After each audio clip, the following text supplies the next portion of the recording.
Day 18 of testimony in the Lindsay Clancy trial. And is this going to be the day that the defense rests? By all accounts, there's just one more witness coming forward. The renowned forensic psychiatrist, Dr. Philip Resnick. Will he sway jurors in favor of the defense? Welcome to the global phenomenon, Surviving the Survivor. Here's your host, Emmy Award-winning journalist, Joel Waldman. What's up, STS Nation? Welcome to Surviving the Survivor. This is the global phenomenon, bringing you the very best guests in all of true crime. I used to say 50 countries represented in this great community, the best in all the YouTubes across all the genres. But dare I say, we are closer to about 75 countries in this amazing community that I love with all my heart. Why is the pool camera? Why did the light just go off? That is never a good sign. Right out of the gates, before I can even get through the first sentence, the lights are back on. For those who've been watching this trial, and we are on to day 18 of testimony, there has been a lot of high drama, many delays, many sidebars, but this is what a trial is, almost like a living, breathing organism. You don't know which way things are going to turn. You don't know if there's going to be an ailment. There have been many ailments throughout this trial. Not the least of which was yesterday. I didn't even think of this. Did not even think of this. Did not even cross. Why didn't you say anything to me? The COE saw me. We usually don't cross paths in the morning. This is not a statement in support of the defense. How could I be so silly? I just wore pink because it was the first shirt that I grabbed, and it's tough to tell on camera, but it is also linen, so it is incredibly thin, and it is incredibly hot in Miami. We're going through a crazy heat wave here, so I just said, you know what, this will keep me cool all day. The color never crossed my mind, so please don't confuse it. Don't call me out because I'm not wearing pink other than I'm lazy, and it was the first shirt in the closet that I ripped out. Marielle, I love a man in pink. I'm not afraid to wear pink. My son, the Miami, already I'm off the rails, and it's because of the COE. I said to myself, please, oh, geez, you're right. We're going to have to read comments all day about my shirt. COE, you might have to drop off a shirt here. I can't handle that today. I really can't. I can't handle people saying I'm unsubscribing from your channel because you're supporting the defense. Can a man wear pink just because he wants to wear pink? Inter Miami, the soccer team, their color is pink. My son wears bright pink often because of Messi, Leo Messi. The greatest soccer player of all time wears pink, and I am just wearing pink because I'm lazy. Unreal that I'm going to have to deal with this all day. COE, seriously, you might. Should I? Here's the first question of the day already posed to the STS community with close to 75 countries represented globally. Should I change shirts? Should the COE drop off a new shirt? Yes, no. Can I sit in pink and just be comfortable in a very hot city right now? I thought I'd get a little more out of the AC in a linen shirt. Did not. Why did you not say anything to me, COE? What is COE? So, like, I just don't get it. Will Joel be sporting a bow? I said to myself, listen, you've been a little crazy during this trial. You're a little crazy. Me, I'm talking to myself. That's what I'm telling myself. And I said, I'll just try to keep it a little more normal today. And 4 seconds in, the COE who sees me this morning says 0, then tells me on camera about the pink. Calypso says, change the shirt in all caps. And then Lionheart with the funny spelling says, no, pink is a great color always. Look, the ones who want me to change adamantly, because it's in all caps, CO, just bring me another shirt. Can you just bring me a comfortable t-shirt, please? Spare the grief, Joel, and change. COE, just bring me a shirt when you go head out, please, so I don't have to listen to people telling me that they're going to unsubscribe. I don't have a shirt under.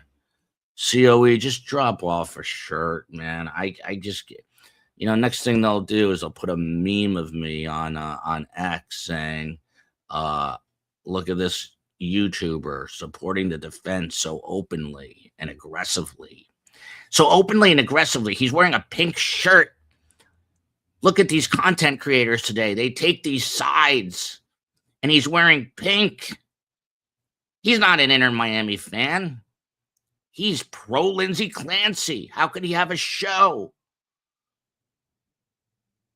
Can't do it today. Can't do it today. I hit a wall last night. I'm not going to lie. I hit a wall last night. It wasn't a pink wall. It was a brick wall. It's been emotionally draining for everyone, not just me. Everyone. Is a difficult story. I went home and I actually thought about these children, Cora, Dawson, and Callan. Really thought about them last night, and it's upsetting. It's a very upsetting story. There is no winner. Like a week and a half ago, I tweeted out, who's winning so far? And 10 million on X. This is not about winning or losing. And no, it is not.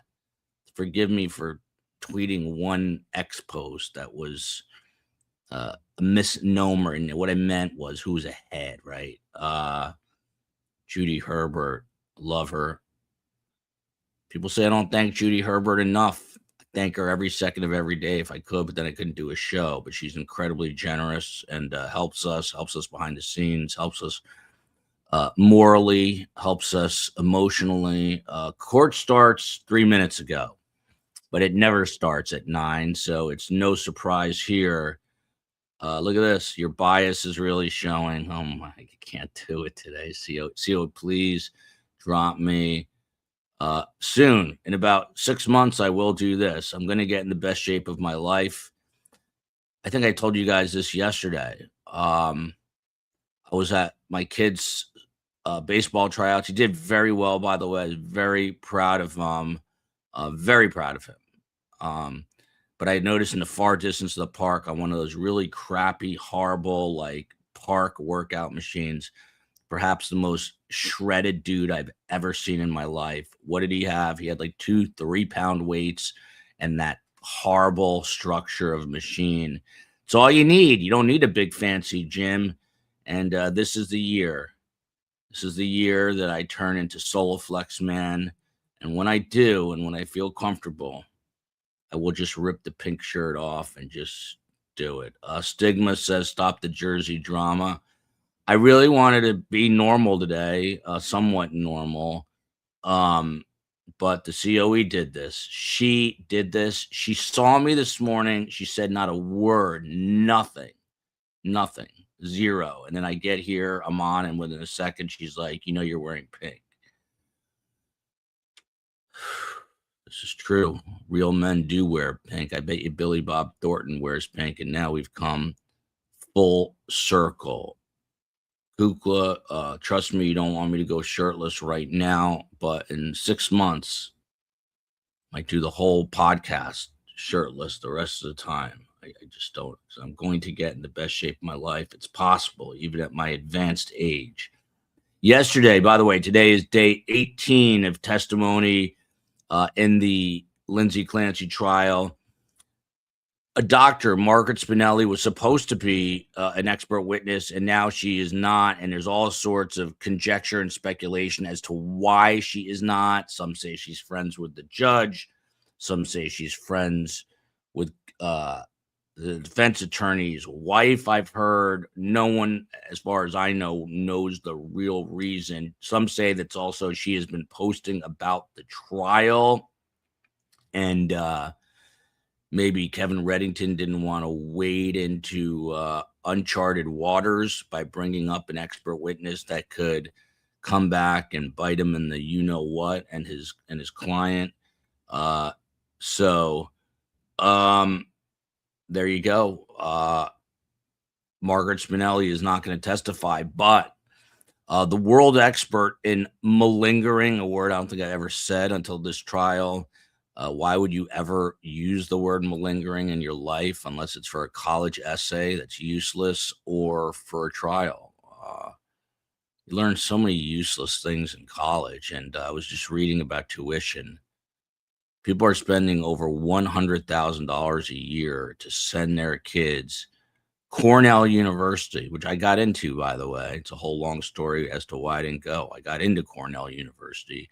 It's like $101,000 a year. Someone's reading that Margaret Spinelli's Facebook page was fake. It probably is. That's what I'm saying. No one knows. Nobody knows. You are absolutely right about this. Adam Sandler didn't, and would not care what shirt he is wearing. COE, don't bring the shirt. If I was Adam Sandler, I'd be wearing a Hawaiian shirt from Costco that's 7 sizes too big on me, but he can do it because he's Adam Sandler and I'm not.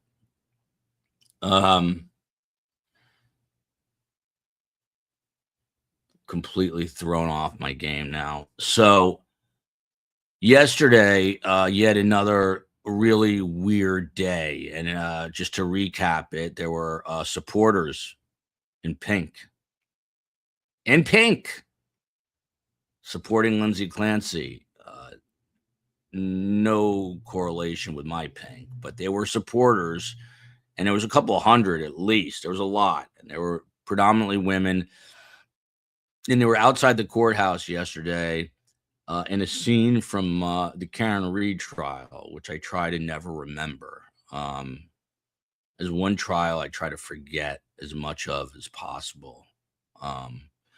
However, yesterday supporters showed up. Court was supposed to start as it is today. 9:20 yesterday. We see a pan without any sound of the courtroom. It is packed. The gallery is packed. And then it immediately, no words are exchanged. The judge says nothing. And then we go back to the seal you're looking at right now from the great Commonwealth of Massachusetts. And so everyone was scratching their heads. Then we got word from Lauren Conlin, who was on the ground up at the trial, and others, that they were swearing in all the jurors one by one to ask them a question, presumably about the protesters in pink. Pants and shoes are not pink, but I would wear pink pants and shoes, but no, they are not pink. No, they're not. Huntington, West Virginia, welcome from Cat Lady. Why'd you take my comment down so fast? You're anti-West Virginia or something? I happen to love West Virginia. It's rural, it's beautiful, and it's green. What's not to love about West Virginia?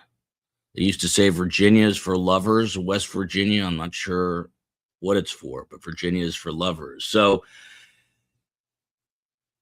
we went yesterday from 9:20 to like almost 10:30 with nothing. No one knew what was going on. No one knew what was happening. And then we got word from the judge, the aw shucks judge, that it was going to be a different sort of day yesterday. And it sure was, that it would be a shorter day. And we had one witness, and her name was Sheila Kavanaugh, who probably made a lot of money because she was a vice president at Fidelity. She's from Belmont, Massachusetts, nice neighborhood.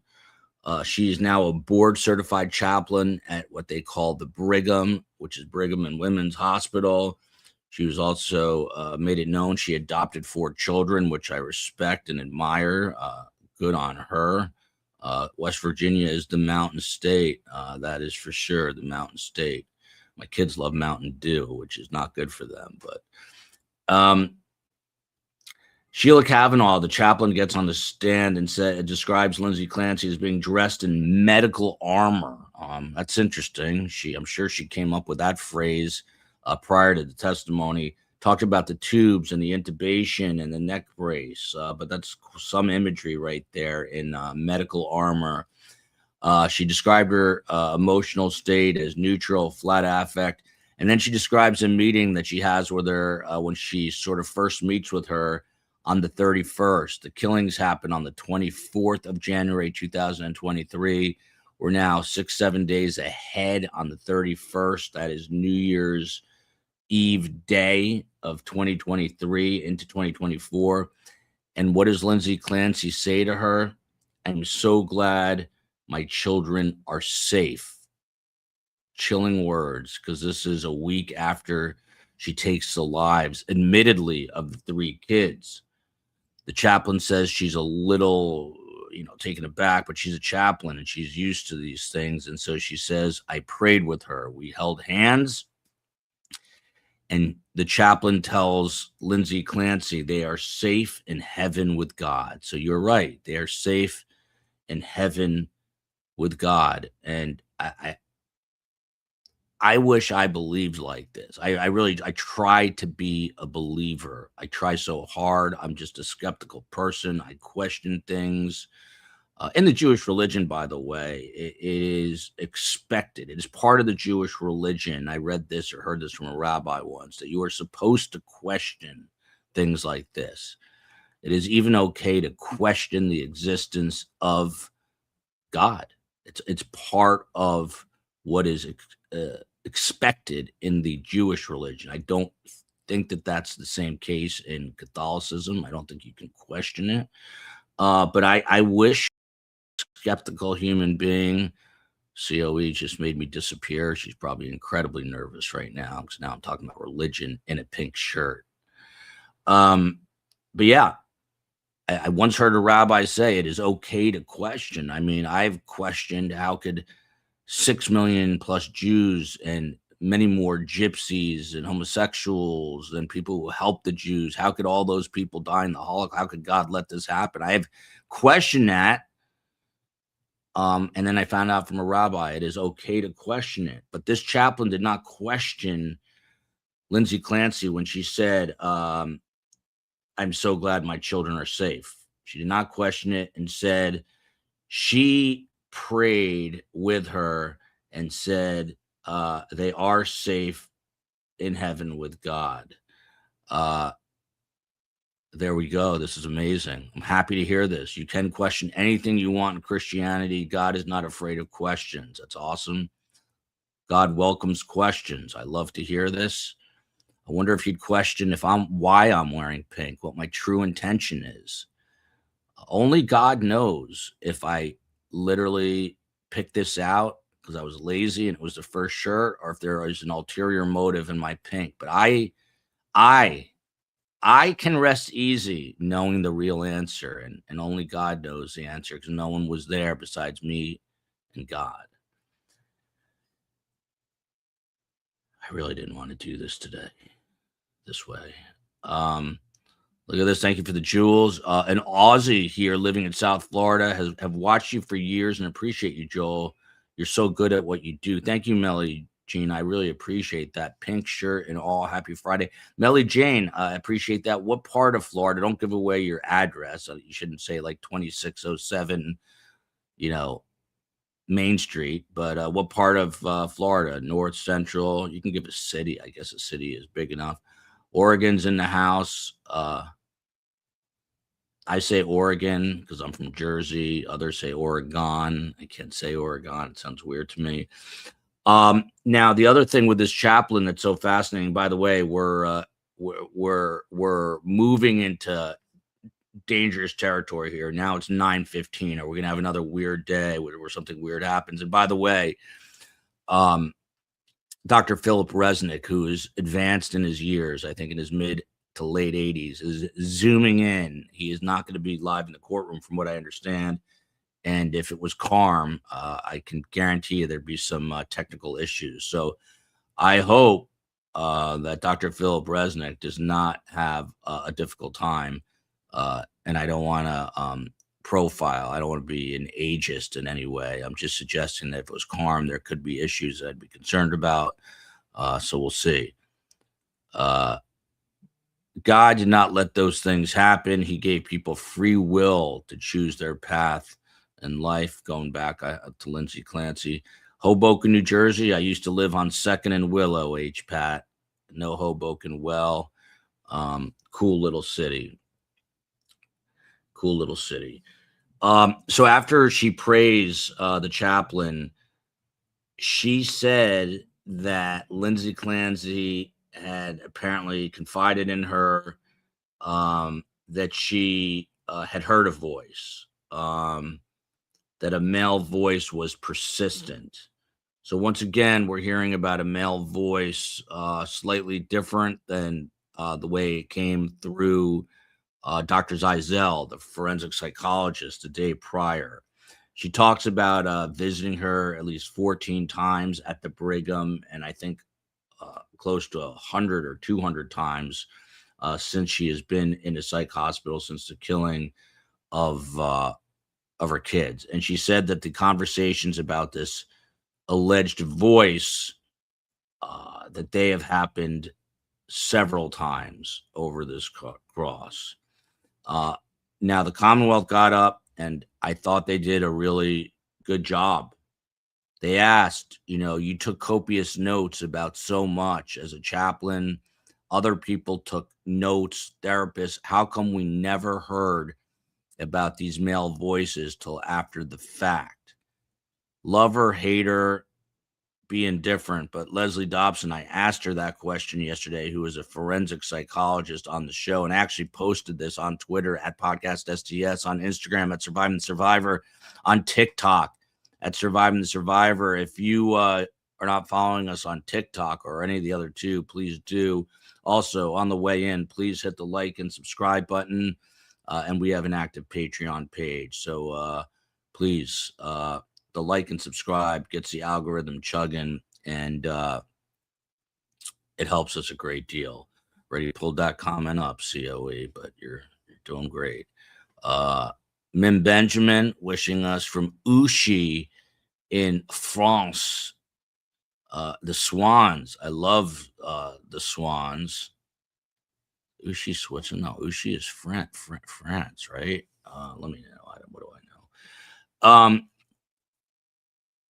On cross-exam yesterday, that was the question that I think got everybody. Well, how come you didn't take a note about this voice? How come no one has taken a note about this voice? How come we're only learning about this voice after the killings? And she also talked about how Lindsay was working out at the Duxbury Psychiatric Hospital gym, and she was using a yellow exercise band, and then a yellow exercise band was what was used for her first killing of Dawson, the reportedly most rambunctious of the three children. He was the first to lose his life. Postpartum for days. My prayers after this trial is over. The conversation continues on how to better support moms in a postpartum period.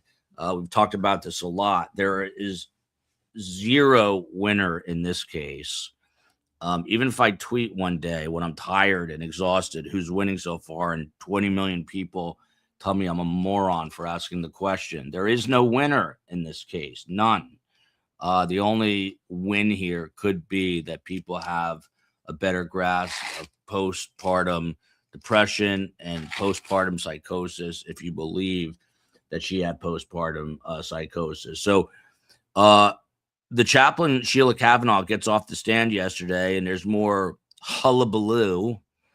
And within a 30-minute period or less of waiting for the next witness, the judge, the aw shucks judge, says, jurors, I know you can roll your eyes at me, which I'm sure they did. And then he said, I'm going to send you home for the day. And court ended. The day ended by 10:40 yesterday. Yet another strange day. And here we are. It is 9:21 a.m. This judge just doesn't, there's no sense of expediency or urgency whatsoever. The other day when they had Dr. La Posada zoom in from Brown University, there was a technical issue, and then they had to take a long break to fix the tech issue. This Dr. Philip Resnick, the final alleged defense witness here, is supposed to zoom in. Are they having a technical issue? Is there something going on in the court? There is a weird feeling in the air here, and we're so close to the end. Could something derail this trial? I don't know. I don't think you know, but what is your gut feeling telling you? Long day today. The judge did warn yesterday or caution that today would be a lengthy day, full of testimony, full of cross-examination, and then the Commonwealth is supposed to put on a case, and both the defense and I believe even the judge said to expect closing arguments as soon as Monday or Tuesday. But it is now 9:22. We are 22 minutes late. I'm going to take a sip of water and I'm going to have a Tic Tac. So I just feel like a peppermint Tic Tac will wake me up a little bit. But what is going on? By the way, Tic Tacs are disgusting. I just bought, like my shirt, I just bought them because I was lazy. It was the first mint I saw. You swallow a Tic Tac and you got to wonder how many chemicals are going into your system that are unhealthy in just one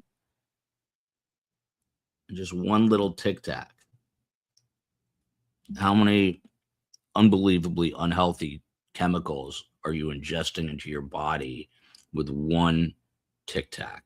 Have you ever pondered that? I bet not. The Cotswolds, no idea where they are. Sounds like something from Harry Potter. Is the Cotswolds in Harry Potter? It sounds straight out of Harry Potter.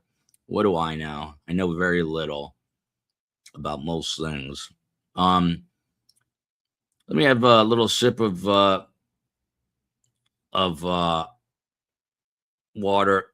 I grew up in Highland Park, New Jersey, right next to Rutgers. I know Morristown well. My brother-in-law is a cardiologist at Morristown Hospital, and we used to play Chester and tennis every once in a while. Happens every day. The judge does not control his court. I agree with you. Why is this happening? Why is this happening? It is 9:24. I feel like I have to sneeze now that I said it. I don't have to.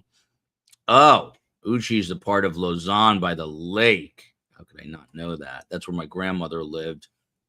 It was a long time ago that I was there. But those swans down by the lake, unbelievable. I will tell Karm. I will speak to Karm today, and I'm going to tell her that you are texting or messaging or whatever this is called from Uchi.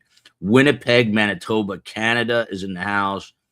I got to say, and I don't want to offend people in other parts of the world, but for whatever reason, I just really like Canadians. I don't know what it is. They're just a very like salt of the earth. You never meet a Canadian who's like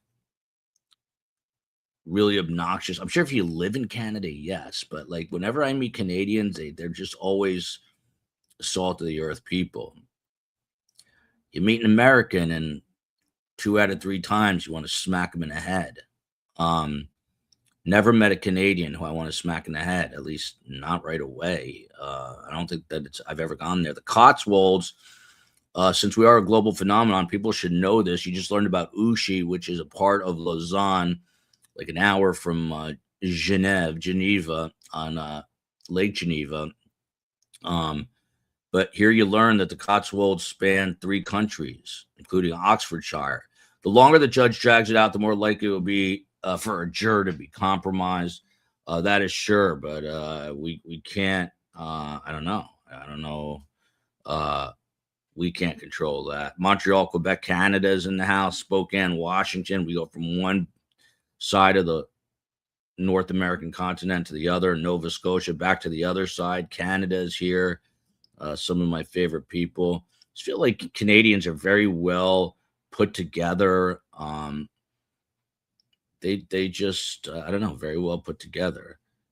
How does Joel keep up with the chat? It is pretty fast today. I love you back, Mo, and I love the name Mo.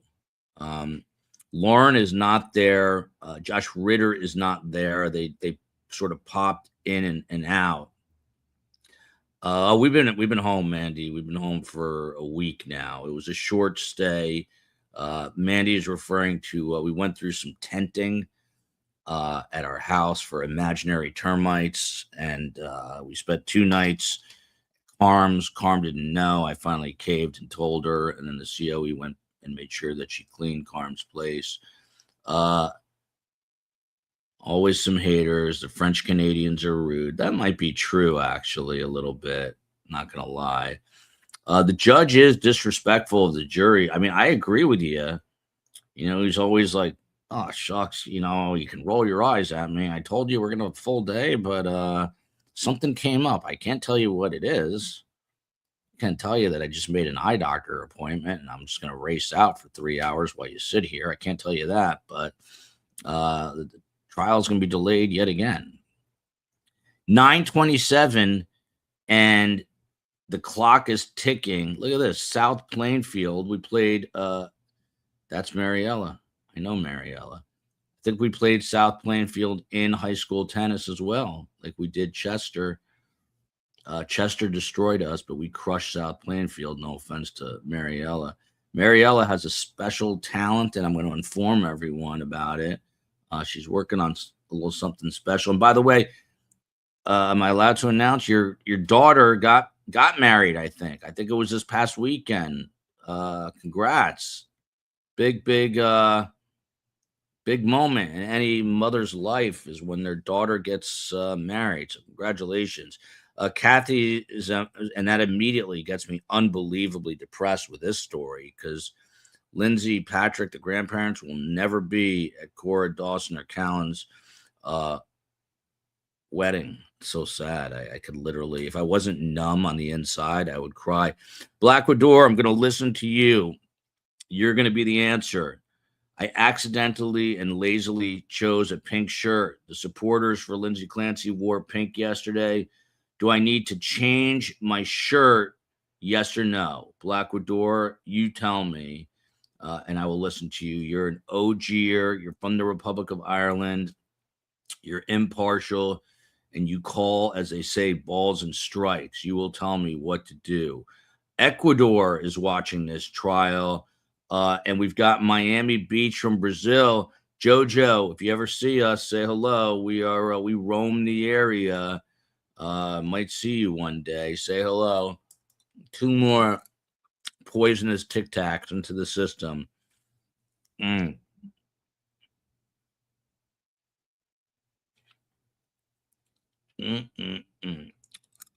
COE, you know, this just enraged me.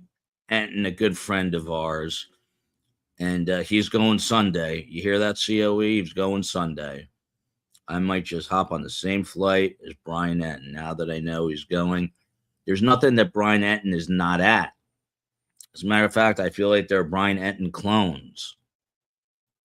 I actually think there's 37 Brian Ettens, and he's everywhere at all times. But if he's going Sunday, I might, as tired as I am today, I might just have to go up for closings. The problem is Brian Etten has producers and a whole staff, and we are very thin, and he'll have someone literally waiting in line for him to get into court for closings, and I won't. So I'll go all the way up there, and I won't go into court. Lauren was there, our good friend Lauren Conlon, LA Mag. She also does stuff for Nancy Grace. Lauren Conlon is as ubiquitous as Brian Etten. What's going on? It is now 9:30 on the nose on the eastern seaboard of the United States. 9:30. This trial is supposed to start at 9 a.m. It has never started at 9 a.m., but it's usually typically starts around 10 after 9:20. It's now 9:31. Is something afoot? Once again, I like that word. You can't use the word afoot only under in a special situation like this, like a serious situation where you're trying to sound 40 years older, like a guy from the 1950s. Is something afoot in the courtroom today? Again, what do you think? Controversial super chat here from Kelly Schulte. Dr. Leslie is the GOAT, the greatest of all time. Something important that she said that spoke volumes is that Lindsay has been on a one-on-one in the psych hospital for 3 years. Listen, love her or hate her, she's a little polarizing, Leslie Dobson. She also made a very interesting comment that I posted, a video clip. She said that we wouldn't know about the male voice because oftentimes these voices in a psychotic person are telling the person not to share it. You know, it's interesting because that is actually something that I sort of agree with. I mean, I don't even want to go down another road to make an analogy, but if something untoward is going on with, let's say, God forbid, your child at school, something is happening with a teacher and a child, the teacher, whoever it is, the person in authority always says, this is our secret, don't say anything, right? We always hear that. And so I think you can say the same, you can understand this the same way. This is now a voice inside your head. And Leslie Dobson said that voice would specifically tell Lindsay Clancy to not share the information with the general public, which is maybe why she never told any of the therapists or anybody until after the fact. Whitefish, Montana is a place I've got to get to. Grizzly lover, what do you do if you turn the corner in Whitefish and a grizzly is standing in front of you? What do you do? Off topic, Alexander brothers, they are going to be sentenced in October, and they're going to be sentenced. If you don't know the case, they're like, like wannabe Diddy's, but maybe worse. And they're going to be sentenced. They're from this area that I'm in, Miami Beach, and they are going to spend many years and decades behind bars. And I don't think the full impact of what they've done or what their punishment is going to be has been realized either by them or their victims, but more importantly by their victims. Look at this. Catching STS 2 nights in a row in Australia. Shout out to the Aussies. Never been to Australia. I need to go. I feel so poorly traveled while hosting the show because we have people in like a gazillion countries, and I have not been. That is my promise to myself in the second half of this game called life, is I'm going to travel more and go visit some other countries. You know, I don't want to whine or complain, but when there's no court, which has been half the time, and I'm sort of just talking here because there's really nothing else to talk about, and I'm talking about, mortality and wanting to see the world.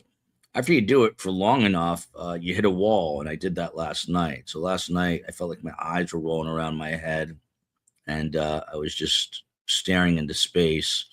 The fact that it's 157 degrees in Miami for the last week is not helping at all. But I'm in the pink linen shirt.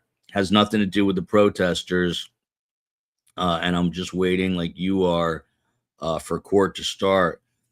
Fairy Glam Psychologist, look, she's adding to this notion that if you're hearing voices, you don't want to share them. She says people are often ashamed to share the voices because they may have intact reality testing. It's a unbelievable phenomenon. I think Dr. Leslie Dobson is very blunt, but essentially she said, I understand this. Bonjour tout le monde. Hello to the whole world. Hello back. Dr. Leslie Dobson made a point that unless you've really worked or dealt or been around people in a state of psychosis, it is something that is very hard to understand. And then people said, oh, she's a doctor, so she knows everything. I mean, there are certain things in life that unless you experience it, it is hard to imagine what it's like, right?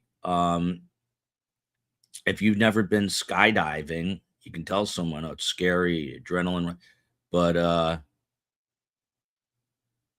you don't know. And if you've never been around someone with real psychosis and the throes of it, maybe it's really hard to. I think we've all seen, I said this yesterday, the homeless person on the street kind of talking to themselves, but you don't usually have an intimate conversation with that person. Lauren Conlon is at court. I attempted to approach Reddington in the hallway to ask about Spinelli, and he told me no questions. We'll try again later. He's not going to answer that, I guess. Joel, real men wear pink. I 100% agree. Texas boy, Mama B. However, the protesters wore pink yesterday. I didn't think about it. I was lazy. I pulled out the first light shirt from my closet. COE talked to me for 10 minutes this morning, staring at me, talking at me, and doesn't say a word till I sit in this chair and then says, you know, you're wearing pink. Like, why wouldn't you tell me I was wearing pink when you saw me to give me the chance to change when I was at the house? I don't have a wardrobe closet here at global headquarters. Rambling man, I wish I wasn't, but I am. $1.99 super chat. All right, what's going on now? It's 9:37. I'm going to go to the bottom here. First, we're going to look at this. Harley here. She's on point. We haven't said the names enough. Cora, Dawson, and Callan. You hear Lindsay Clancy a lot, but it is about Cora, Dawson, and Callan. How can you prove beyond reasonable doubt someone didn't hear a voice if they say they did? Seems like the standard master that being a juror in this case is going to be a disaster. This is probably true. It was a different time back then. You see him wearing a pink linen shirt. Maybe if he was like golfing one day or something, but he would just smoke cigarettes and wear that. He probably wore the same suit for his entire career. For all 70 years, he wore the same suit and tie, and probably only he and his wife know that. Black Widow, no greater sentiment than this. People are peoply. Black Widow, I never saw your answer about my shirt. I never did see that. I don't want to say that the COE stalks me because that's a very serious word, but like she wasn't around this morning. And then I go outside, but I see her car. And then the minute I cross the plane of the door to go to my car to come here, she pops out of her car. This happens a lot. I think it happens a lot. So how come you got out of the car the exact minute I was going to my car? You could have gotten out a few seconds before. I think it's cute, though. I think you're just maybe slightly obsessed with me, like me, maybe you even love me. You're my wife. I'm not 100% sure about that. I mean, sometimes you do. Black Widow said, F them, don't change. So I'm not changing. I'm just going to wear the pink all day. Black Widow, you know, on X, someone's going to take a photo, even though I'm absolutely irrelevant in life to everyone except my kids and my wife that stalks me. And someone's going to say, look at this YouTuber. How audacious, how outrageous that he would wear pink to support Lindsay Clancy. Is no one objective anymore? Is this what the new media is about? Is this what is going on YouTube? That's what they're going to say. Anxiety maiden, you always have to have your guard up. I learned this from Karm. Karm said after being married to my dad for 50 years, she still didn't, completely trust him. Thought that maybe he'd run off with another woman. Karm was a jealous type, I guess. Joel, you're the best entertaining us with all these endless delays. Trust me, I'm not really doing it. It's sort of a necessity. All right, let me scroll down to the bottom here. 9:41 in the morning. We're 41 minutes late. one thing. I'm pretty happy on Friday, but I'm not terribly thrilled on Mondays. It just repeats itself. You'll see that on Monday. Joel could talk all day if court never resumed. I suppose that's true. I'm scrolling to the end here. Tell me, do you feel like there's something in the air today? I feel like we're this close to something disastrous happening with this trial. Now, I'm usually a glass half full kind of guy. Here we go. Camera quake. This court is now in session. Please be seated. Good morning, Your Honor. May I proceed? Yes, please. This should be Dr. Philip Resnick, the last defense witness. All right. Well, good morning, everyone. Good morning, counsel. Good morning, Ms. Clancy. All right. So can I see counsel sidebar, please? I'm going to smash my head into this desk right now. Look at that gallery. It's packed today. Absolutely packed today. And without missing a beat, we're in a sidebar. Sidebar. James Fagan, I was saved by the bell, and now I'm unsaved by the bell. James Fagan, my new bromance, coming to us from outside of Philadelphia, Galveston, Texas, in the house. Like, that's real America, Galveston. You're from Galveston, Texas. You're like a real American. You're like out like during the day drilling oil, and at night you're drinking beers, and you're as American as America gets in Galveston, Texas. Sidebar. I was saying right before we got into session here, into court, I feel like we're this far away from some sort of catastrophic disaster related to this trial. Are we going to get through the closing arguments and get to deliberations? What do you think? I'm going to go to the bottom here. Let me know what you think. Yeah, I'm a glass half full kind of guy. I want to see if anyone caught that. Didn't say if the glass had a leak in it. Didn't tell you it was a glass. It could have been a plastic glass with a leak in it. Didn't tell you that. Gettysburg, Pennsylvania, home of Gettysburg College. Elizabeth Kale. Imagine if your middle name is a very healthy form of salad / lettuce, which I'm trying to get to, but I can't because it won't let me go up. There we go. Imagine your middle name is Kale. You're probably very healthy. My middle name would be Tic Tac. Imagine. Let me read the ingredients on Tic Tac. I can't. My problem is I literally can't see. So,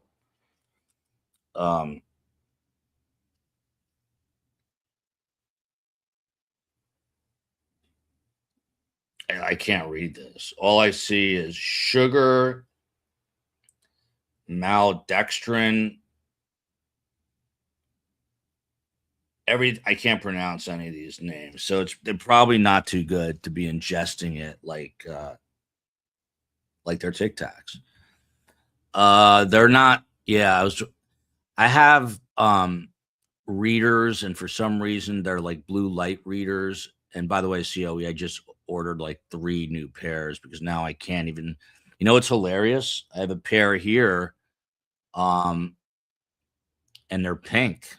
I'd wear them, but they're pink readers.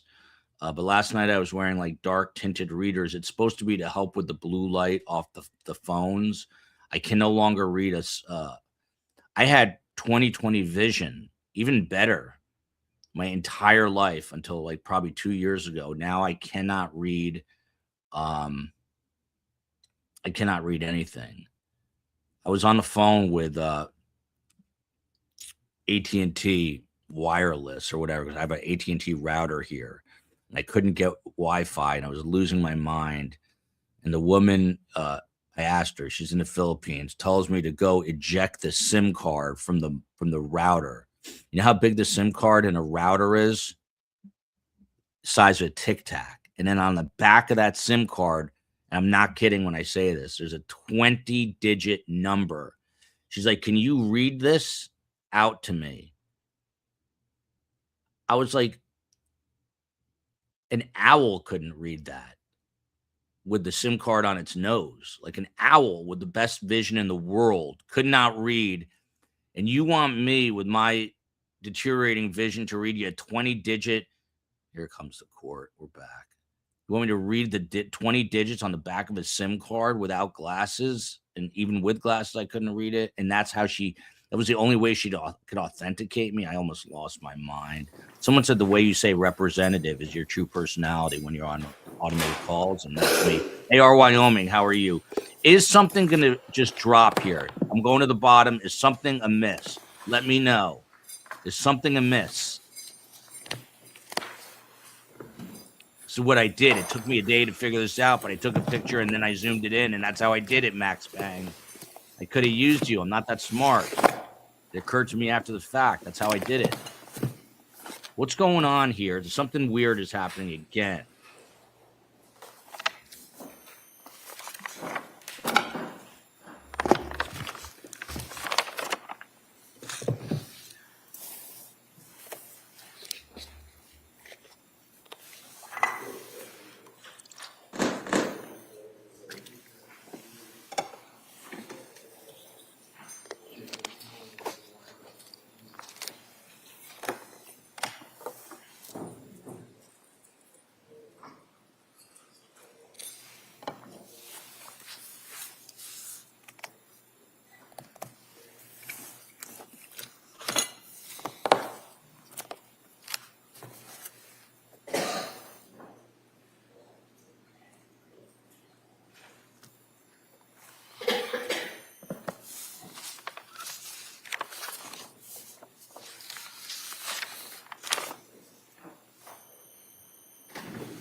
What is going on? Isn't there a weird vibe? Is there a weird vibe going on? Someone let me know. I'm scrolling to the bottom here.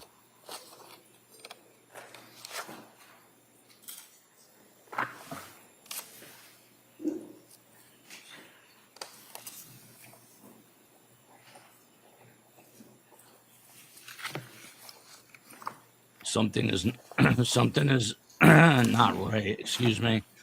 Lindsay Clancy in a burgundy-ish, I don't know what color that is, blouse in her wheelchair. Kevin Reddington apparently took a call and left the courtroom. We are live, 9:49.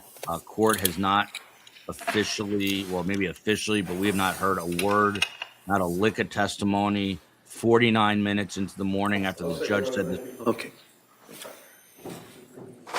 This has got to be a witness issue.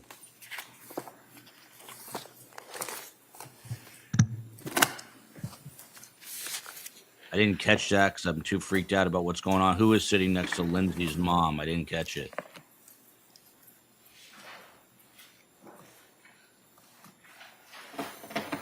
Kathy Green says witnessing psychosis changes everything, and that's what Leslie Dobson was saying. I think we've got to be open-minded enough to realize that.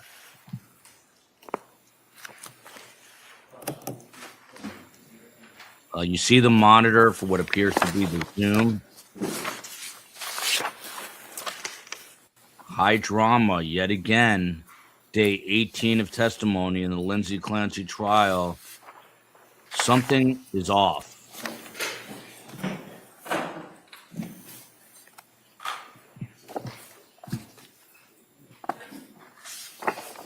Your Honor, before the judge come out. Sure, hold on. And back to another sidebar. You just heard the ADA saying Dr. Zeisel is next to Lindsay's mom. It doesn't surprise me. I mean, he said, he cares for her. He testified already. I think he was sitting with them prior to testimony. Thank you to Lee and Maine. Last night was an interesting show because Leslie Dobson, who I really like, is a bit polarizing. She says it. She calls balls and strikes, and some people didn't love it. Some shows are going to be that way. That was the ADA asking to speak. Here we go. Let's see what's happening. Court, all rise, please. I almost stood up just now. Literally almost just stood up. I got so tense.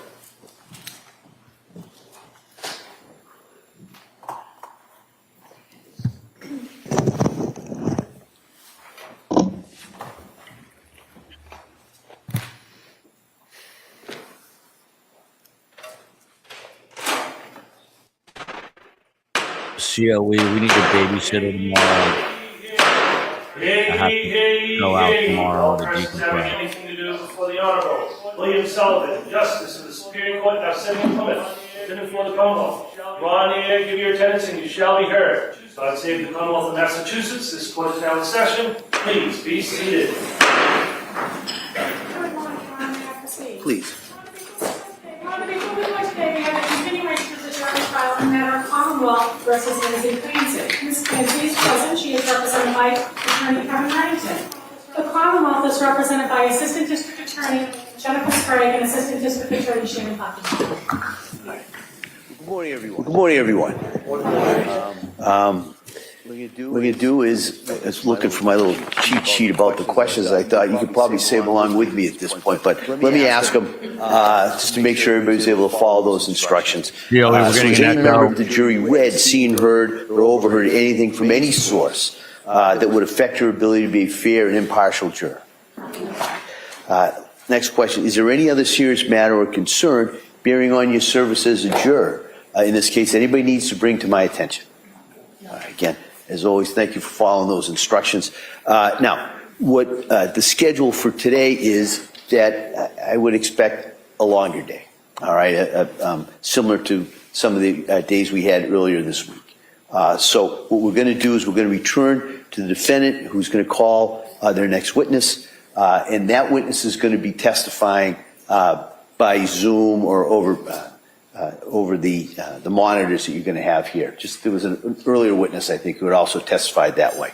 And so the delay we had coming in here was just setting that up. Should be all set. They kept me away from all the technology, so I think it should be working pretty well. And then at that point, we'll see what we'll deal with after this witness, and then we'll go on from there. Okay? All right. Thank you. Mr. Reddington? Judge.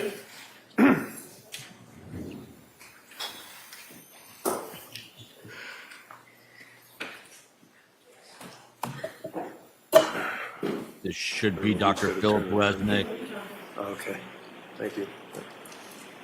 Could you please raise your right hand, sir?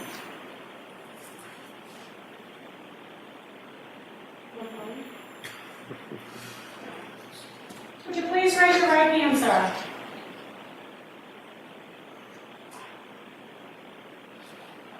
Do you solemnly swear that the testimony and the evidence you shall give to the court and the jury in the matter now pending between the Commonwealth and the defendant at the bar shall be the truth, the whole truth, and nothing but the truth, so help you God? I don't think there's volume. Would you turn on your volume? This is if Karm was an expert witness. Just replace Philip Resnick with Karm. This is what would happen. You're muted. Okay, I think I've got it. Same artwork. But it's a little hard for me to hear you on your end. If you could keep your voices up, please. You want me to swear on again? Yes, please. Please raise your right hand one more time.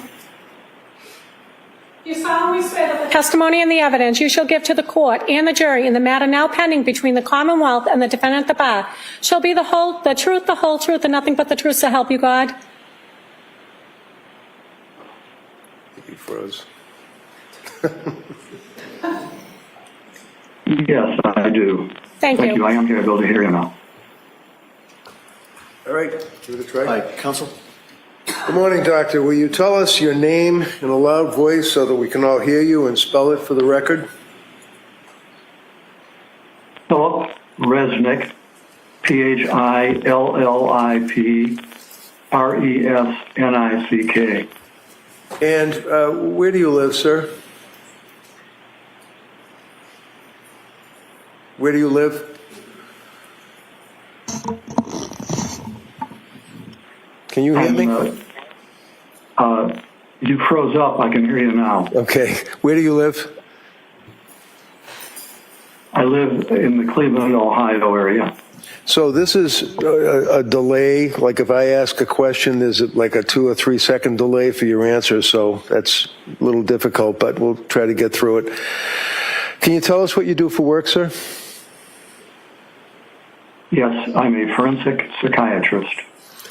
And first off, the reason that you are not appearing here today in court, is that because you have had recent unexpected major surgery regarding an illness, and as of last week, you've now been released from the hospital and you're at home? I was discharged from the hospital Tuesday night, and there was a recommendation that I not fly for the next few days. Okay, so you did intend and had tickets to come here and testify, but obviously the court has accommodated us with a Zoom. Yes. Okay. Have you worked on this case with Lindsay Clancy at my request, sir? Yes, I have. Okay. Can you tell the jurors your educational and professional background, please? Yes, I have a bachelor's degree in psychology from Western Reserve University. No, it's really low and it's I graduated high school.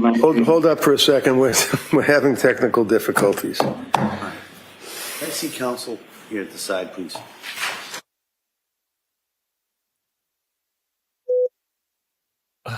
Nothing to say. I really don't. This is if Karm was an expert witness. This is if Surviving the Survivor was the courtroom. This is giving me tremendous PTSD here, because this is something that would happen to me. I feel for Kevin Reddington right now. I feel for Philip Resnick.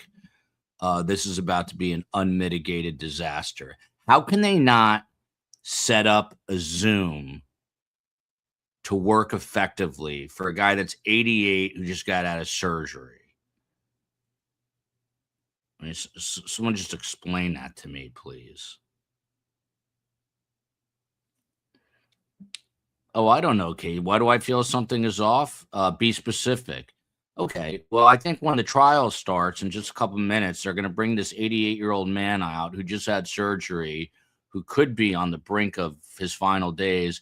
They're going to have a Zoom that isn't set up correctly, that the audio doesn't work. He can't hear them. They can't hear him.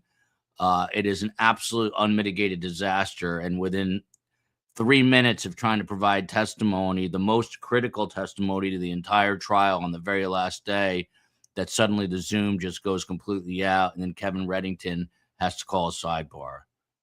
Is that specific enough about why I think something is off? Well, members of the jury, just like in the old days when you're watching TV, the little sign used to come up and say technical difficulties. That's where we are.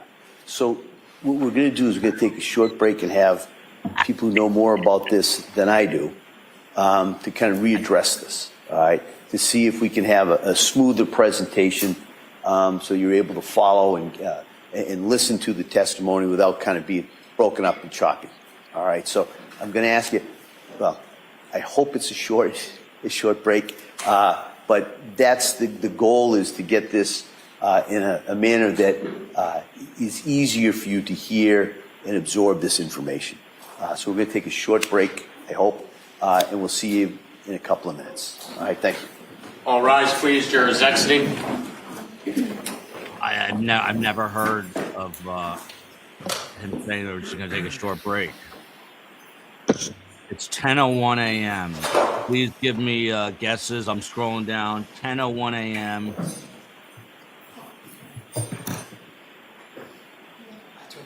What time do we return from this technical break here?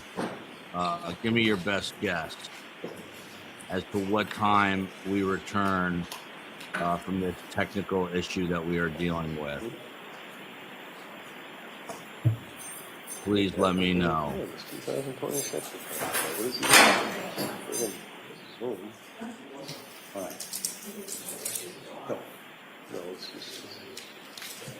All right, so we'll be in a short recess. We'll kind of see if we get this working again, and we'll be out as soon as that's done.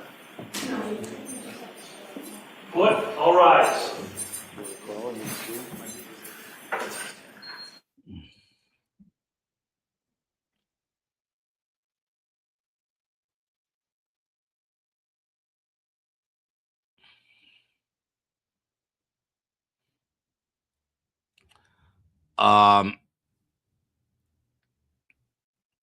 Stand by here, everyone. Stand on by.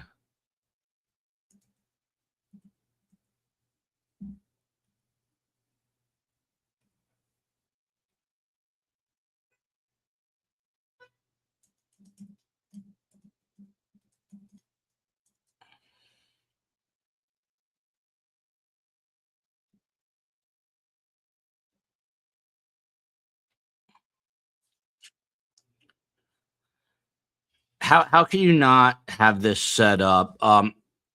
Give me 5 minutes and I'm going to be back. I have to bounce out. I have my own Zoom issue. Not really. I just have to take care of something real quick and I'll be right back. Talk amongst yourselves. I'll be right back. Love you all. Hey, Sorry Joel, check your Yeah. text. Tim was maybe going to hop on. Did you send him a link? I just did. Okay. I got to do one quick thing. I will be back. Tim and I will be back in a moment. Promise. I promise. Give me 5 minutes and I'm going to be back. Not really. I just have to take care of something real quick. Hey, Tim, how are you? Tim, can you hear me? Tim's like Phil Resnick. Tim Jansen, can you hear us? Tim's going to come back here in just a moment. It's just kind of hard to explain. If it wasn't so sad, it would be funny, but it's, how can you have a trial of this magnitude? If I was the aw shucks judge, I would have said, look, whoever our IT people are, they have an IT team at this courthouse. You will stay here all night until this is resolved. If it means having one of you drive to Cleveland to test it from Cleveland overnight, that's what I would have done. I would have said, drive to Cleveland, one of you, the other stay here in Plymouth and see if you can connect. That's what I would do. That's what I would do. But they didn't do it, and now the Zoom's not working. It's only the most critical witness. Now, Tim can't log on. We have our own Philip Resnick. This is why I told you it gives me PTSD. That was like Karm being an expert witness for Surviving the Survivor. I'm now ingesting Tic Tacs, and then I'm putting Coke into my body. I'm just going to start convulsing here in a moment. My body is just begging me to get back on a health kick. I just can't because I'm too tense over these trials.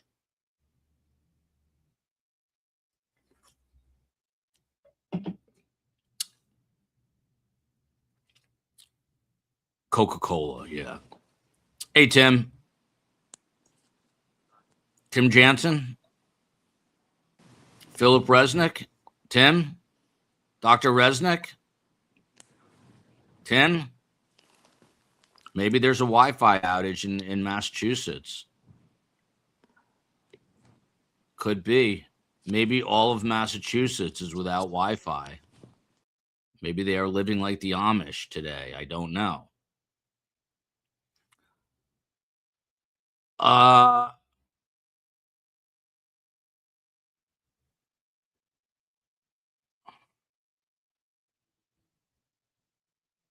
don't know what to do. Tim's trying to figure it out. I can see it. Tim, can you hear me? Am I being punked right now? Because now Tim Philip Resnick Jansen just went black again. Dark, gone. I'm wearing pink. People think I'm supporting Lindsay Clancy. How is this day? COE, I need a babysitter tomorrow. I have to go out. I have to decompress. I have got to go out tomorrow night. Don't tell me there's no babysitter. Commonwealth doesn't operate the same as the rest of the world. Tim Jansen, you there? Hey, Tim. He's asking if you can hear him. Hey, Joel. Yeah, Tim.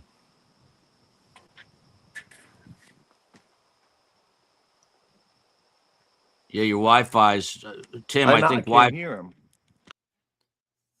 Maybe the Commonwealth has zero Wi-Fi.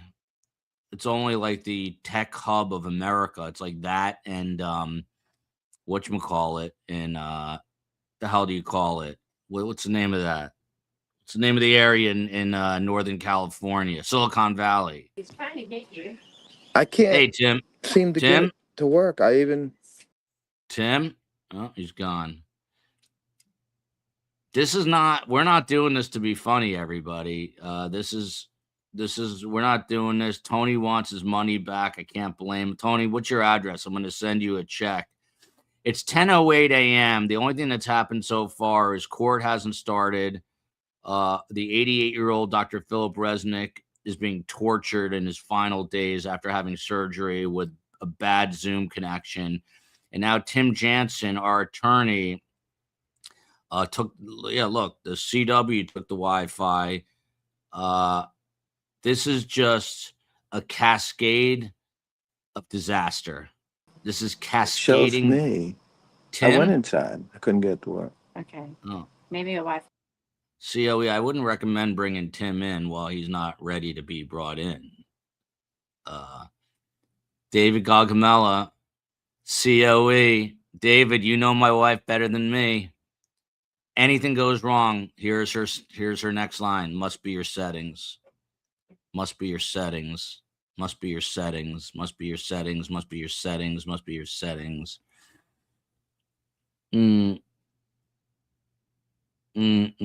Tim keeps moving locations.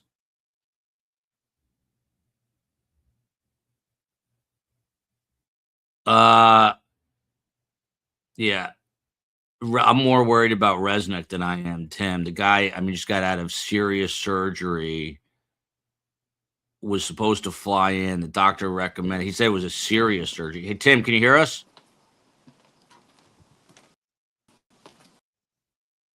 Philip Resnick and Tim is Philip Resnick East. Philip Resnick is Philip Resnick Midwest. Neither can hear us. People are now demanding their money back. People are just, I don't know what to say. I don't know what to say. Jill Griffin, Wi-Fi outage intentional. This is the most important witness. And the All-Shocks judge, I stayed away from this, jurors. I don't know what to tell you. Just, we only had 18 days to prepare for this, but gee golly, gee whiz, our IT team seems to have had a problem here. Let's see here. Tim Jansen. Tim Jansen? This can't really be happening to me today, right? This can't be happening. Now Tim's frozen. Just work. Oh my God. It can't. This can't be happening. This can't be. I'm sweating right now, literally through my pink shirt. Now imagine the IT guy in Plymouth, Mass. Tim, you there? I think we should just do this. COE, Are you going to bring him in every 4 seconds just so he can't hear us? So I can say, hey, Tim, you there? Can you hear us? Just to only take him back out. Sandra O'Neill seems to be enjoying this. It's only a trial about a triple killing of 3 young children, and seems like that's been lost in the mix here. COE, LOL, I was laughing, sorry.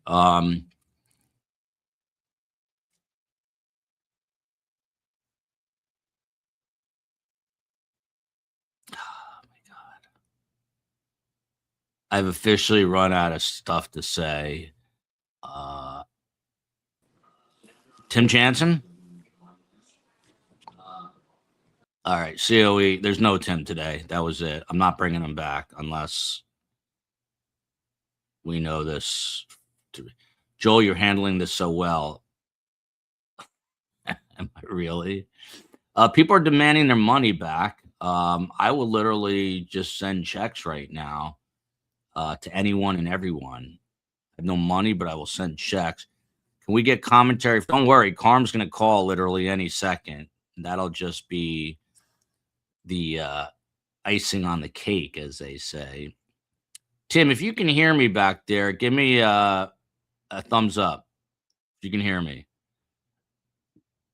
You'll be shocked to know I don't see a thumb, and now his screen has gone dark.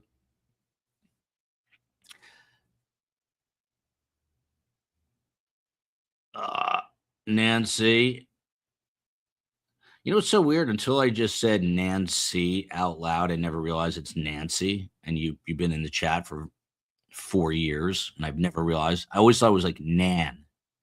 C. Never realized it's probably Nancy.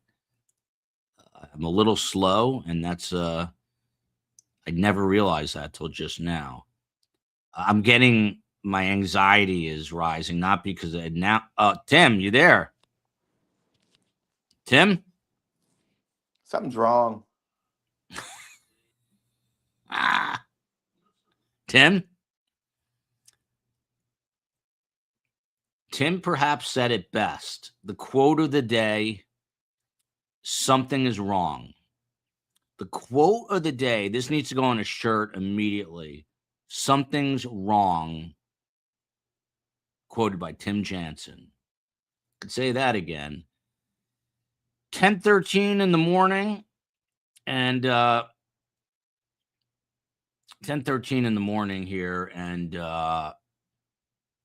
nothing has happened in court other than IT complications, and we're waiting. We're waiting on an 88-year-old expert witness, and if we wait too long, I'm afraid that the witness won't be able to testify, if you get what I'm saying.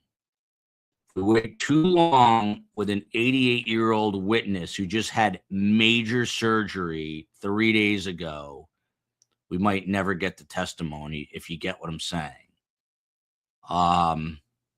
At this point, yeah, Reddington said his team would set up the Zoom call. Well, I guess his IT team is not too strong. Closing arguments next Friday. I don't know that we're ever getting closing arguments in this case. Tim, you hear me? Tim's not hearing. COE, please don't bring him back up for him to just say that, or me to ask and him not be able to answer.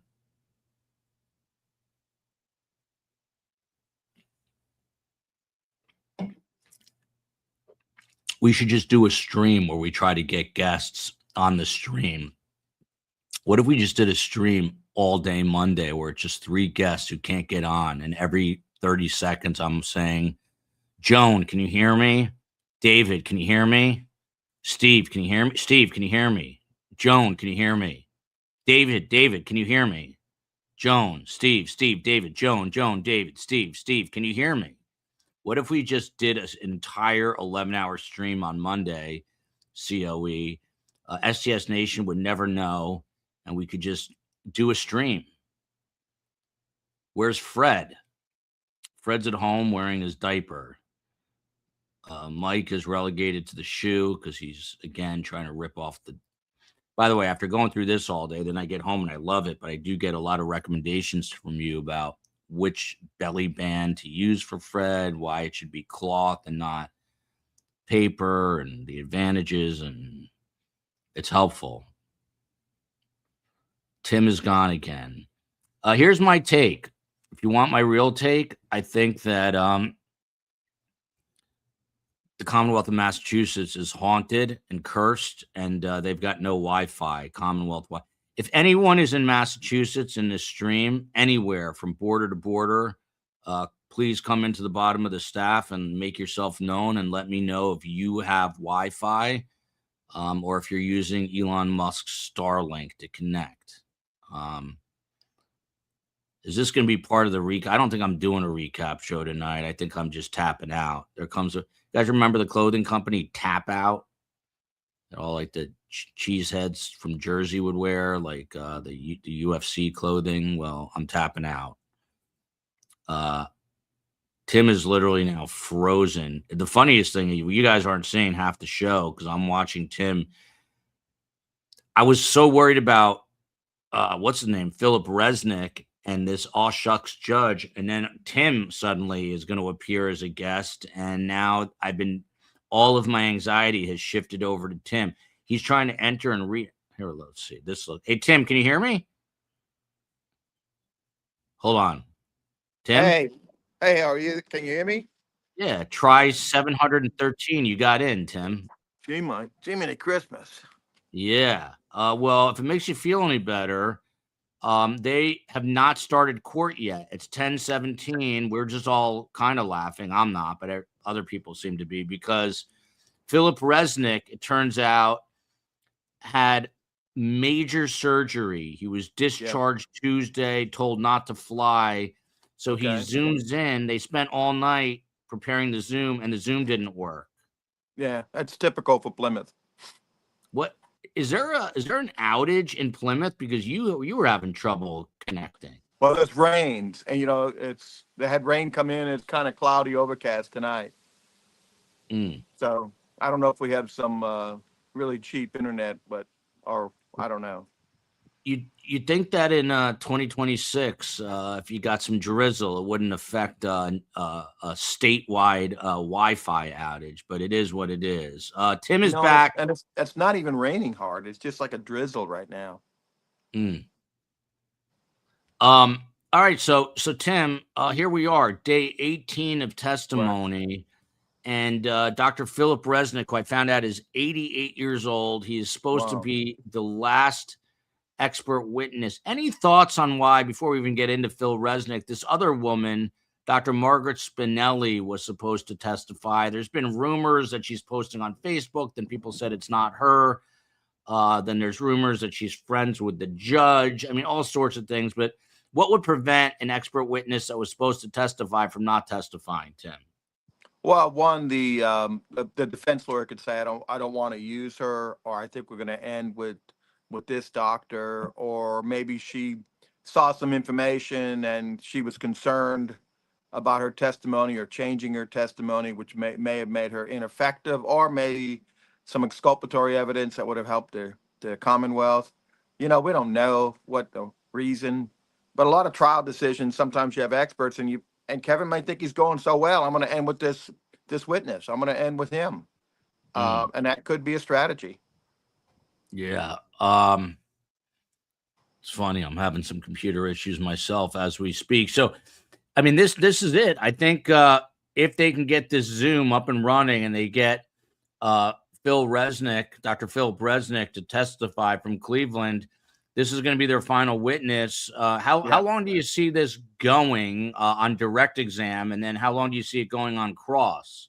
It could take 3 days the way the Zoom is working, but you hope that they can get it working. Zoom is this is not new technology. We've had it for years, since COVID.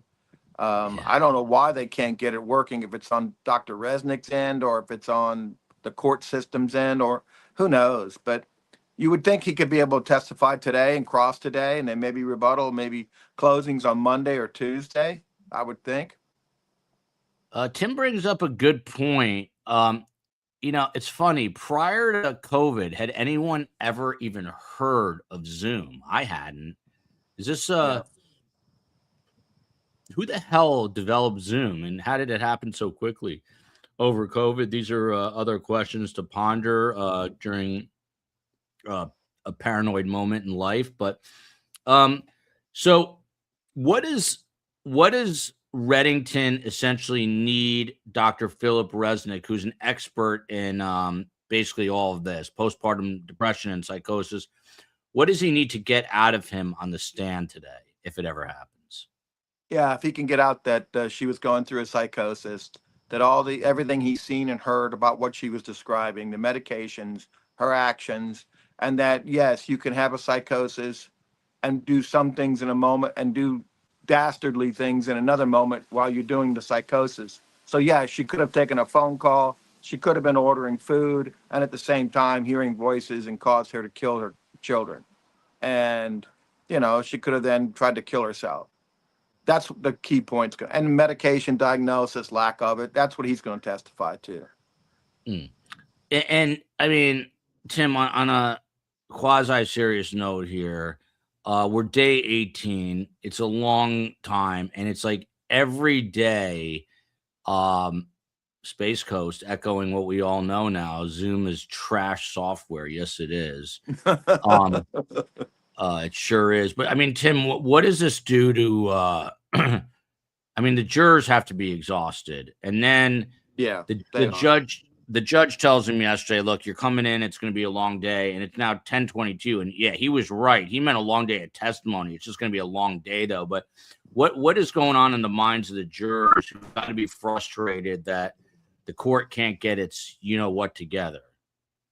Well, the courts get frustrated, and the judge doesn't like to keep the jury waiting. That's the biggest problem you have. Jurors get bored.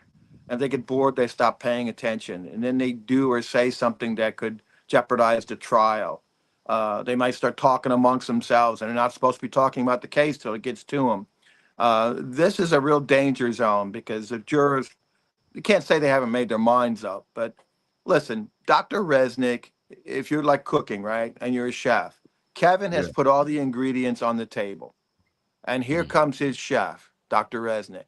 Dr. Resnick is going to put it all together and make this beautiful dish for the jury.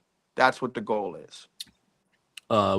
Tim always with these amazing analogies, and I love that one.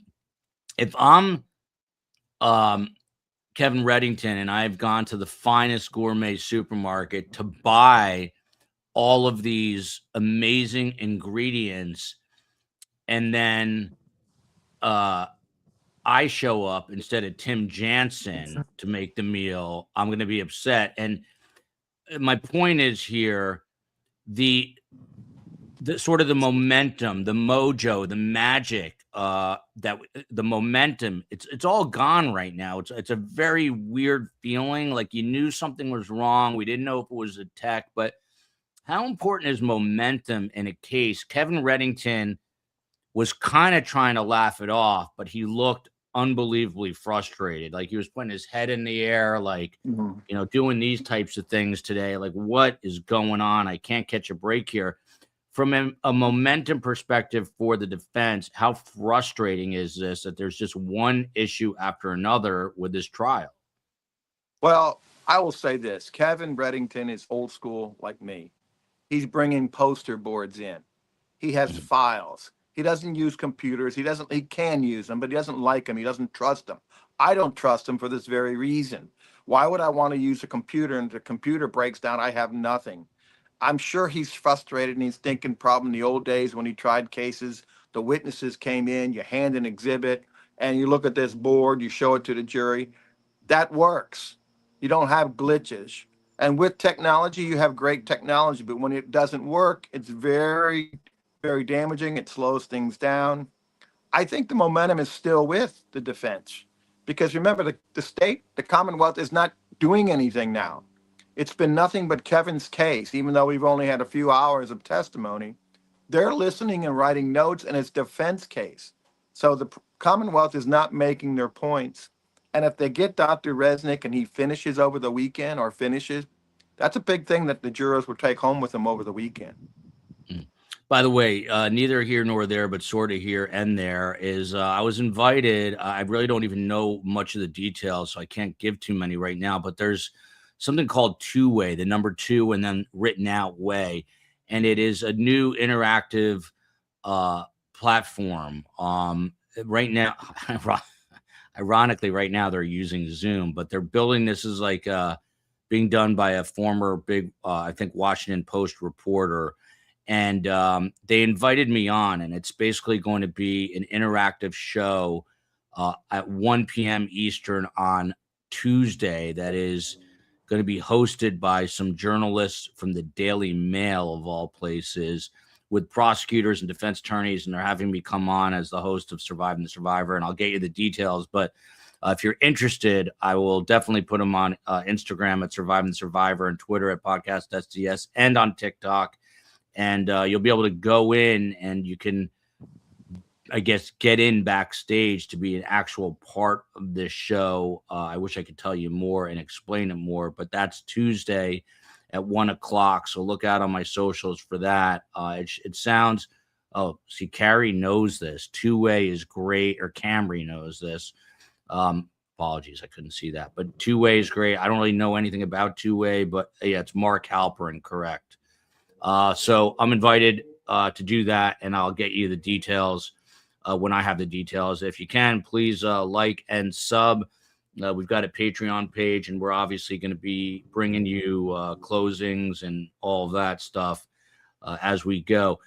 This is really a good time. Listen, there's so many questions here and so much going on that now is a great time to ask Tim questions. You've got an incredibly I'd appreciate if you said STS is the best and Two Way is pretty good, but I'll take it, Damien. Two Way is the best. But if you have questions for Tim, please, I'm going to go scroll to the bottom. COE, thank you from Gen C. I appreciate the super chat very much. And COE, please get a babysitter tomorrow night so we can go do something. I've got to go get my mind off of the Zoom disaster. Joel, are you coming up to Plymouth? I don't, you know what? I was going to then decide not to. And then I heard Brian Enton is going. So now I feel like I need to go because Brian Enton's going. Brian Enton goes to everything. I don't know. I'll let you know tomorrow. I'll have a definite idea. Someone asked him, would the defense have been better not presenting a case at all, knowing that they would have issues with Zoom and would never be able to get their witness on anyway? Well, you wouldn't presume that that's going to happen, and that would be ineffective counsel if you told your client, I'm sorry, Lindsay, we're not going to put any case on because I can't trust Zoom, and our doctor is 88, probably going to have a heart attack, and he won't be able to make it, so we'll just wing it. Probably not a good conversation. Yeah. Tim from 13 Mandy, if Lindsay is convicted, if she's found criminally responsible, would the judge allow her to stay? This is an interesting question. In Duxbury psychiatric pending an appeal, or does she get remanded right away to the Department of Corrections? I think that's a great question. That's a great question. The judge has to determine whether or not he thinks there's issues on appeal, substantial likelihood to prevail. He could grant her. She's not going anywhere. The judge could make that decision if he thought there was issues that could get a mistrial or have it overturned. Great question. Don't know enough facts, but does the judge have discretion? He possibly could. I'd have to look at the Massachusetts law, but he could have the discretion. Yeah. Also, this came up. Another good question. I guess there was talk about Kevin Reddington with jury instructions wants involuntary manslaughter considered. I saw that. Yeah. What kind of move is that? I thought he also was asking for voluntary intoxication. Yeah, that was part of it too. Yeah, part of the drugs, that the drugs cause voluntary intoxication. That's interesting. The Commonwealth tried to argue against it, and even the judge was like, well, I think it might fit. Why wouldn't it fit? And she danced around this generic saying it wasn't part of the instructions for murder. But if there's evidence in the case that's before the jury and the defense or government can argue that those facts are relevant and that jury instruction is applicable, the judge has to give it. Remember, the biggest way judges and verdicts get overturned is by improper jury instructions or lack of jury instructions that the record required, especially if the defense is asking for it. Interesting. Interesting. Who knew that? Halpern is the best. Well, she said I was the best, or Tim's the best, not Halpern, but I'll take it. And then look at this. STS is the best. Love you guys. Just love you right back. Does Tim still think it's going to be a hung jury? I do. And you got so many complex issues, and you just look at the comments. You know, a lot of trials you look and see what people think, and usually they're pretty good on ball. In this one, you got overwhelming, you got division. Some people think she's guilty and should go to prison. It's all mumbo jumbo. Others are out there saying no. So there's likelihood you're going to have like 3 or 4 or maybe 6 of those people on that jury that are both on the one side. And they will insulate each other. So it's not like 11-1 where you got one person holding out. If you've got a friend and you're in the same position, you can stand longer than if you're isolated by yourself. And I just think these positions are very opposite. Yeah. Tim, I asked you this, but Mary Dean is asking it in a different way. With the Zoom issues that are still going on, does it hurt Reddington's case? I feel like it's just taken the air out of the sails, Tim. It could if it would have happened in between his testimony. He really was just getting to the start of it. So if it would have happened where he's reaching a crescendo where it's the big issues and the jury can miss it because of concentration, I agree with that. But he really hasn't started. Let's see what happens. But the jurors, they're probably ready to go home for the weekend. They haven't had you keep saying 18 days of testimony. There hasn't been 18 days worth of testimony. There'll probably be 13 days of testimony with all the time that's been lost. And short court dates. 100%. Cumulatively, it's not close to 18. Look at this from the Peep artist. I'm not just saying this to kiss your ass, Peep, but Vermont, you can ask the COE, perhaps my favorite state in the union. So beautiful, the greenery, the cows, the Ben & Jerry's ice cream. But shout out to J Peak, Vermont, which I'd never even heard of. Tim from Jilly Bean here. Will Lindsay testify in her own civil suit? Oh, in the civil suit. Civil suit. Normally, they usually have to testify in your civil cases. And that case will be after this criminal case. So unless it's a hung jury here, they may have to continue that because she has a Fifth Amendment right. That's a question for civil lawyers. But I would think if I was representing her and we got a hung jury and the Commonwealth is going to recharge it, I would ask the civil court to delay it until after the criminal case is resolved. Yeah, I said yes to two-way. I don't even know what it is. It occurred to me I should probably know what I'm saying yes to. But Damien says SGS is so good that I take time away from two-way to watch this. When is two-way on and where do you watch it? I have to say the people who work there are super cool, the ones I talked to. So I was like, I was impressed, but where do you watch two-way? Because they told me that they don't even have a platform built yet, and they're just doing stuff over Zoom. But where do you all watch two-way? I'm curious. Tim, Kevin tried to get this TikToker as a witness, and he was denied. So the question here from Just One More Thing, that should be the name of this trial, by the way, Just One More Thing. Because it's always one more thing.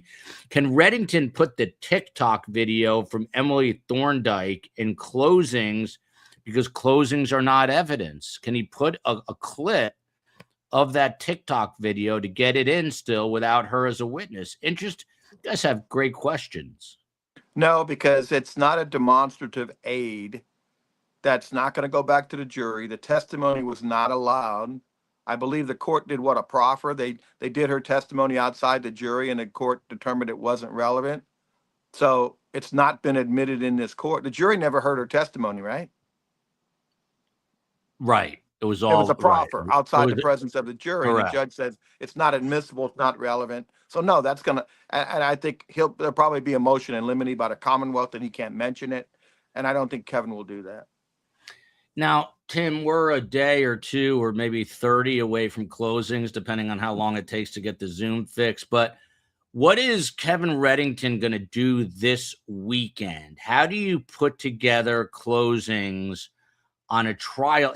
He makes everything seem very simple and easy, but if you go watch Lionel Messi play soccer, he makes it look easy. He kind of just walks up and down the field.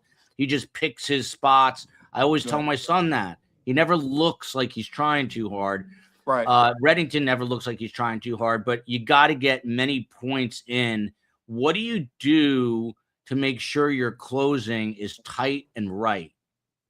Well, what the good athletes say, the game slows down for them. It's all in slow motion to them. Yeah. If you think about it, I don't know if you ever seen some of these Denzel Washington movies, right? Where he shows a prelude of how he's going to kill these people in his eyeball. I don't know if you've seen that show. Yeah.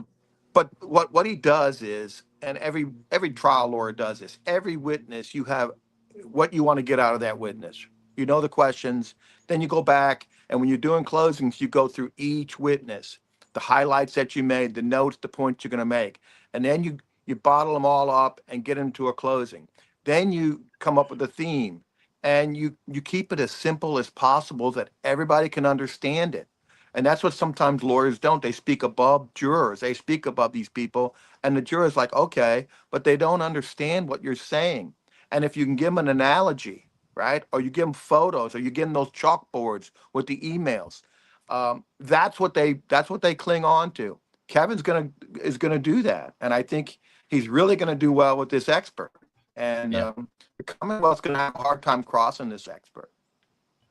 So, Tim, are they going to keep their cross short because of that? Because they know this guy this guy has been an expert witness in the biggest trials in America. Are they going to purposely keep the cross short and to the point so they don't open the door and get themselves in trouble? Well, the biggest things they're going to do, they're going to ask him how much you got paid. You're getting paid. How much are you getting paid? And this expert's probably getting paid quite a bit, or he's older, so he's probably not. This is not his money-making years, right? So he might be doing it on a discount because it's important to him. But they're going to get bias and motive to him. But it's difficult because he's testified for the state and prosecution in a lot of cases. They're going to probably say you haven't actually physically seen, and you didn't physically see Lindsay at the time this was occurring or when she needed treatment. No.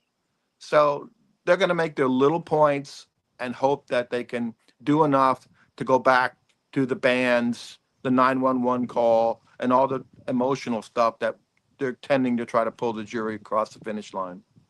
G and TJ's mom, our friend. Happy Friday, all. Yeah, thank you for the super chat. You had another disorganized court day. Listening to Joel and Tim is better, though. LOL. Thank you for that. I'm not sure about that, but at least maybe Tim, but I don't know about me. It is now 10:39 for those who are joining us. Court has sort of started, only to realize that there's a major Zoom issue with the expert final last defense witness, Dr. Philip Resnick, who at 88 years old just announced on the stand that he's coming off of major surgery for an illness and was bedridden and not allowed to travel, and just got released from the hospital on Tuesday. Wow. So I just don't know how much time we have with Dr. Philip Resnick to testify, figuratively and literally. I hope he lives for another 100 years, but who knows what's going on. Maddie's Aunt Carrie, why isn't anybody talking about Chad Dorman in this case? A lot of people have, maybe not enough. If you watch his police interrogation, he's having a lot of the same things happening that Lindsay Clancy said. This is a case, I think he was diagnosed as having schizophrenia or psychosis. I don't know enough about the case. I probably shouldn't talk about it, but some sort of mental health issue, and he's convicted. Look at this. Look at this. Is this because I'm talking about this? Anyway, I don't know enough about that. Oh, yipes, because I said the thing about Resnick. Oh, that's what it is, I think. Tim, you go into your criminal defense mode where you actually go into your voice in court. How would you, I don't want to put you on the spot here, but if you're Kevin Reddington, how do you start your closings? Ladies and gentlemen, you've been listening to this testimony for the last 19 days, but if we really count it up, it's been 13 minutes because of all the problems. So we apologize for that. Yeah. But one thing you have to understand, this woman behind me is a loving, caring, beautiful mother who still loves her children until this mental illness overtook her. Is that what I mean? Is he going to say something along those lines? What's he going to say? I think the evidence is clear. She was a loving mother. The Commonwealth and no one has introduced any evidence that she wasn't a loving mother and loved her children, cared for her children. She was taking them to the doctor. She was getting this and getting that for them. There's no evidence that of any motive by her, but what the ample evidence is that she was having mental health issues. She was having postpartum issues. She was seeking help. She was suicide, called the suicide hotline. Everyone failed her. Her husband was going skiing, doing these trips. His parents wanted to come, and he said no. She was screaming for help, and she didn't get it. And we're giving you this whole package to show you what was going on in her mind at the time. And it's going to be really important that they don't look at her while she's sitting in the courtroom, because that's not what the decision is. It's the day that this occurred. What did she look like and how was she acting mentally? And don't be mistaken by seeing her writing notes, or that's not what this is about. And I would also mention, and maybe Kevin will, I say, well, you didn't see D.A. Cruz, right? You saw D.A. Cruz the first day. You haven't seen him in this courtroom since to see this debacle and this lousy case that the Commonwealth has brought. Put them on defensive, because the local jurors saw the DA sitting there for the openings. He hasn't been in the courtroom since. That's interesting. I hadn't even thought of that. You think about that because you're pointing and you're making your points. Yeah, and he mentioned it in the openings. Now, I mean, Tim, this is also such an unusual case because it literally comes down to the moment of the killings and no one is there, and they have to decide, not is she guilty?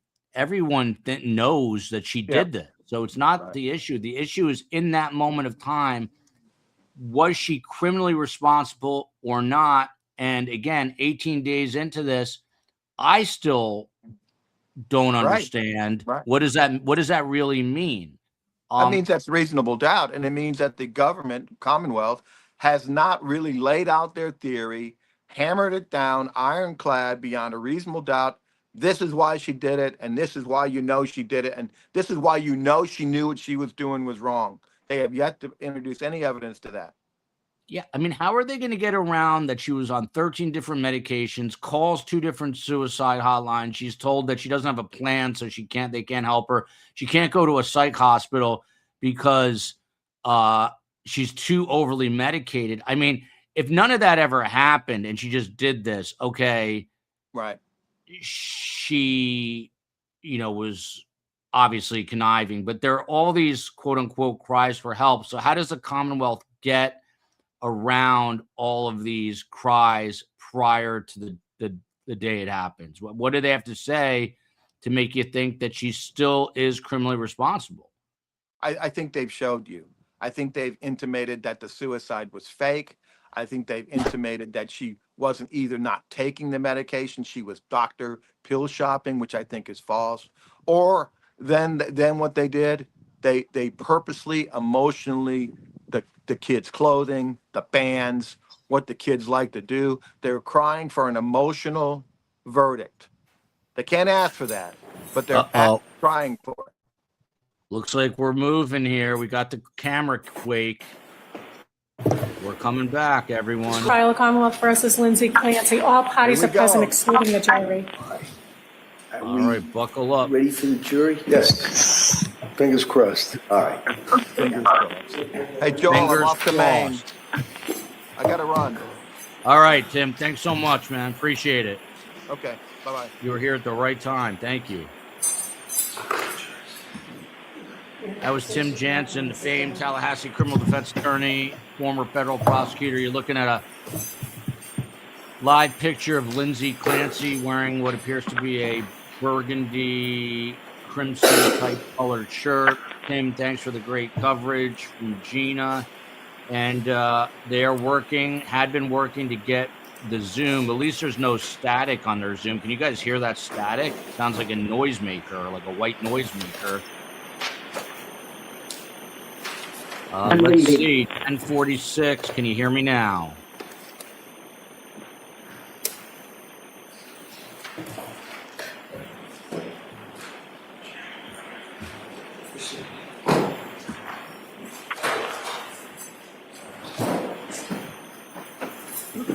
All rise, please. Jury's entering. Jury's coming in. I will stop talking. We will watch. This is going to be Dr. Philip Resnick. He is a world-renowned expert on issues of postpartum depression and psychosis. What are the chances the Zoom does not work the minute we start? From 0 to 100% chance it does not work. What are your predictions? Court is back in session. You may be seated. Your Honor, for the purpose of the record, we return back to the trial of Commonwealth versus Lindsay Clancy. All parties are present, including the defendant and including the 18 jurors. Thank you, Madam Clerk. Members of the jury, we're going to give it another go. All right? All right. Go ahead. Okay, thank you.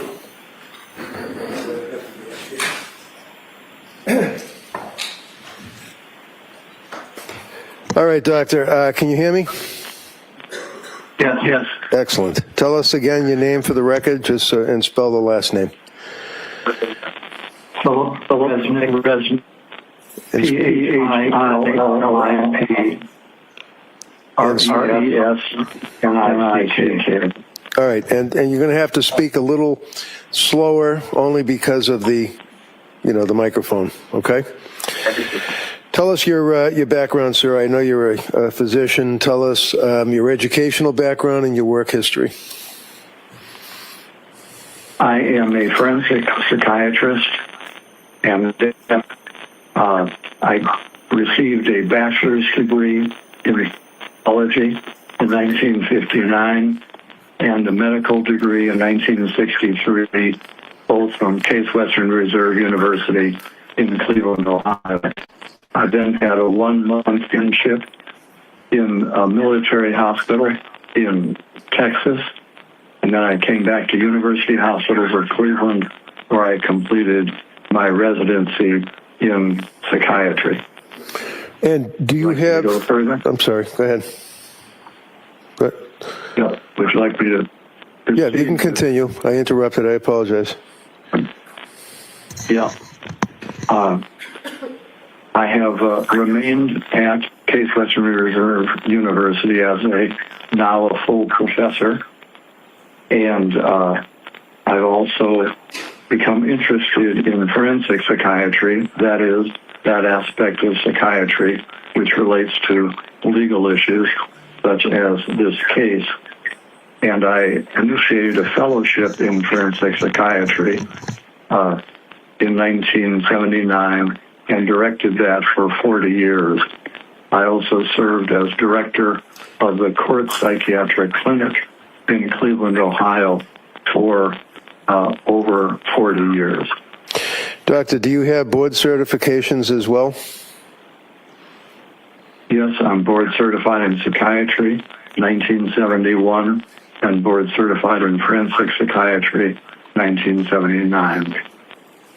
Did you also have added qualifications in forensic psychiatry in 2014, 2024, and recertifications? Yes. And have you, without going through them, also had a number of visiting professorships? Yes, I've had about 14 visiting professorships.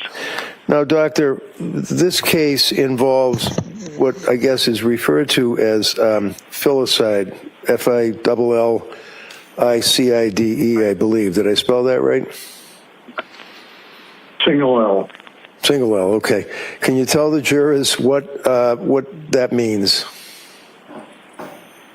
Now, filicide is a parent killing a child, and it is a relatively infrequent phenomenon that occurs in the United States somewhere between 400 and 500 times a year.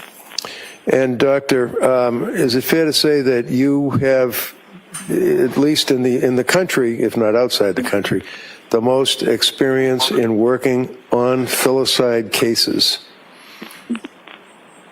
I believe that's true. I have been personally involved in, I'd estimate about 80 cases where I was asked to evaluate mothers and fathers who had killed their children. And the question that I have, Doctor, is have you had occasion to work on cases that found themselves in court where you gave testimony either for the government or for the defense? Yes, I have. Let me just go through, if I can.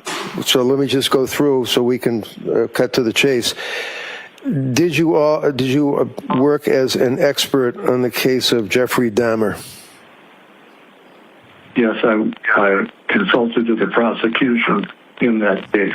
Did you also work on the case of what is referred to as the Unabomber, a fellow by the name of Kaczynski? Yes, I was also a consultant to the government on that case.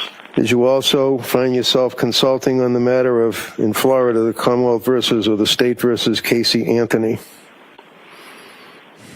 I was a consultant to the defense in that case, but I could not be helpful. Did you also work on the matter of Andrea Yates?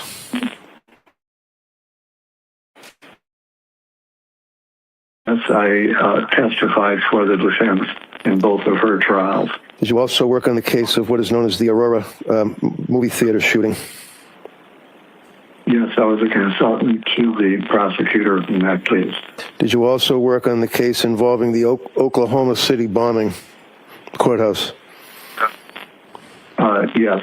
Again, I was employed by the government in that case.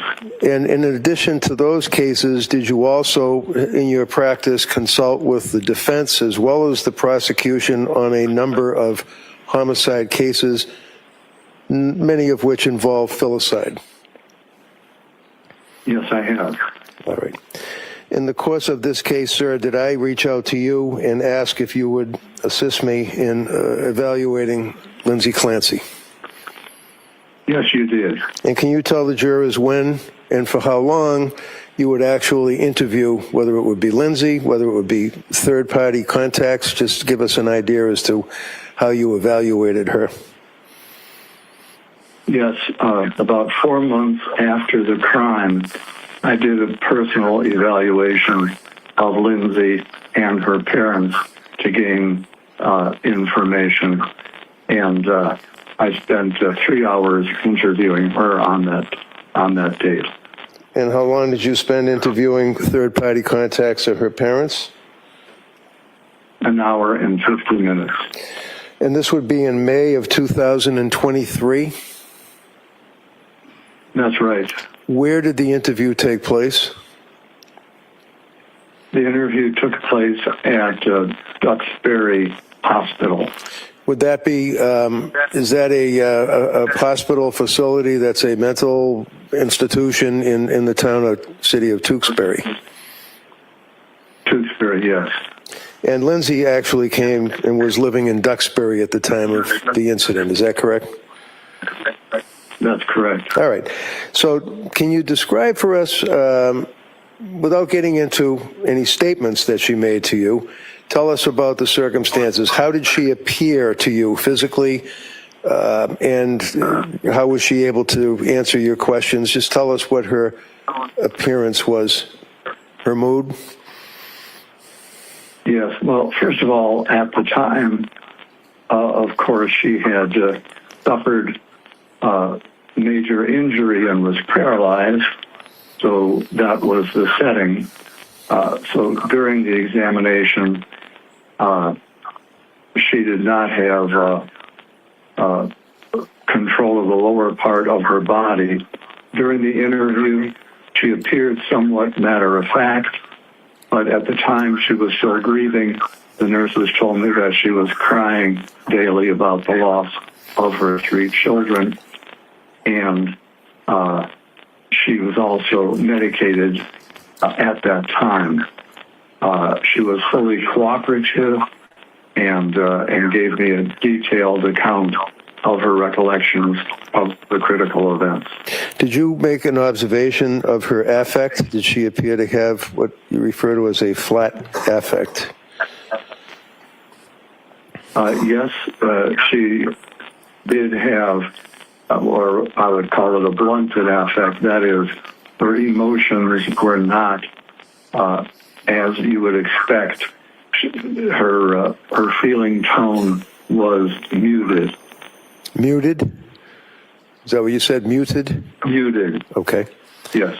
Now, Doctor, in the course of evaluating this case, and again, in the interest of time, would you agree that you had a chance to review a number of items to assist you in your evaluation? I reviewed extensive records in this case, both records referring to Ms. Clancy's mental illness, how it developed, who her treaters were, and then also I was able to evaluate records after her conduct. And that would include police reports? Extensive police reports, yes. Grand jury testimony? Yes. Photographs? Yes. Videos? Yes. Medical records from healthcare providers such as Dr. Tufts, nurse practitioner Gelada, and McLean Hospital? Yes. Were you aware that she had also contacted suicide hotlines and went to a facility in Rhode Island, women and infants? Yes, I reviewed all those records. So with all of that information, Doctor, that you had access to, did you also have the opportunity to review any records from, let's say, the government's doctors, Dr. Helbrun, Dr. Mack, Dr. Satoff? Yes, after I prepared my report, I was aware that there were 3 experts employed by the prosecution, and I was able to review their reports in detail also. Okay. And your report is actually dated, you saw her in 2023, and you prepared your report ultimately after your evaluation in September. Do you know when the government's doctors' reports were available to you? Was that recently? My recollection is that they did their evaluation about 3 years after the crime, and I had the opportunity to see her 4 months after the crime. Now, did you also have occasion, sir, to see from Dr. Helbrun, government's doctor, psychiatric testing? Yes, I did. Can you tell us, for example, was one of the results on the psychiatric testing a test that he administered for the government called the MMPI, or Minnesota Multiphasic Personality Inventory Test? That was a psychological test that he administered, yes. And do you recall from reviewing the records what the results were? Was she faking, was she lying, or was she telling the truth? And the results showed no evidence of faking. Hold on.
All right, I apologize. I had to just take care of something quickly there. I don't know what is going on here. This was mid testimony now, and it just seems like they just sort of stopped his testimony midstream.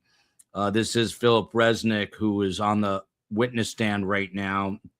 He is legendary in the field, graduated from his bachelor's degree in college in 1959. That is 67 years ago. I only know that because I was born in 69. And graduates from medical school in 63.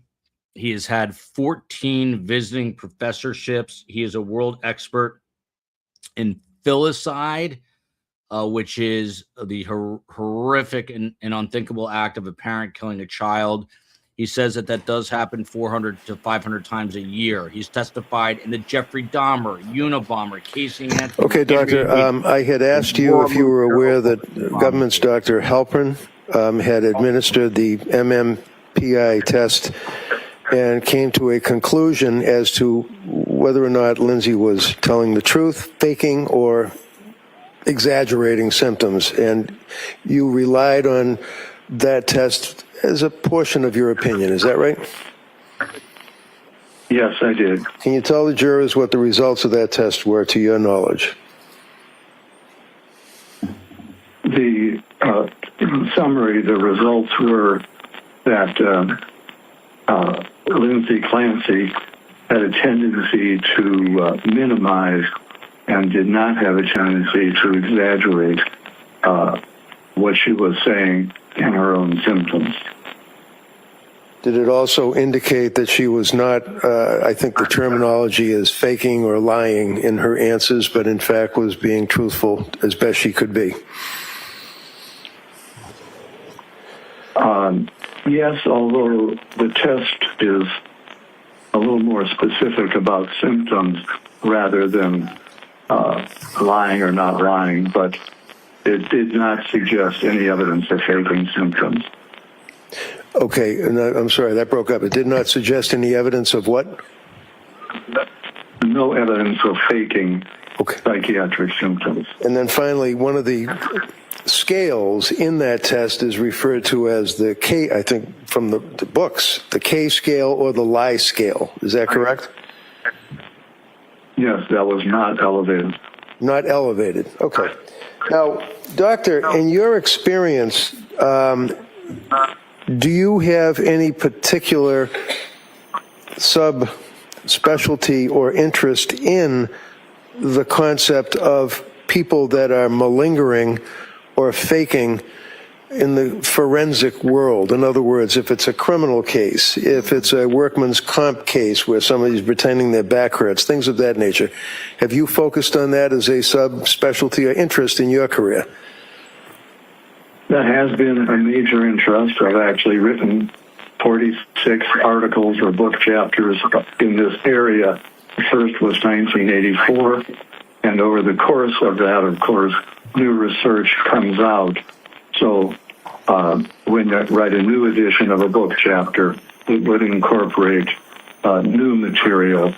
So even though the chapter may go through 5 editions in a particular book, they're up to date, and the ones which were written earlier would no longer be the best basis for forming an opinion. Now, for example, when you reviewed Dr. Helbrin's report for the government, did he refer to your articles? He did refer to my research, yes.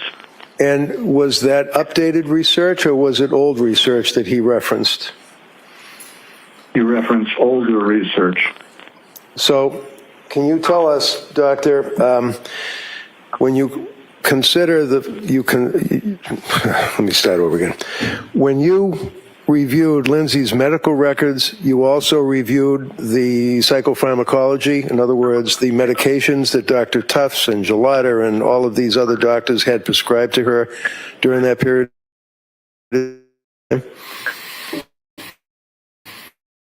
Yes, I did. And have in mind your interview, the time that you spent with her directly reviewing all of the documents, all of the medical records, everything that we've talked about. And you're also aware from her, not specifically what she said to you, but you're aware of the circumstances from her recollection as to the killings that she told you. Is that correct? Yes, as well as the journal she kept and other evidence of her thinking and symptoms as the time approached for the crime on January 24th, 2023. Okay. And you were also aware of her access to her cell phone, doing Google searches and looking up medications during that period of October, November, December, and January. You're aware of that, correct? Yes. Okay. And can you tell the jurors, in your opinion, sir, with your years of experience in the issue of filicide, working for just the government on a number of cases and the defense, and your evaluation of Lindsay, can you tell this jury your opinion as to whether or not at the time of the killings that she was suffering from a disease or defect that impaired her ability to substantially appreciate and or conform her conduct to the requirements of the law? Well, sure. Let me begin with the issue of whether she had a mental disease or a defect. Ms. Clancy had a severe depression. There is a book called the DSM, or Diagnostic Manual, prepared by the American Psychiatric Association, which lists criteria for various diseases. So in the diagnostic manual, for example, one needs to have 5 out of 9 symptoms to make a diagnosis of major depression. And Ms. Clancy, as she approached the date of the crime, actually had 7 of the 9 symptoms and was severely depressed. So that, in addition to that, she had some earlier evidence of what's called a mild mania, and that fits together in what's called bipolar 2. So in other words, it's a type of bipolar illness where there is more frank depression, severe depression, but the manic aspects are not as severe. So my final diagnosis of her was called bipolar 2 with a severe depression on January 24, 2023. And from reading the reports of all the experts that will be testifying, no one failed to diagnose a major mental disease on the day of the crime.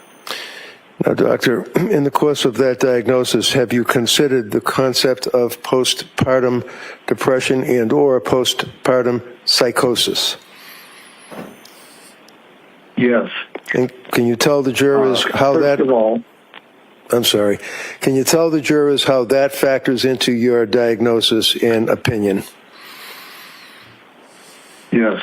Ms. Clancy had a history of anxiety and difficulty with each of her children. It was minor with her first child, more significant with her second child, and on the occasion of Callan's birth, things went well for the first 3 months, but then Ms. Clancy became very anxious and depressed, and it took quite a toll on her.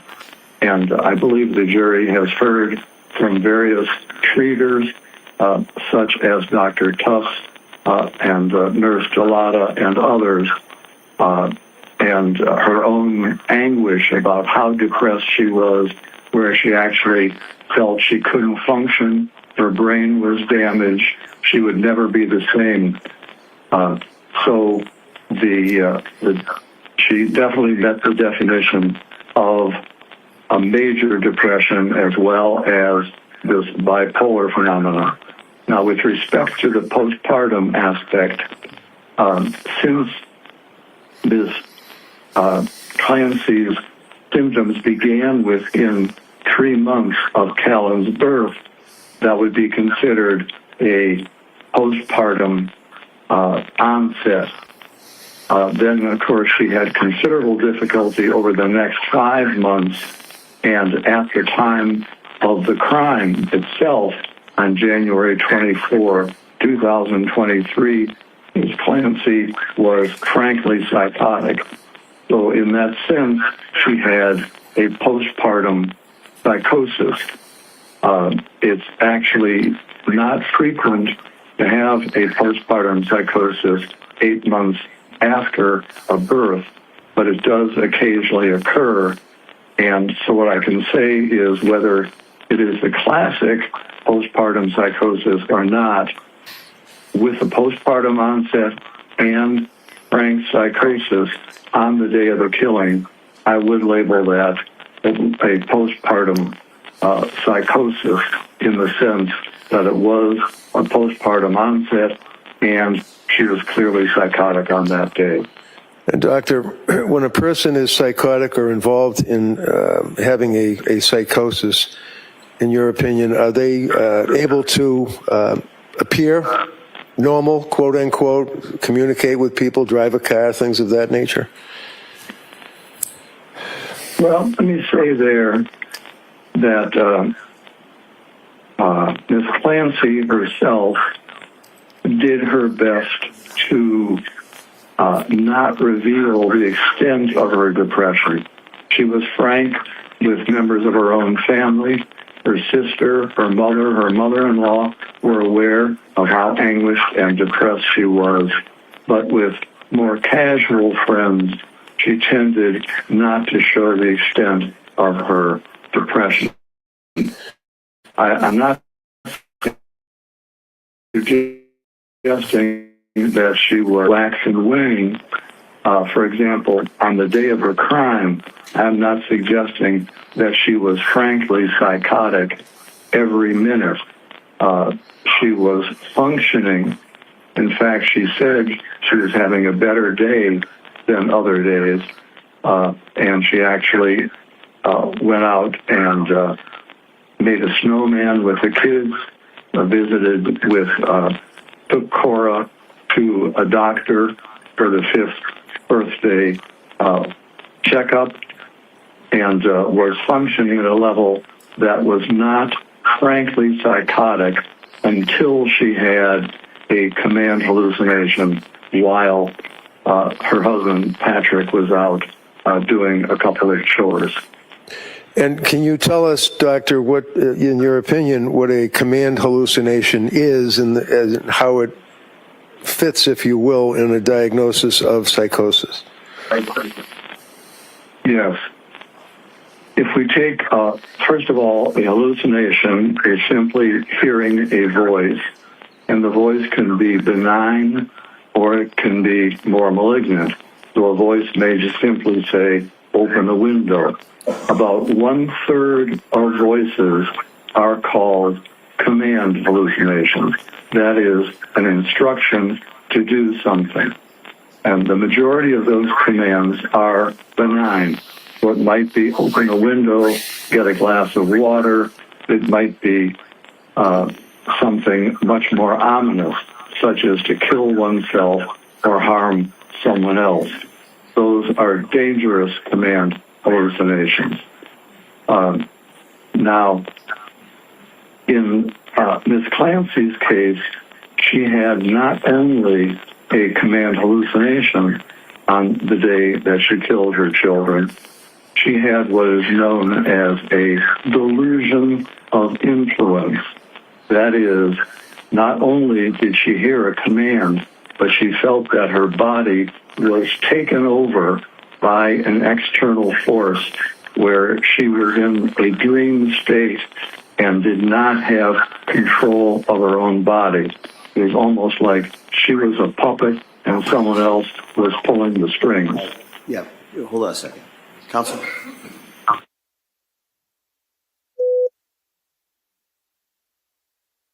Without question, the most significant testimony, at least for the defense, and I would argue for both sides up to this point. This is an absolute world expert, the go-to guy for postpartum depression and postpartum psychosis.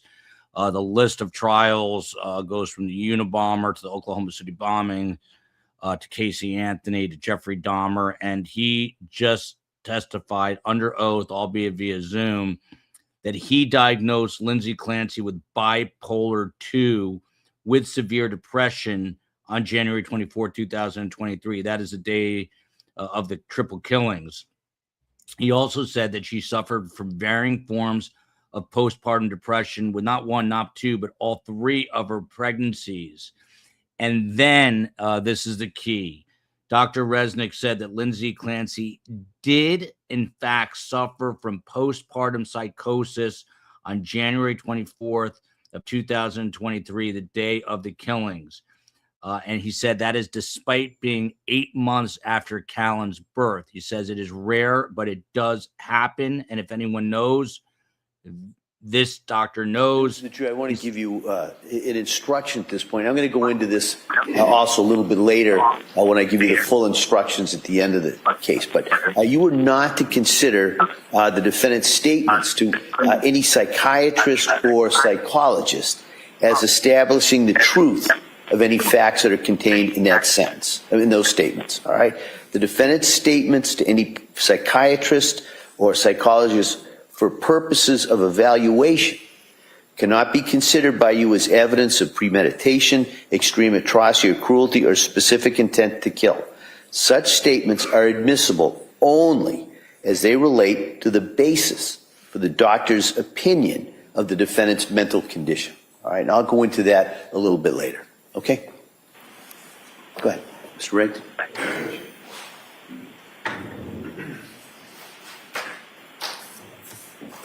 So, Doctor, to conclude, would you relate your opinion as it relates to the standard of a person being lacking criminal responsibility at the time of the commission of a crime in the Commonwealth of Massachusetts? Well, there are two arms to the test for criminal responsibility. One has to do the defendant's ability to control their conduct, and the other has to do with their knowledge of the wrongfulness of their acts. I'd like to address each of those separately, if I may. Sure. With regard to my opinion is that Ms. Clancy was, due to her mental disease, unable to conform her conduct was to the requirements of the law on the day that she took the lives of her children. And let me give you the basis of that opinion. First of all, she was hearing a voice which was commanding her to engage in the killing behavior, and she did not feel any sense of control. She felt that she had to obey the instructions she was receiving. It was a matter where she was just following the command rather than being able to make any decision to do it or not. And, for example,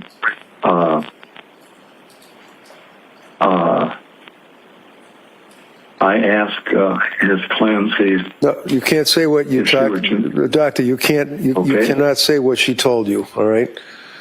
Okay. All right. I will not do that. Let me just make sure I'm covering other aspects of this. The second evidence that she was lacking control is the fact that she made a severe suicide attempt, also based on the command hallucination that she heard that day. so that she not only cut her throat and jumped out of a window, she very much wanted to die. Now, in my research on women who kill their children, I've divided the motives into 5 categories, and I want to look at how Ms. Clancy to those motives. So tell us the 5 categories. Yeah, the 5 categories are: first, altruistic filicide. What does that Secondly, mean? What does that mean, altruistic filicide? Altruistic filicide occurs when a murder is committed out of love rather than hostility. It is an effort on a mother's part to do what is best for the child. They may believe the child is, they may have a delusional belief the child is about to be tortured in their delusional mind, and they take their life in doing what they believe is in the best interest of the children based on their delusional idea. Altruistic filicide also occurs when a mother may plan to take her own life, and in her psychotic thinking and severe depression, it is distorted, and she may believe that the child will be worse off if she remains alive. So, for example, in Ms. Clancy's case, she believed that, as the jury has already heard, she was obsessional about caring for her children. She consulted with others at work to try and do exactly what was right for her children, and she believed that if Ms. Clancy took her own life, her children would be in terrible shape, and in her mind, she believed that she would be doing her children a favor by having them go to heaven with her rather than remain on earth without her doing the mothering. Her mind was very distorted like that. Okay. So if you could just tell us the other titles of the other 4 types that you were referred to. Just tell it without getting into detail if they don't apply to Ms. Clancy. All right.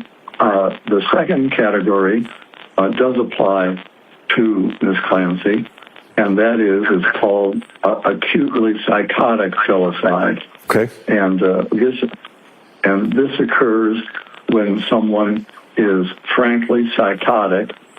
They may have delusions or hallucinations. They're out of touch with reality, and rather than having any rational motive, they're simply acting on their psychotic beliefs. So those 2 both apply to Ms. Clancy. The other 3... Okay, go ahead. I'm sorry. Go ahead. No, that's right. Just give us the other 3, the captions of them. The other 3 which do not apply, one is called child maltreatment, in which a parent may shake the child to death or throw a child against a wall in an abusive manner. The next category is unwanted child, where someone, just for their convenience, the child is a burden, and they kill the child for that motive. And the final motive is spouse revenge filicide. That is, someone hates their spouse so much that they're willing to sacrifice the child as a way to punish the spouse. And the 3 latter categories clearly do not apply to Ms. Clancy. She loved her husband, respected her husband, had a good marriage. She never spanked or ever abused her child, and all of her children were wanted. In fact, she planned to have a 4th child. So those 3 categories clearly do not apply. If I can explain how the two categories did apply. I've already mentioned that Miss Clancy believed that a distorted belief that her children would just be miserable, and she could not imagine them continuing to exist and have a decent life without her being there as a mother. And so in that sense, she did what she believed was morally right, even though she understood that ordinarily killing a child is against the law. She believed that she was doing what was right for her children with her distorted, psychotic thinking about the children's need for her. And then with respect to the second category of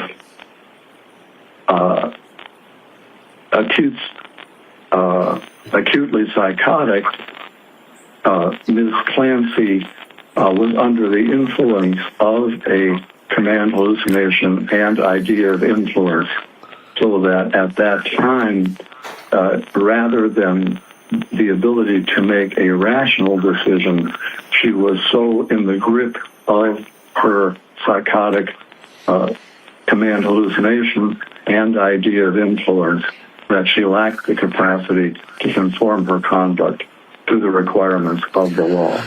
Okay. And, Doctor, pretty much finally, there's been some questions or allegations that Ms. Clancy did not provide information to her health care providers about her adverse effects of medication that she had been prescribed. Do you agree with that from your review of the medical records, or did she, in fact, tell her health care providers how she felt as a result of what she perceived to be the medications that were... Opinion of reasonable medical certainty that Ms. Clancy was actually a more sophisticated patient than most, and she was forthcoming in conveying her symptoms. The one area in which she was not fully revealing was the area of when she had an impulse to harm her children, and that was because she had a rational belief that her children may be taken away from her by a social service agency.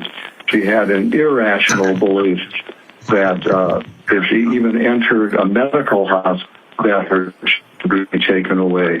So that is the one area in which she was not fully forthcoming. Now, Doctor, in your experience, do you find that many women that are caretakers of children, postpartum, after the child is born, that are having these intrusive thoughts and having these dark thoughts, are in fact afraid of reporting them because of that very reason that you're talking about? And sustained. Yes, as a matter of fact. You can't answer that. Phrase that. Okay.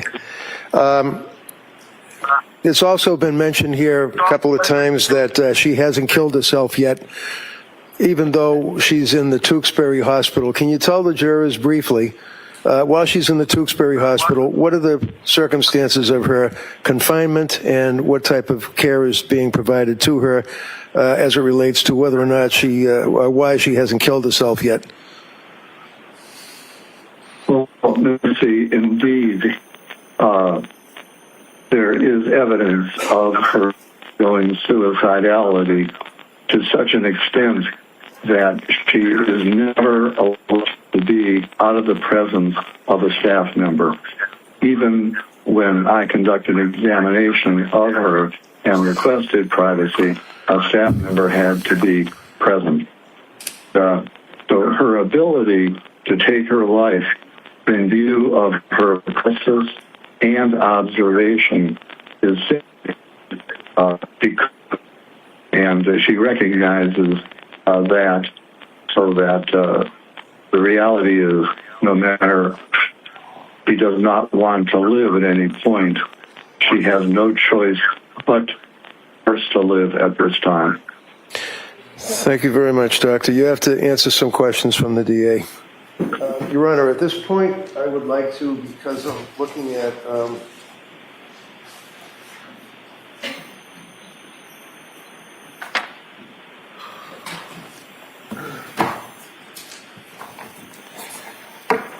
yeah, 40-page resume, so I'd just offer that if I could. Any objection? No objection. Okay, that may be marked. Thank you. 40-page resume. That appears to be the end of the direct exam. Here comes the Commonwealth. I may? Yes, please. Go. Good morning, Dr. Resnick. Good morning. In addition to the evaluations that you do, is it true that you've also taught some courses to other forensic psychiatrists and psychologists about how to testify in cases like these? Yes, I have. And you teach them how to answer questions and how to dress and how to appear believable and trustworthy, correct? That's correct. And in one of your trainings, excuse me, Do's and Don'ts of Depositions by Dr. Philip Resnick, in your course description, you state information beyond the question should not be volunteered because it will open up new areas for questioning, provide ammunition for attacks, eliminate the opportunity for surprise, and information fails to get to the jury, correct? That's correct. So you teach other psychologists how to hold back information in the discovery process to surprise the other side. No, that's not it. And I'm not excited.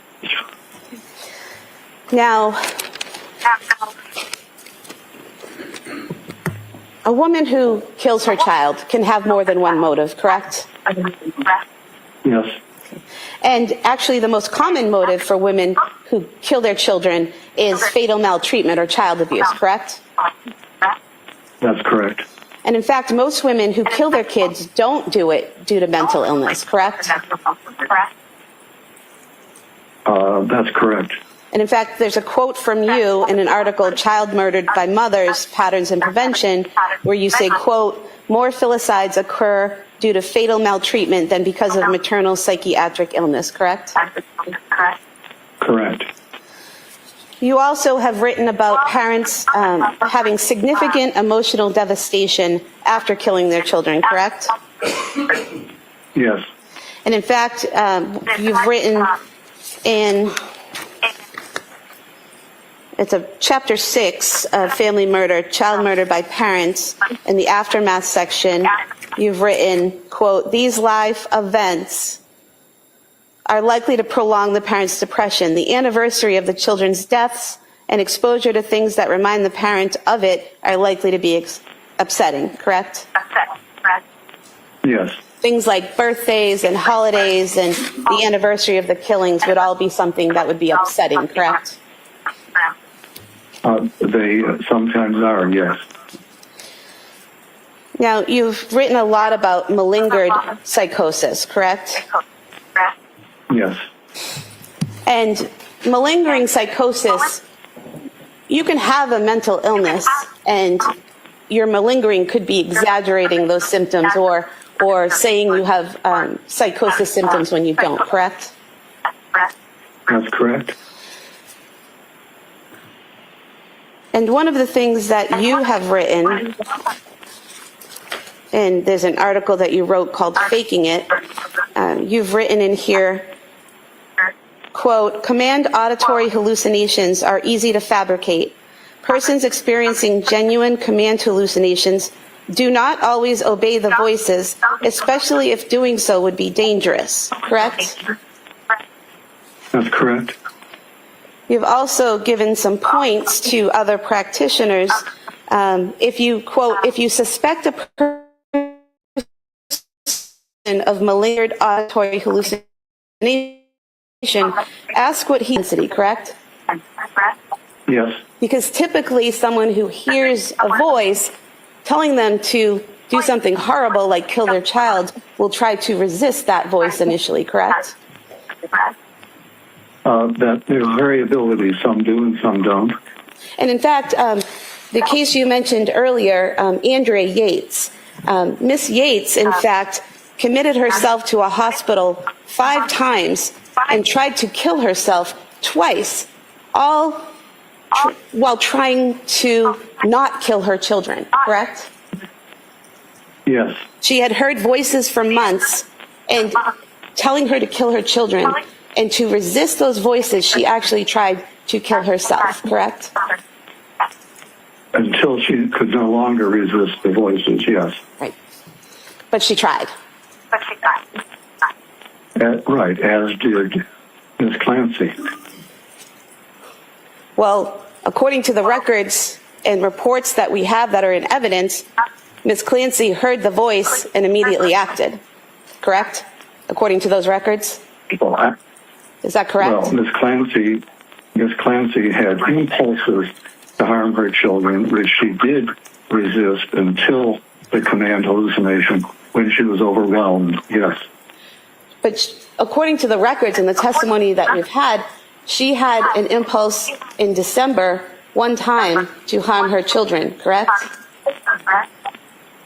I believe it was on 2 occasions that she mentioned it to her husband. And then never again after that until her kids were killed, correct?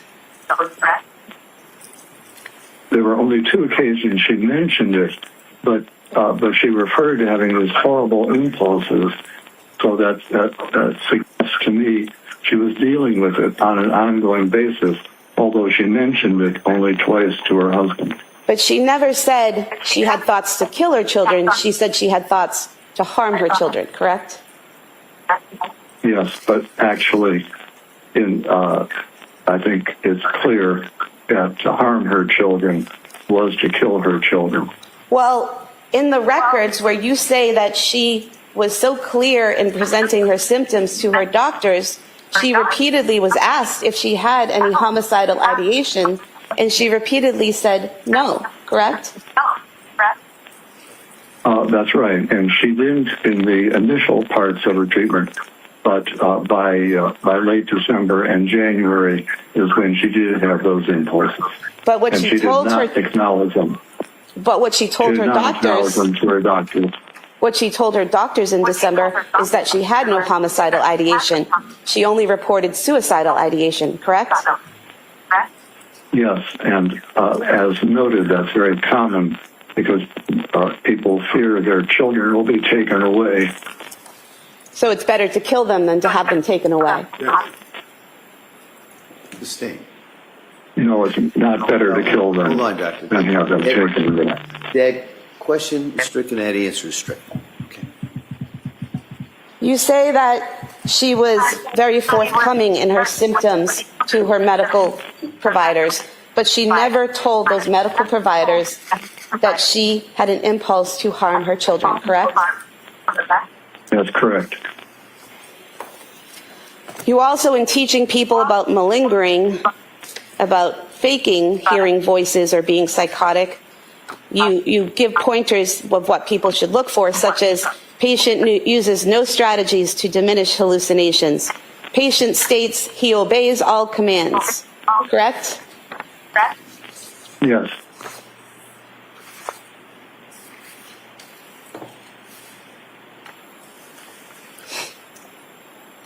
You also, in a podcast, evidence entitled Identifying Malingering with Dr. Philip Resnick, you were asked about malingering, and you said, and asked about hearing voices, and you said, quote, so a common example I'll use in teaching is if you hear a voice out of the blue that says, kill your mother, your moral fiber would cause you to hesitate. But if you have concurrent delusion that your mother is an evil wizard, you're more likely to act on that command hallucination, correct? Correct. And there's no evidence in the records or in the testimony that we've had thus far that Ms. Clancy believed that her children were evil or that they were possessed or that there was any danger posed by them or to them by such forces, correct? Instead, Ms. Clancy. Well, it was a yes or no question, Doctor. No, go ahead. You can answer that. Instead, Ms. Clancy had the psychotic, distorted belief that her children would be better off in heaven rather than being motherless. So that was her psychotic distortion, coupled with the command hallucination. So she met the exact requirement you're referring to. And you believe that that was her psychotic delusion, that they would be better off without her, better off in heaven without her, because according to your report, you could figure out no rational, non-psychotic motive for her to kill her children, correct? Yes. And so just because you can't figure out a motive, or you don't know a motive, or the person doesn't tell you a motive, doesn't mean that there actually isn't a motive, correct? There was a motive. But that's not what I asked you. I did not ask you about Ms. Clancy. I said, just because someone tells you that they don't have a motive, or you can't figure out a motive, doesn't mean they didn't actually have a motive, correct? That's possible, yes.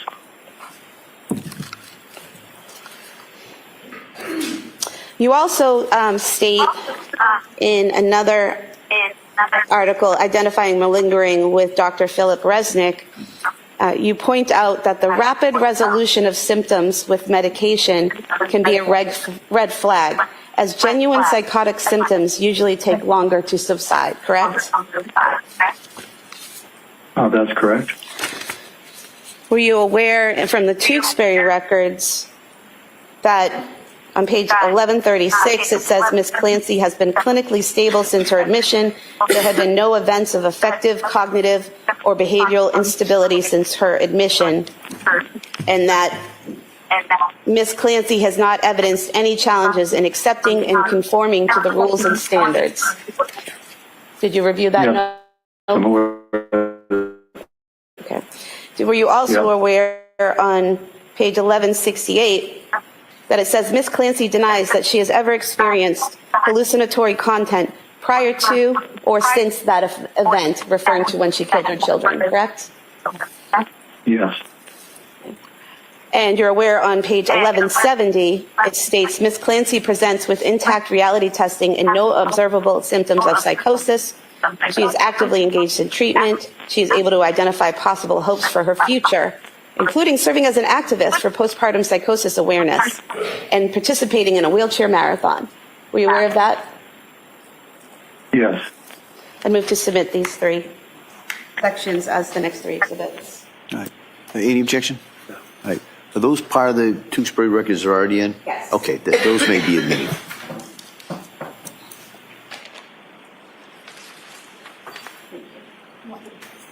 Yes, please.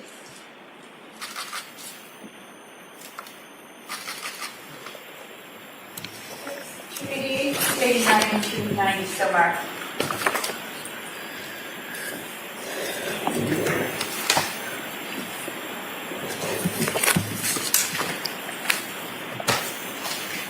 Doctor, you mentioned that when you interviewed Ms. Clancy, you spoke to some nurses who told you she had been crying every day, correct? Yes. Are you aware that in the Duxbury records, in the one-to-one notes of people who watched her every minute of every day, there's no record of her crying every day? Well, when I saw her at 4 months, I'm not sure, was she already, how long had she been at Duxbury? Well, I'm not aware of that note, but my recollection is that she was observed crying. But there's no record of her crying at Duxbury every day, correct? I have no knowledge of it. And you mentioned that during the interview, not getting into anything that she said, but her affect, her expressions, her emotions, you said that they were flat and blunted, correct? Yes. Do you remember the portions of the video where she smiled and laughed? Are you talking about the video of my interview? What was that? Are you talking about the videotape of my interview with her? Yes. Yes, at the end of the video, do you recall her smiling and laughing? So does that open up the video? This is affect and behavior. That's an issue we could talk about over here, and probably something best raised on cross. Okay. On redirect, I'm sorry. And just getting into her affect and behavior, doctor. Yes. Yeah, that's not inconsistent with her affect throughout the interview, especially, for example, in talking about. Well, not getting into what she talked about, doctor. I'm not asking anything about what she talked about, just her expressions and her affect. Now, you mentioned that the Commonwealth experts saw Ms. Clancy 3 years after you examined her, correct? I said it was 3 years after the crime. Okay. And you're aware that the Commonwealth was not permitted to interview Ms. Clancy until after defense had filed a notice of their defense and we'd been given permission by the court to have our experts interview her, correct? Yes. And you're aware that did not occur until approximately 2.5 years after the incident, correct? Yes. Now, you mentioned that postpartum psychosis doesn't typically happen 8 months after a child's born, correct? Yes. In fact, typically, it's within 4 weeks of a child being born, correct? Most often, yes. And you mentioned that her postpartum, Ms. Clancy's postpartum symptoms began within that 3-month time frame of postpartum. Do symptoms have to occur within that 3-month period to be postpartum? Well, there's a wide range of definitions of postpartum. Some scholars in the area make it the whole first year, others 3 months, others 4 weeks. And in fact, her seeking help from a psychiatrist happened in September, which would have been 4 months after she gave birth, correct? Correct. You mentioned that Ms. Clancy was able to hide her symptoms of depression from her friends, that she was open with some people, but she was able to hide those symptoms from friends and other people she interacted with, correct? Yes, hide the depth of her depression. And so she was able to control and conform her behavior to situations in which she did not want to show people how she was feeling, correct? Sure, very common.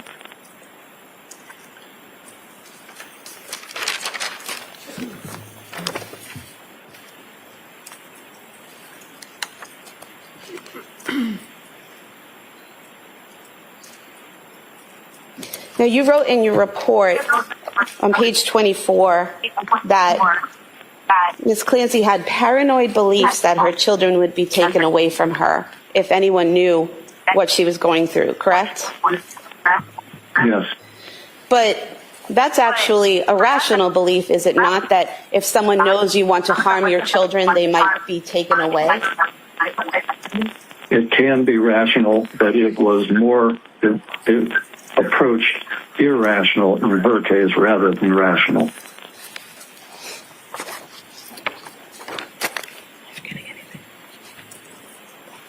I have nothing further. Your redirect? Redirect incoming. You heard Kevin Ranger try to get this video in because the Commonwealth brought it up. No, thank you, Doctor. Oh, look at that. This might be it for the defense. All right, so if we could turn off that. Thank you, Doctor. Thank you.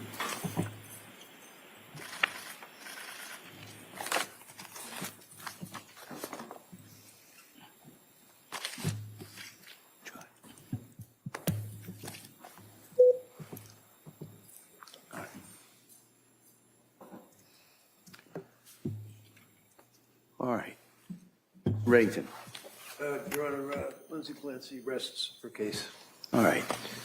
So, members of the jury, the defense has now rested its case. All right, so I'm going to talk to counsel for a minute or so over here, and we're about to go into the next phase of this case. It would be the Commonwealth is offered and given the opportunity to offer rebuttal witnesses on certain issues. And so I'm going to talk to counsel first, and I'll inquire of the Commonwealth if they wish to offer these rebuttal witnesses. Okay? So, counsel, can I see it sidebar?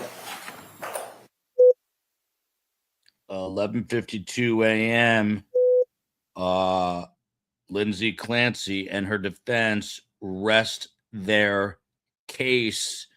Now we've got the Commonwealth rebuttal coming up ahead, and it's not a short day like others have been. We are expected to see the Commonwealth rebuttal case. I'm not sure how many witnesses we are going to call or they are going to call, but we're about to find out. What did you all think of that exchange between, well, first of all, the direct exam of Dr. Philip Resnick? I'll go through it in just 1 second. What did you all think? And then what did you think of the Commonwealth cross? Let me know.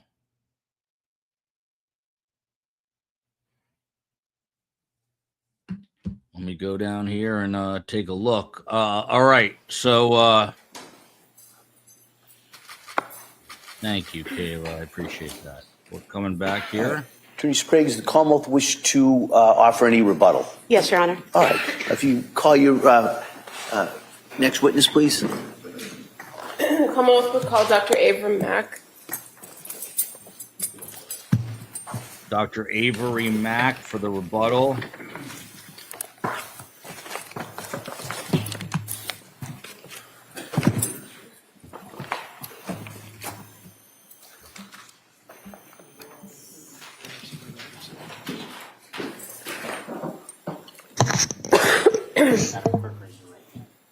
Good morning. Do you solemnly swear that the testimony of the evidence you shall give to the court and the jury and nothing between you and the shall be the truth, the whole truth, and nothing but the truth? Thank you. You may proceed, sir. All right. Good morning, Doctor. Morning. All right. I just ask you to keep your voice up so the jury can hear you. And with that, Attorney Buckingham, please. Thank you. Good morning, sir. Good morning. Could you please tell the jurors your first and last name? Avram Mack. And would you spell your name for the record, please? Avram is spelled A, V like Victor, R like Robert, A like Apple, M like Mary. And I'm just going to ask you to speak in a loud, clear voice. And if you need to kind of push closer to the microphone, that might help. I will. Thank you. What do you do for work, sir? I'm a psychiatrist. And how long have you been a psychiatrist? After training, I've been a psychiatrist for 22 years now. And can you tell us a little bit about your educational background? Sure. I went to the University of Michigan College, Cornell University for medical school. I was here at the Brigham for residency in psychiatry. And then that was followed by a fellowship in child psychiatry at Columbia University and a one-year fellowship in forensic psychiatry at New York University. And what do you do now? What's your area of practice now? I'm a psychiatrist. For all these 22 years, I've been serving in a lot of different roles. Currently, I'm a professor of psychiatry at Thomas Jefferson University in Philadelphia, and I see patients at a child hospital called Nemours. And so you, in your current practice, have a clinical practice, and you also do forensic psychiatry. Is that correct? That's correct. And do you have any board certifications? I do. And what are you board certified in? I'm board certified in psychiatry, child and adolescent psychiatry, and also forensic psychiatry. I had been board certified in addiction medicine by the American Board of Addiction Medicine, but they closed. So I don't know if I can still say that I'm board certified by them. Okay. And to what extent are you engaged in the forensic psychiatry? What areas of forensic psychiatry do you have you testified in? I've provided testimony in perhaps almost every area of forensic psychiatry, ranging from testamentary capacity of adults who engage in contracts, or appropriateness for adoption, or whether or not a person is competent, or if a person is criminally responsible. Now, in what areas of the country have you testified on those topics? Around the country. I'm not sure how many states I've testified in, but I've been engaged in reviews or investigations of cases in, I think, more than half the states. And what does it mean to conduct a forensic evaluation in psychiatry? Well, it can mean a lot of different things depending on the question that's being asked by a court or other authority. Sometimes there are statutes that you as the forensic psychiatrist need to try to answer a particular question that a statute requires. Or sometimes it is a matter of giving an opinion, say in a civil case, where it's your understanding of, say, the degree of harm that the person has experienced. Sometimes great, sometimes not so great. And you, in your experience, have testified as a forensic psychiatrist in both civil and criminal matters, correct? Correct. And are you aware of a difference between forensic psychiatry versus forensic psychology? There are differences, aside from the fact that they're different professions, but they both cover mental health. There are different rules that apply to forensic psychologists in their carrying out their roles as psychologists. Now, when you mentioned that you have done some work and testified in matters regarding criminal responsibility, right? Correct. And you're aware that different states have slightly different statutes when it comes to criminal responsibility. Yes. And so in this case, you were asked to review the matter of the Commonwealth versus Lindsay Clancy, correct? Yes. And so in order to do that, did you review the statutes here in Massachusetts regarding criminal responsibility? Yes, I did.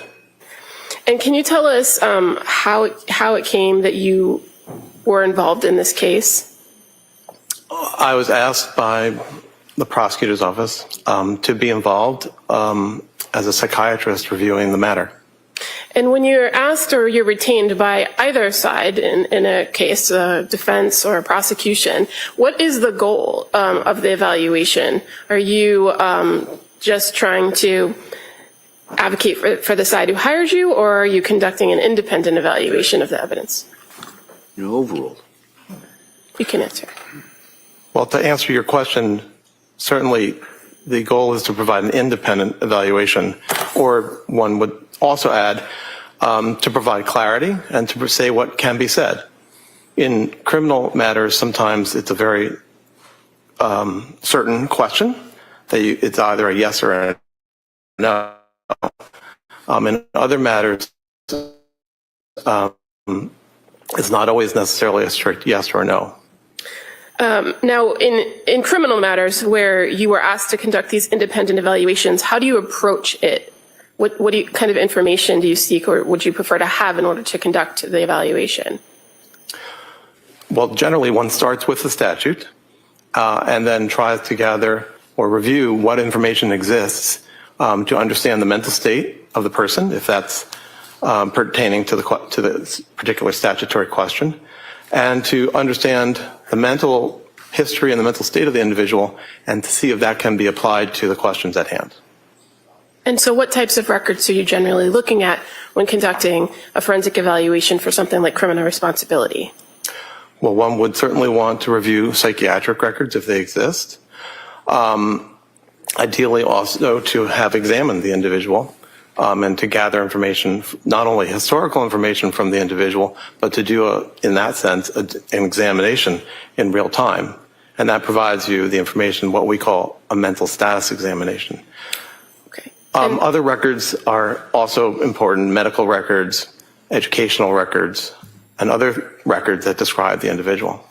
And when we're talking about a criminal case, fair to say you review the entire criminal file too, right? Yes. And when you're doing these evaluations and creating a database of this particular information, are there any limitations to your opinion or evaluation? I'm not sure how you mean that. Well, when you have these evaluations that you're conducting, namely for criminal responsibility, do those evaluations, are they limited based on the information that you have? Meaning, if you don't have everything at the time you do your evaluation, is there kind of a caveat to your opinion? Well, when I write an opinion or state an opinion, it is based on the totality of the information that I have. If additional information comes along, I am open to receiving that and integrating that into my understanding of the totality. Now, when you interview the individual in these evaluations, the purpose of the interview or purpose of your contact with them is not to provide treatment, correct? Correct. And the opinion that you reach ultimately is based on the defendant's mental state, correct? To the extent that impacts the question, yes. Okay. Well, when we're talking about criminal responsibility, you'd agree that's the central issue, is the person's mental state at the time of the alleged offense, correct? That's correct. Okay. So in Massachusetts here, with the question of criminal responsibility, are you aware of what the standard is? Yes. And what is it? Well, it uses particular language based on the common concept throughout the country called the McNaughton standard. And I could read to you the specifics of the language, but effectively it refers to two pieces. Well, actually starts with three. One is, did the person have a mental disorder at the time of the event? And then secondly, the two prongs speak to specifics about the mental state at the time. One being, and I would want to refer to the actual statute. Well, if we can, maybe we break that down for the jury. Yeah. So the first part of this for criminal responsibility is the question of, does the person suffer from a mental disease or defect, correct? Correct. Objection to the leading. Let's see if he knows. Yeah, if you just ask him. I can rephrase He's aware, and if you want to refresh his memory, you can. Well, you've already testified the first part of the analysis, and I think you used the terminology mental disorder. Yes, right? I did. And you're aware that a mental disorder is a clinical term. Yes. I'm sorry, I didn't hear that. I apologize. What was that? A mental disorder is a clinical term. Okay. The terminology mental disease or defect, are you aware that's a legal term? Okay. Okay. Well, so when you are conducting evaluations for criminal responsibility... Is that an answer? Yes. I'm okay. Sorry. Yes. Yeah, all right. When you're conducting an evaluation for criminal responsibility and you're trying to determine whether a person suffers from a mental disease or defect, do you look to mental disorders to see if that meets criteria? I would evaluate if the person has ever had a psychiatric or a mental disorder. And what kinds of tools do you have available to you to do that? Well, there are two tools. One is gathering of historical information, and the other is the information you gather from actually seeing the person face to face. And as a psychiatrist, that's something you do in your clinical practice all the time, right? Correct. Because one of the main things you're going to do is look to try to diagnose an individual. Correct. And so how do you go about determining that if a person has a mental disorder? In psychiatry, we make diagnoses in a descriptive manner. We look to see ways in which the individual has symptoms or signs of mental disorders or mental defects or psychiatric disorders.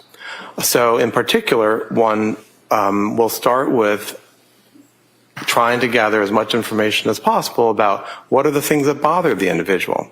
That may be their mood, that might be things that they get anxious about, that may be abnormal movements that they make. And that will also be aligned with understanding their medical condition, any medications that they take, any substances that they use. There's an array of information, sets of information that one gathers in that portion where you ask questions. But effectively, you're asking questions about symptoms. And one is trying to understand not just symptoms, but the degree of impairment that symptoms might be causing an individual. Okay. And do you work with any sort of tools that help you identify particular characteristics of symptoms associated with disorders in your field? Well, at times, individuals use scales or tests which can be psychological tests or scales that ask particular questions. Or other times you might use tests that are biological tests, like the person's brain waves, called an EEG, or laboratory tests. When you're talking about diagnosing an individual for any particular mental disorder, are there specific criteria for different types of disorders? Yes, there are. And is there a source that you use as a psychiatrist in order to identify the criteria for different disorders? We use a text called the DSM, otherwise known as the Diagnostic and Statistical Manual. It's currently in its 5th edition, or actually a revision was made of its 5th edition. And so that text, which is created and vetted by a large number of professionals, provides criteria for the different disorders, and these are known as operational criteria. In psychiatry, there aren't necessarily gold standards that you can use for diagnosis, like finding a bacterium or finding an anatomical tissue. So for the last 60 years, 70 years, psychiatry has turned to agreed upon definitions that are listed in the DSM. Okay. And you said it's not the end all be all, right, of diagnosing. You use your training and experience as well, but it's a tool that you use. Well, it is they are the criteria that one uses to make the diagnosis. It is not a guidebook for how to gather that information. It's not a how-to, but it is the standard. Okay. So now going back to the legal standard here in Massachusetts, so one part is the disorder, right? And you said there's a second part. Right. So the second part are particular criteria about the person's state at the time of the event. So one of them is they both utilize the verb to have retained, retain substantial capacity to know the act was wrong or against the law, and the other being retain substantial capacity to control or conform one's behaviors to the law. And so when you're talking about criminal responsibility here in Massachusetts, is it fair to say you're looking at the person's conduct and their condition at the time of the offense? That's right. And the information that you're gathering in this overall evaluation, getting history and kind of looking at the person as a whole, is that helpful to understand the person's diagnosis when you're being asked this particular question? Yes. But ultimately, you're rendering an opinion of the person at the time of the offense. That's correct. So in this particular case, you were provided a series of records and information regarding the defendant, Lindsay Clancy, correct? Yes. And can you just give us a general overview of the sources of information you had available to you? Generally speaking, there was the criminal file, as you mentioned before.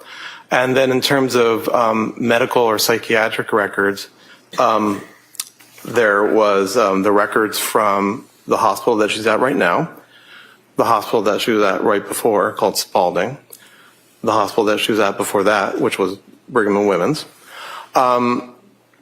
In addition, there was the medical records from outpatient treaters, and there was also the records from her admission to McLean Hospital. So overall, there were outpatient records, there were inpatient records. For the most part, those all correlated with her own care.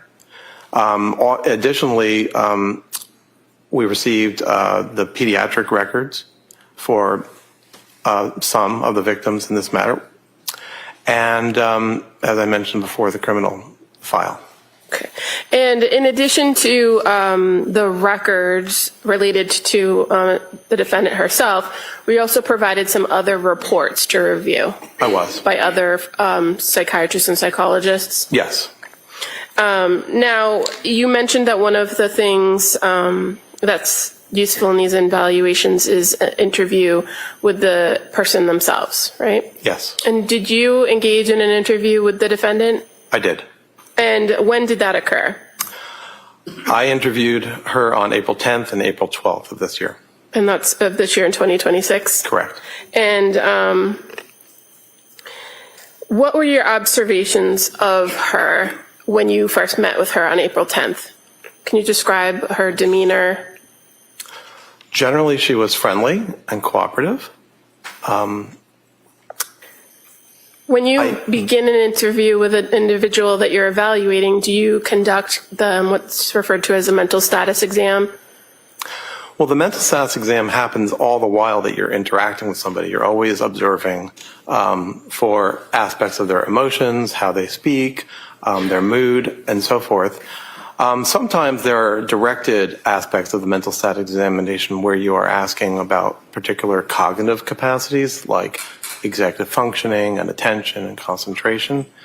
But the gathering of information about the person's mood, for example, or their thought process, that happens throughout the entire portion. Okay, and so over the course of the time that you met with the defendant, were you able to make observations of, for instance, whether she maintained eye contact with you when speaking?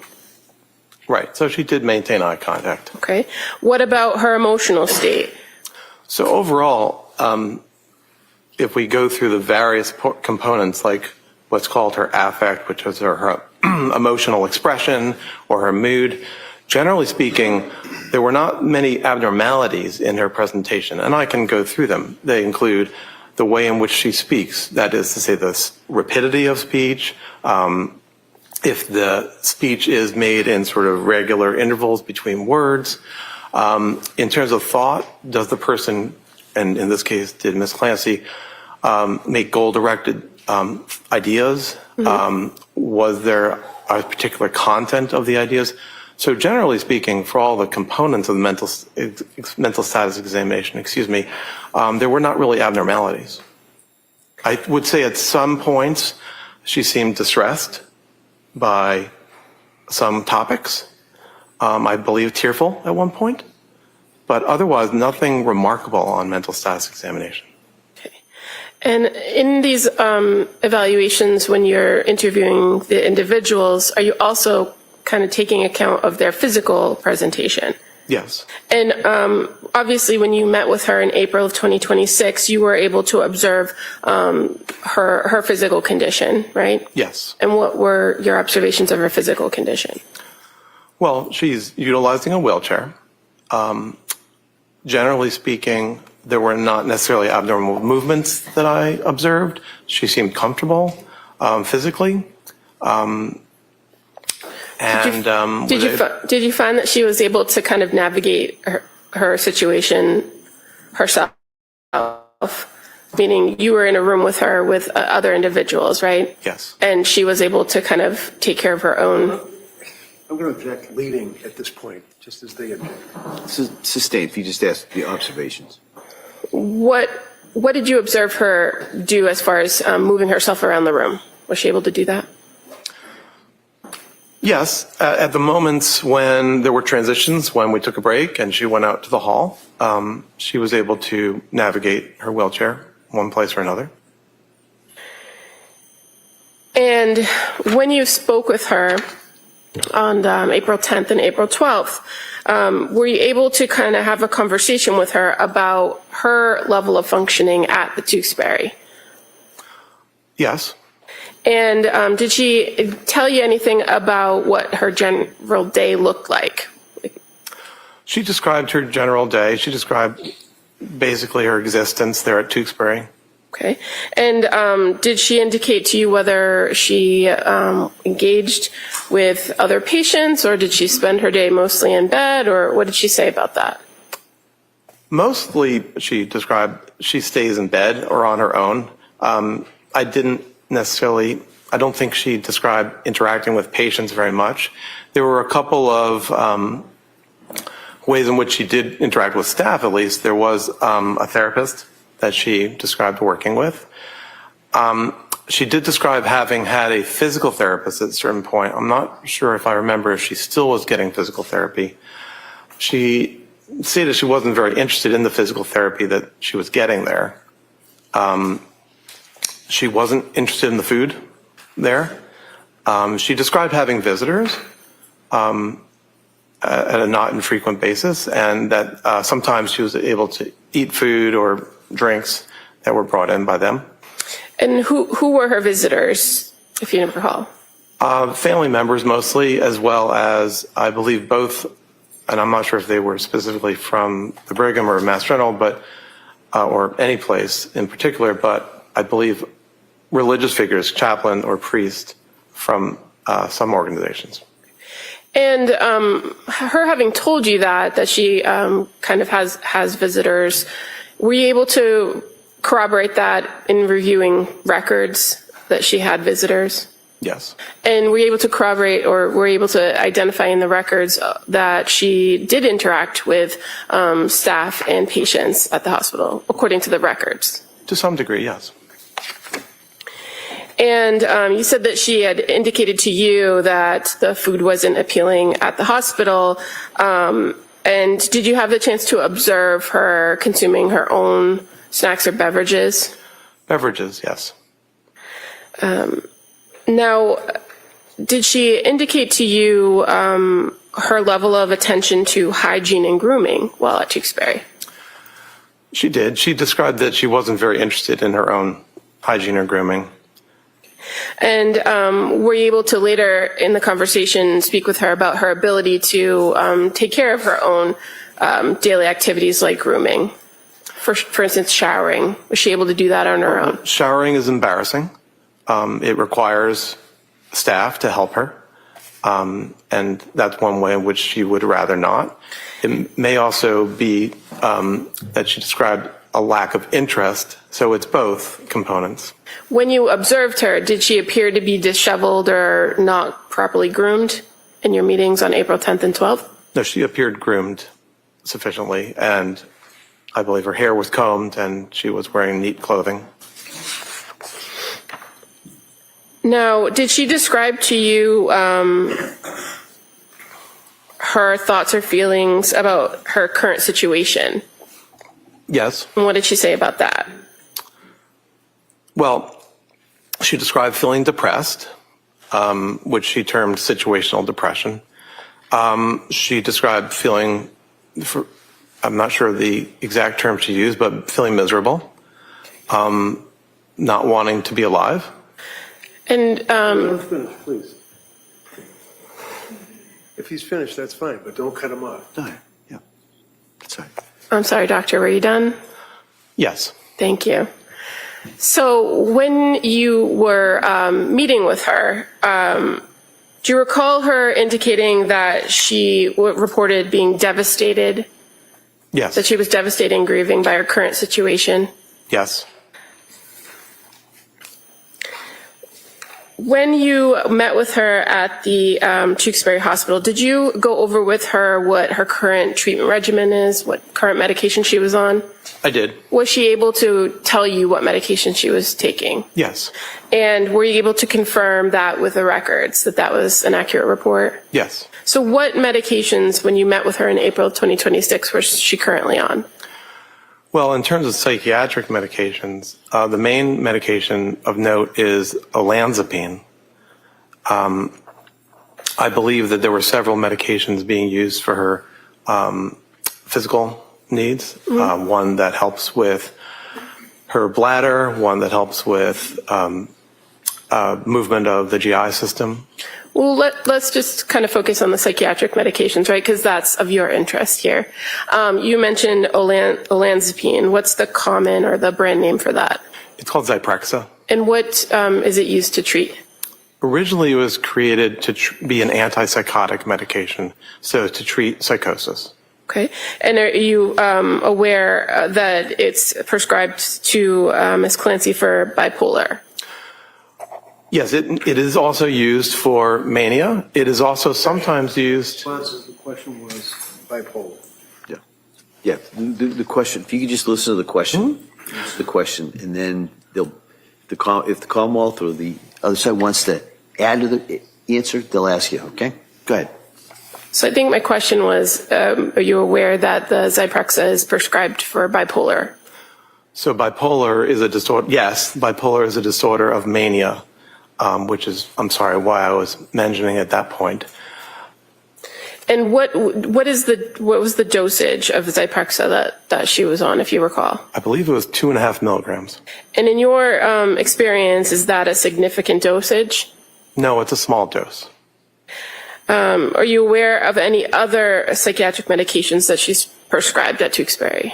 I believe she's also taking trazodone. Okay. How about Wellbutrin? Is that ring a bell? Yes. Wellbutrin is an antidepressant medication. Okay. And clonidine? Does that sound familiar? Yes, clonidine is a medication that's sometimes used for anxiety or to help people go to sleep. And are you familiar with the propranolol? Propranolol is also a medication. It also is sometimes used to help with anxiety. Okay. And as far as the dosage of medication that she's on, based on your review of the records, are those high doses, low doses? Overall, they're on the lower side of dosages. And you indicated briefly in your testimony that she had reported to you that she believes to have situational depression. Yes. Did you have a conversation with her about the diagnosis from Duxbury?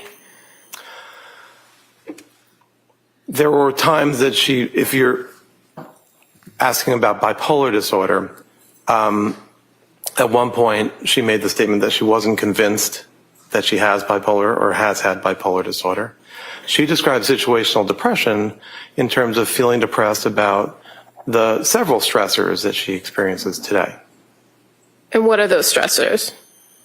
Well, the remorse and sadness about the events that this case is about, her separation or estrangement from her then husband, her being separated from the world, her physical injury.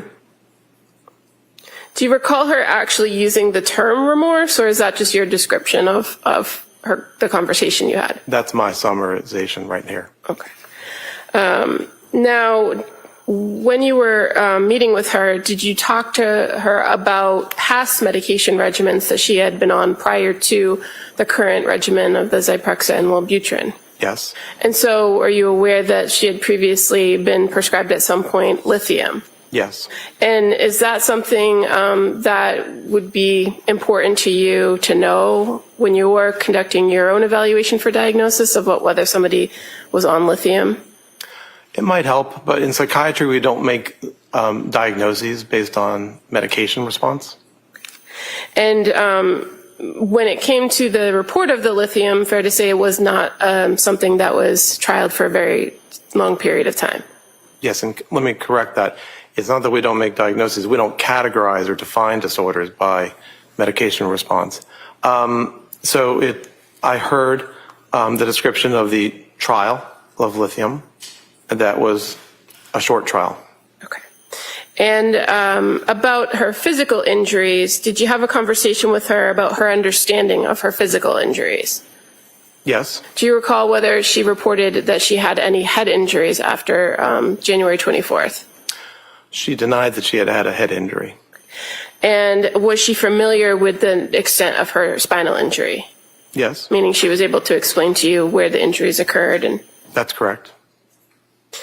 Were you able to review in your interview with her past psychiatric history? Yes. And did she have a significant past psychiatric history? Prior to the year 2022, she had not. She had been, over time, very hard driving, someone who tended to get anxious, and anxiety sometimes pushed her to achieve or to do things. There had been two short periods of depression or anxiety throughout her lifetime. In one, she had been prescribed antidepressant medication around 2 years before 2022, which she had not actually taken.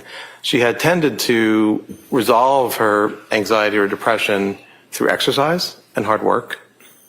And when you say the two short periods, are you speaking of periods after childbirth? One was while she was in nursing school, and the other was after the birth of her second child. So you were able to have the conversation with her about nursing school and going on medications during that experience, right? Yes. And as far as the second episode where she described anxiousness and seeking medication, did she indicate to you whether she actually took medication? No, after the birth? Sorry. After the birth of her second child? She had been prescribed it, but she hadn't taken it. Now, based on your review of records and your interview with her, were you able to identify and learn some general information about her family history? Yes. Did she report anyone in her family suffering from any other mental illness in the past? No. So no history of bipolar disorder or prior depression? Correct. No such history. Did you also review with her her work history? Yes. And did you talk to her about whether there were any adverse events in her past that affected her? That is something I asked about. And also I was able to look at her records to try to elicit if there were any particular adverse events in her life. Did you find any? No. Evidence of any? And you said that prior to 2022, there hadn't been, or there was minimal psychiatric history. Did you look at and talk to her about the period of 2022 from approximately September leading up to the events of January 24th, 2023? Yes, I did. So as far as going through that time period, you were able to review her medication history during that time? Yes.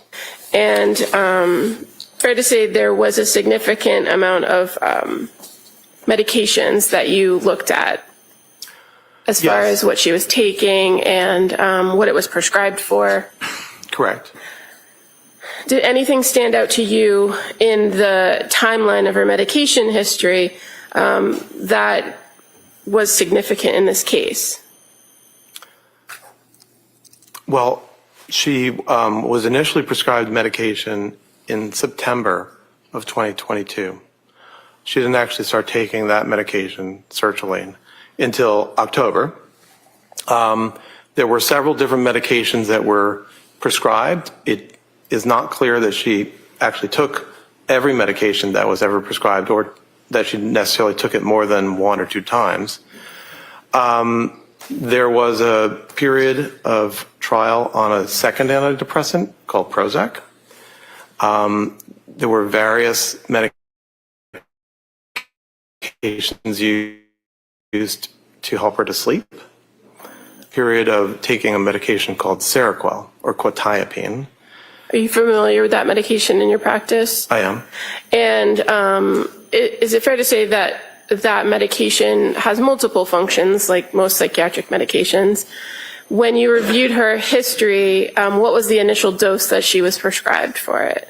Just 25 milligrams. And what is a 25 milligram dose of Seroquel? What is that generally prescribed for? Well, it's often prescribed these days to help individuals to sleep. But Seroquel is also, like Zyprexa, a antipsychotic medication. It can be used to help people to sleep. It can be used to help psychosis. It can be used to help the treatment of depression. Okay. And as far as your review of the medication timeline for this defendant with the Seroquel,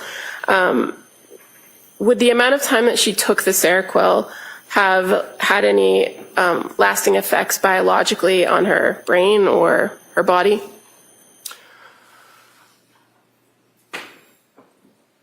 There's no known effect that one would have from the amount of time that she took it. There could have been temporary effects, which could have been affecting her functioning or her psychological reaction to her functioning. But there's no known biological long-term effect.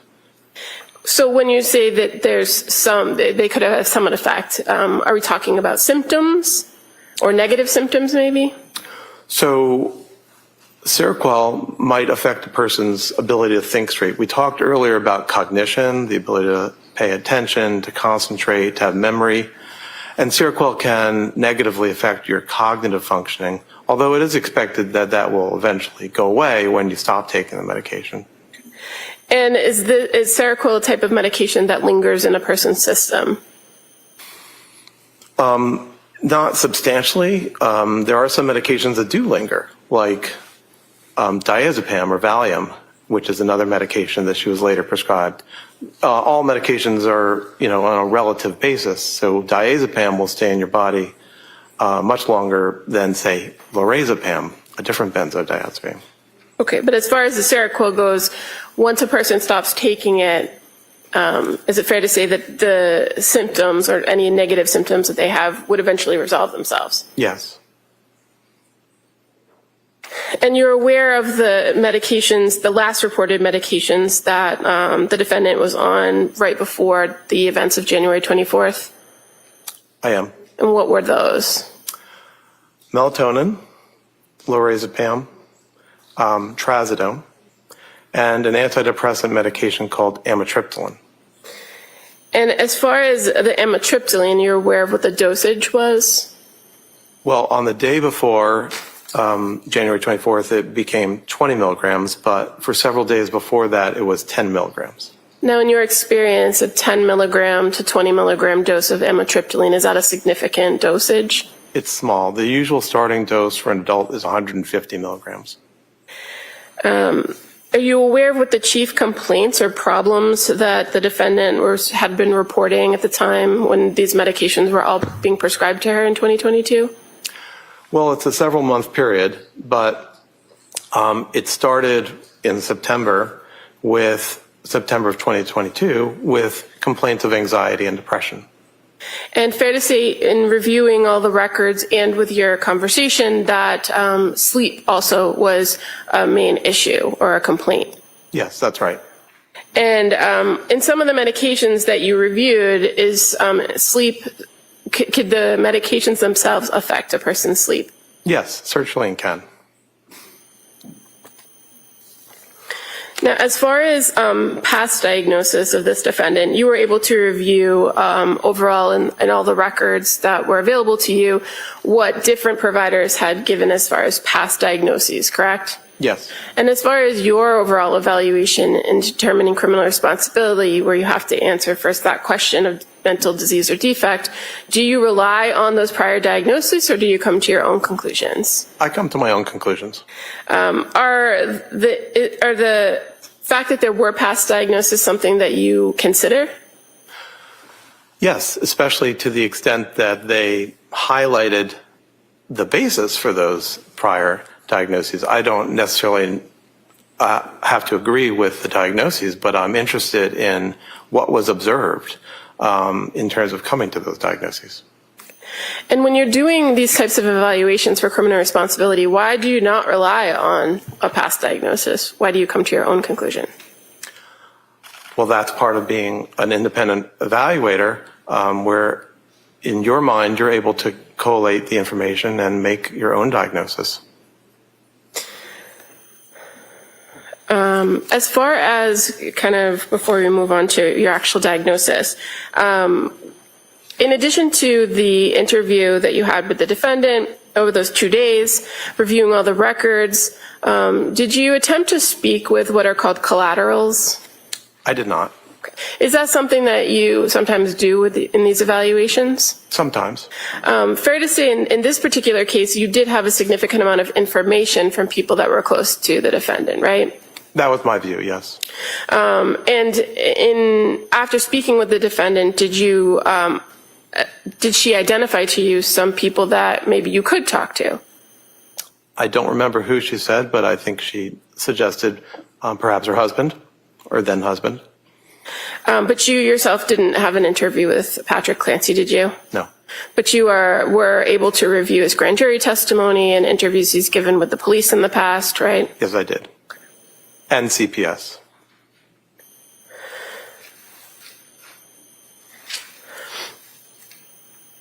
And as far as speaking with the defendant's parents or her sister, are you aware that attempts were made or requests were made to speak with them, but they didn't respond? I wasn't aware of that.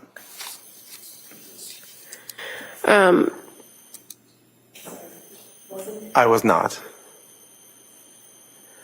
So based on everything that you reviewed in this case, were you able to come to a conclusion about diagnosis? Yes, I did. And at the time that you conducted this evaluation, what is your opinion about diagnosis? My opinion about her diagnosis in the span from 2022 to 2023 is that she suffered probably as a part of what's called a major depressive disorder. But the important point about it is the major depressive episode. What made you come to that conclusion based on her presentations? The information about her feelings and the progression of her illness highlighted that it was best represented by a major depressive episode.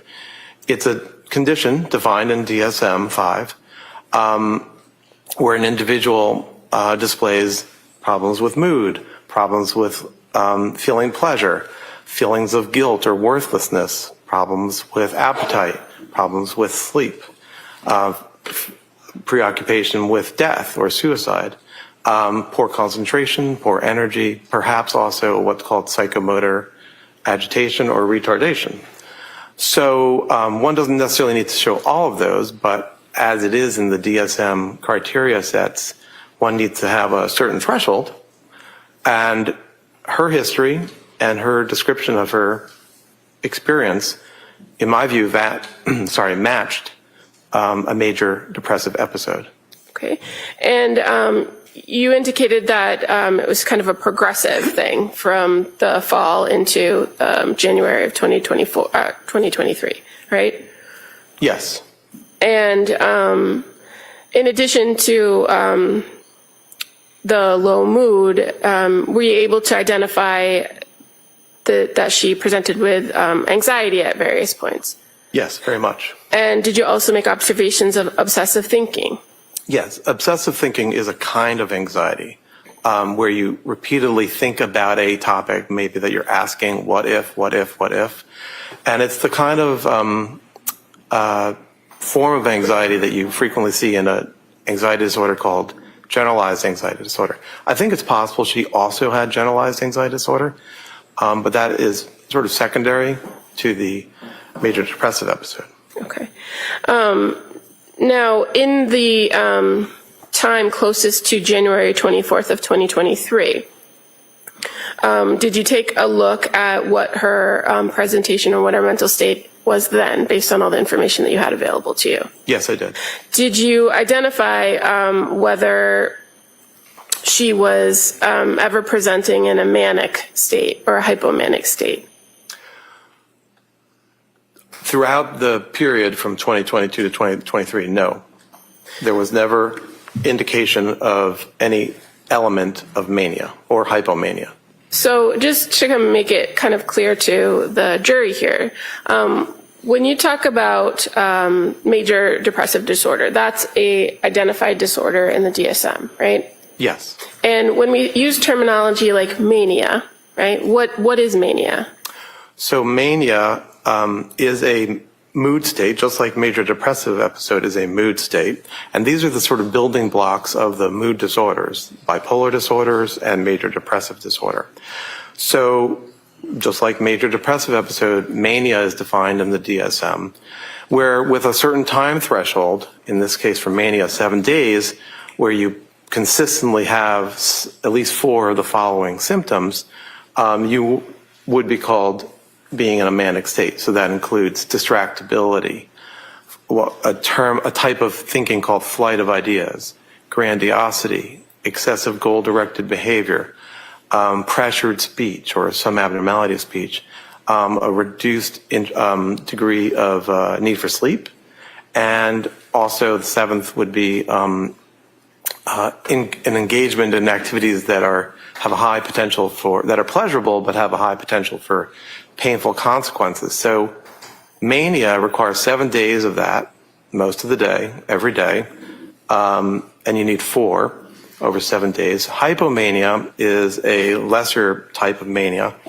and you need only 3 over a 4-day period. In both cases, as it is for major depressive episode, you also need to demonstrate that the person is impaired in a clinically significant way. That is to say, they have clinically significant impairment or distress.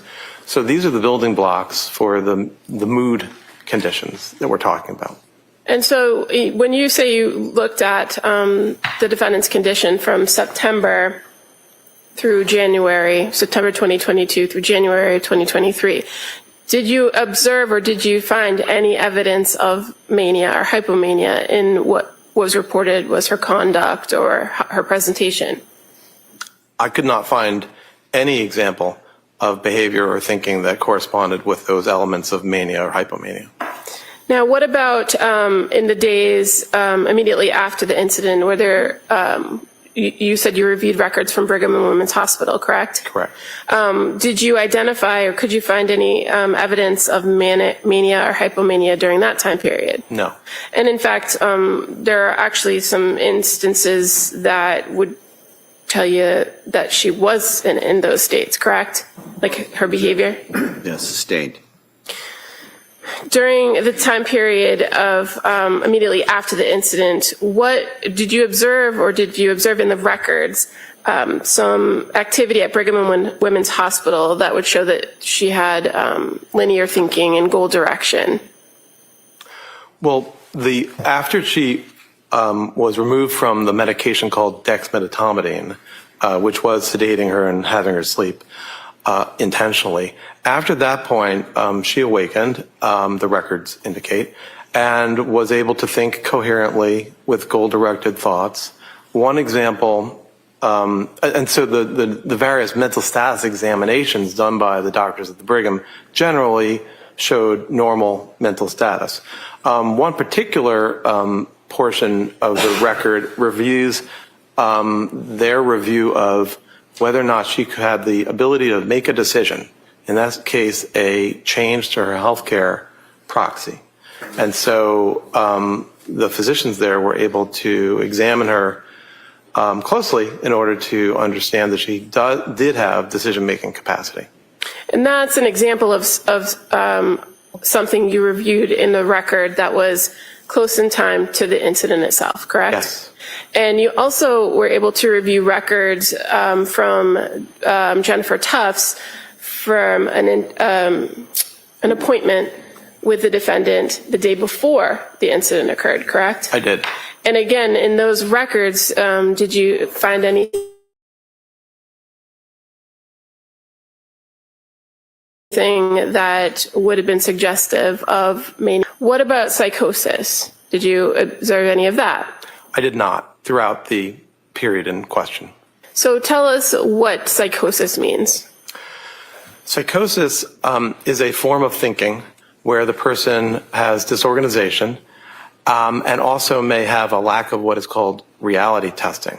So the individual may not be able to engage in behaviors or activities or cognitive thoughts to check if a belief or an experience is real or not.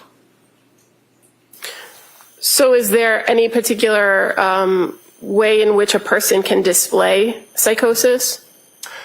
Psychosis can be displayed in many different ways. It can be based on the things a person says. For example, delusions are fixed, false beliefs that the individual has, and that they exist despite the person being told that that's not true or testing it with others. You also can at least suspect psychosis in the form of hallucinations, which are unreal stimuli that an individual experiences.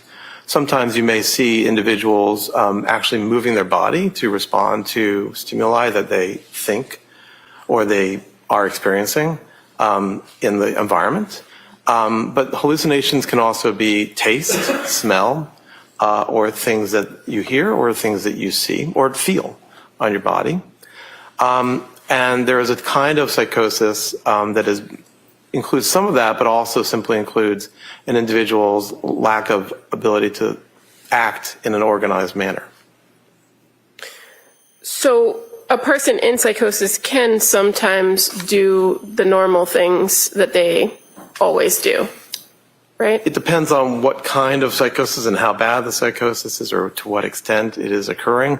But individuals with, say, delusional disorder, which is a disorder where your problem is you have a delusion that is affecting your life, those individuals can mostly go about their lives in other areas, at least other areas that don't have to do with that particular false belief. What about with hallucinations? How does that manifest itself? There is a subgroup of the population that actually experiences hallucinations frequently and has no negative effect from it. But for those who have hallucinations as a part of a disorder of psychosis or bipolar or mood, there are ways in which the individual can live with the psychosis or live with the hallucination and be able to be resilient to it and go ahead with their lives. So even if a person does have some form of psychosis or has delusions or hallucinations, they could still manage in society by following the rules, right? Like I said, it depends on which delusion or which hallucination, but there are individuals, and it may be who can, and there may also be people who can on a stable basis, but there also are individuals. All right, next question. As far as a person who might be suffering from psychosis, can they appreciate or do they know right from wrong? There's no reason that psychosis in of itself inhibits a person's ability to know right from wrong. Now, as far as in this case with this particular defendant, you have identified that you believe it's a major depressive disorder, right? Yes. Did you consider other diagnoses? Yes. What about bipolar? Did you consider bipolar? I weighed whether there might have been bipolar disorder. And so why not for this defendant? Well, to be diagnosed with bipolar disorder, you need to have had a manic episode. That's at least for bipolar type 1. For bipolar type 2, you need to have had a hypomanic episode. And there's no information in the available record that displays either of those. So you can't diagnose bipolar disorder. Did you consider the fact that this defendant, or that there's been some indication of postpartum for the defendant? Yes. And did that affect your opinions about diagnosis? As I said before, in psychiatry, we diagnose based on the symptoms that the individual presents with. So in the DSM, in our manner of diagnosing, when you have discerned what is the prominent symptom that the individual is suffering from, that becomes the disorder that carries your diagnosis. There are times that you can designate that it has occurred in the postpartum period. DSM states that would be within 4 weeks of birth. It also allows for the symptoms to have occurred before birth. So that is the standard that we utilize when we choose to add on that designation of something being postpartum. Could I object? It doesn't matter what we do, it's what he does. All right, next question. So as far as consideration of postpartum, do you rely on the DSM-5 in your diagnostic criteria? I do. You're aware that there are other, that it's not universal across the world and that there are other opinions about the postpartum period, right? I'm aware that there are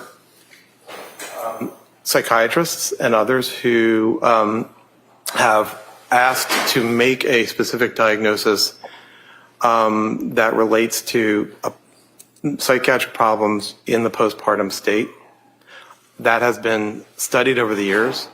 At this point, that has been suggested to the makers of the DSM and has been rejected. But so I guess my question is more based on your overall view of or review of this particular defendant. The onset of symptoms, when did they occur in this postpartum period, or did they? The distress that we're talking about began in September, which is about 4 months after the birth of the most recent child. And so if you're relying on the DSM as 4 weeks postpartum for a lot of these, that period, right? Correct. And as far as for the last child, when the killings occurred, that would have been 8 months after the postpartum period, correct? Roughly, yes. Now, in this case, you are aware of certain behaviors and thoughts that the defendant had that have been suggested as psychotic, correct? Yes. And did you consider those as potential psychotic features for this defendant? Yes. And so can you explain to us some of those potential features and what your opinion is about them? Right. Well, some of them were beliefs or concerns that Ms. Clancy had, which weren't necessarily psychotic.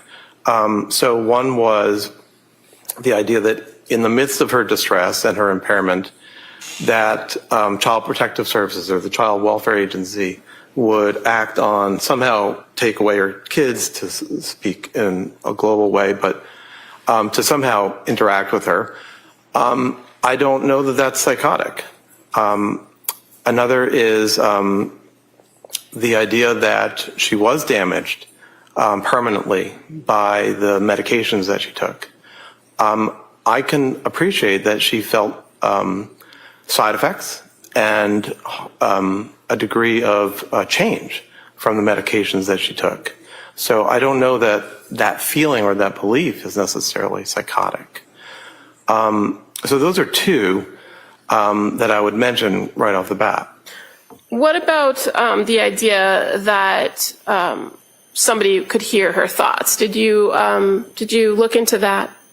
There was one episode where she wasn't sure and asked her mother, I believe, the question, "Can you hear my thoughts?" And was told no.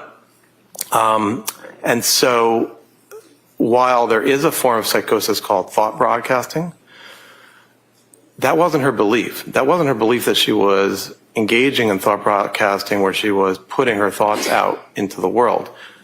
As I read it, the question was not psychotic. The question was one that reflected the distress and the intrusive thoughts that she was having without it necessarily being psychotic. She engaged in reality testing when she asked, "Did you hear that?" And you had the conversation with her about thought broadcasting in your interview, correct? Yes. And you were able to ask some follow-up questions of her directly to identify whether she was or wasn't doing that. Yes. And based on your conversation with her and what you learned in that interview, did you believe that she was engaged in thought broadcasting? No, I do not. You're aware that there were also concerns that were voiced by her that there was other things wrong with her body, not just damage from medication, right? Yes. Do you recall that? Yes. Did you consider that to determine whether that was a psychotic feature for this defendant? Yes. So an example was her worry that she had ketoacidosis. I didn't necessarily think that that was psychotic. It may have been wrong, but it wasn't necessarily psychotic. She had been given a medication, Seroquel, where one of the side effects is that it negatively interferes with your glucose system. And ketoacidosis is the worst case scenario when you have poor control of your glucose. So I don't know that she had a fixed false belief that she had ketoacidosis, but she was worried about having ketoacidosis. So when you say that you considered these things and you didn't believe them to be psychotic, are you talking about them in the realm of, were they delusional, were they fixed false beliefs, or something else? Right, so I use that term specifically, as I said before, a delusion, which is a form of psychosis, is a fixed false belief, which is really immutable. You can't be convinced otherwise. But these were not fixed false beliefs. These were concerns. And did you find that the concerns were rational based on your overall view of everything? Right. Not only were they concerns, but they aligned with the realities that she had experienced. Now, what about the idea of these intrusive thoughts? You reviewed the records to know that was a common report of her, that she had intrusive thoughts, correct? Yes.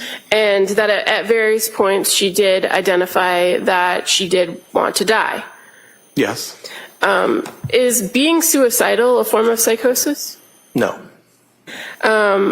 What, if anything, does the idea of suicide tell you about this defendant or about her situation? Well, it tells me that she was suffering, and that it was a part of, in my view, it was a part of a major depressive episode. 10 to 15% of women in the postpartum period have depressive disorders, and it can be very serious, and it can lead to suicidality or the need for hospitalization or other interventions. So the records show in my interviews that I gathered information that she was suffering, and suicidality is a form of suffering. Now, when you're talking about suicidality, does it have to make sense why the person is suicidal?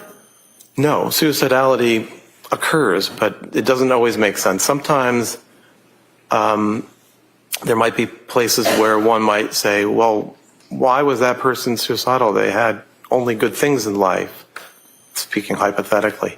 But especially when an individual has depression, it just occurs.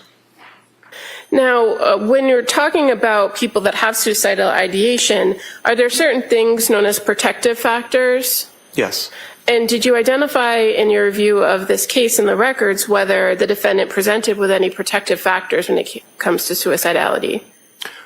Well, are you asking, did Ms. Clancy identify protective factors? Yeah, at some point, is it fair to say she did identify protective factors? She did. And what were the protective factors? Mainly her mother and her children. That is to say, she wanted to, her urges or her interest in suiciding was something that she chose not to do. And your review of the records from McLean Hospital, fair to say that one of the reasons for discharge was that she herself identified that she wouldn't have commit the act because of her kids. That was one of the factors. When I make decisions to allow somebody to be discharged, it's an overall weighing of risk factors and protective factors.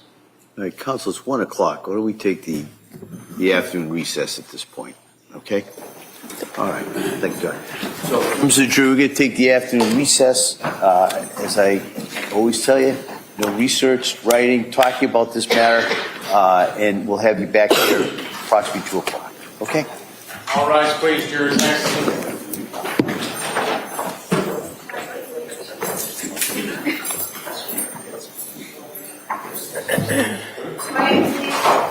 Welcome to Teresa. Great to have you. Continuing to build our community here, the global phenomenon. We are at a lunch break here. Headline of the day, the defense. You're looking at the defense attorney, Kevin Reddington. They rested their case at 11:52 a.m. Eastern, and from 11:52 until 1 o'clock. Cora? All right. Counsel, any need to discuss anything before the break? No, thank you. No. All right, so we'll be in recess till approximately 2 o'clock. Listening to some fairly tedious testimony from the rebuttal part of this case from the Commonwealth, and this is Dr. Avram Mack, AVRAM, forensic psychiatrist, evaluates mental disease or defect. Essentially, he said that she was not bipolar, which is one of the diagnoses that Philip Resnick gave, that she was going through a major depressive episode and did not see postpartum psychosis. And I don't think postpartum depression, and described it as being within a 4-week period. You heard Dr. Philip Resnick, the world-renowned expert saying otherwise. So it's going to be a battle of the experts, and it's something that we said before.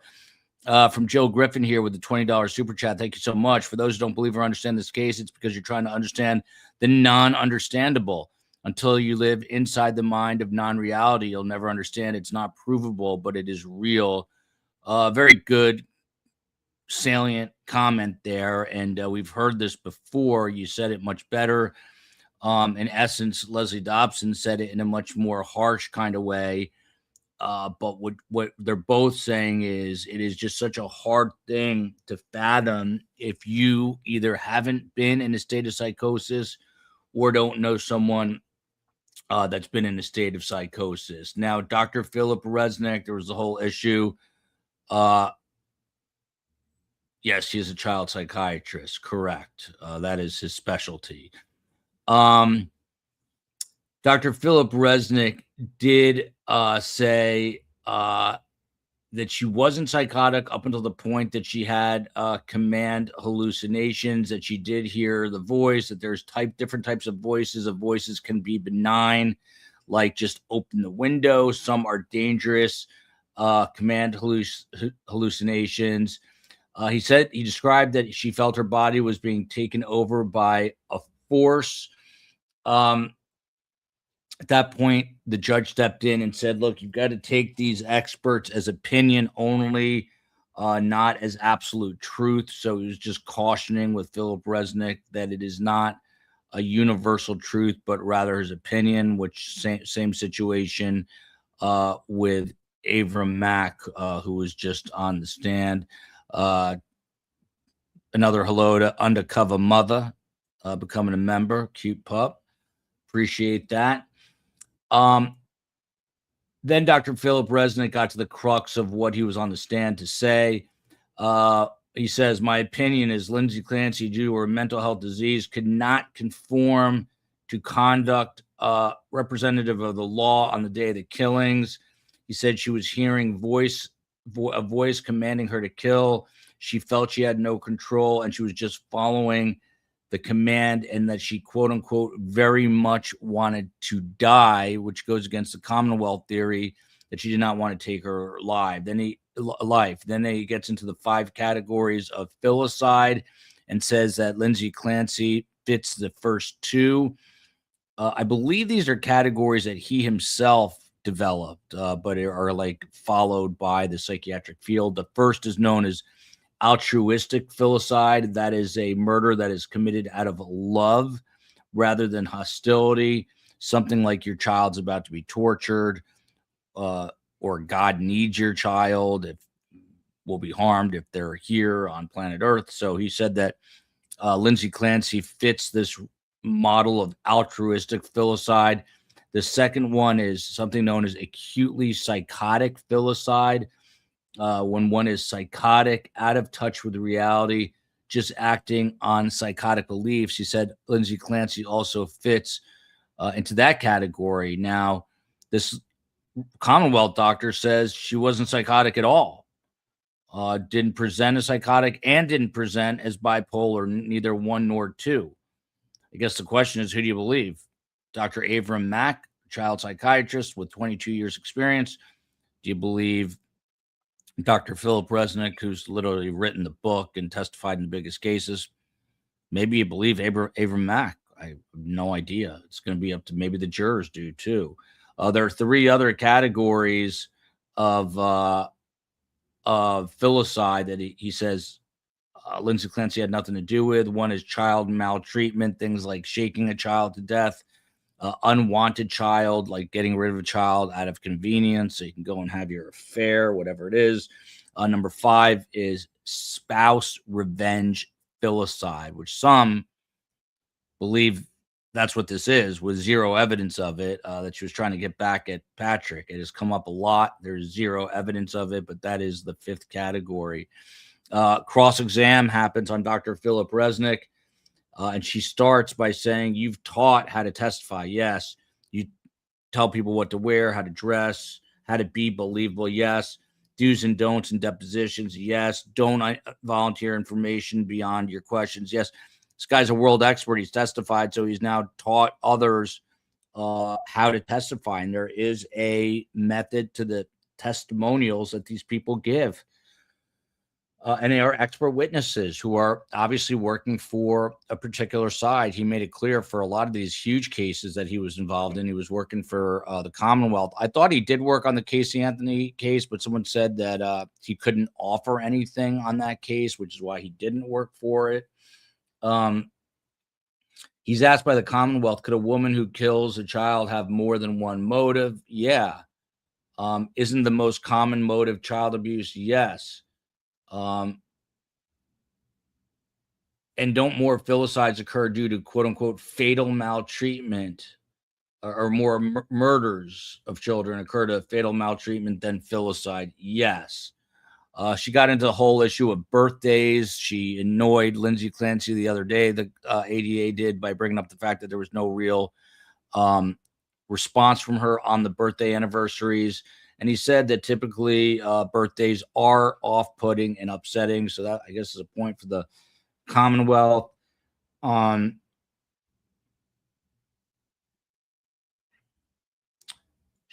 the reason he says that she never told medical providers that she may have had an impulse to kill those children is some of what we heard already, that maybe she feared losing her children to Child Protective Services, even maybe feared losing a nurse's license, which is what her career was. And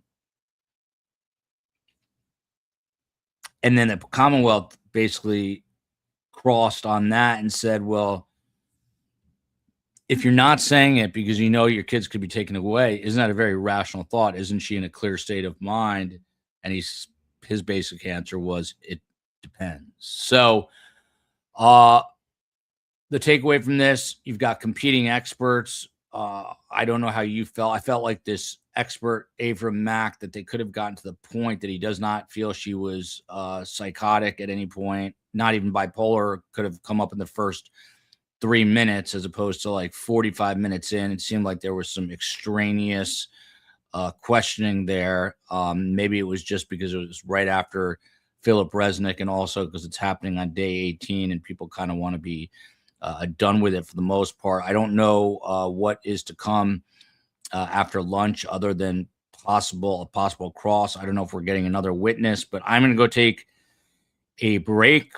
HD here says, I think people have a hard time understanding that medicine evolves based on new evidence and knowledge. I think experts now say the postpartum period extends well beyond 4 weeks. That was another interesting thing. That's what this doctor, Avram Mack, said, to which Kevin Reddington immediately objected and said that's what he believes. That's his practice, but it is not a universal practice. And you heard Dr. Philip Resnick say it is unusual that this postpartum psychosis happened 8 months after the birth of Callan, but it is not out of the scope of possibility by any means. He said it's unusual that it's that far along after the birth, but not necessarily impossible by any means. So interesting stuff. We are on a lunch break till 2-ish, 2:15. I'll be back. Go get something to eat, clear your head. It is heavy stuff, but we are nearing the finish line. Do you think the Commonwealth rests today? Do we get closing arguments on Monday? Let me know. Let me know what you think. Please please subscribe. We've got a Patreon page. I've got a book out there that if you're feeling down and out, it'll probably make you feel worse, but it'll give you an upbeat outlook at life. And it is the same title as the podcast, Surviving the Survivor, about my mother, who is my co-host. She's a child Holocaust survivor and has been a licensed therapist almost as long as Philip Resnick. Not quite as long, but almost as long. And if you read the book, it might change how you see life. I'll see you in a minute, or see you in a few minutes, see you in a couple minutes, see you in a little while.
This court is back in session. You may be seated.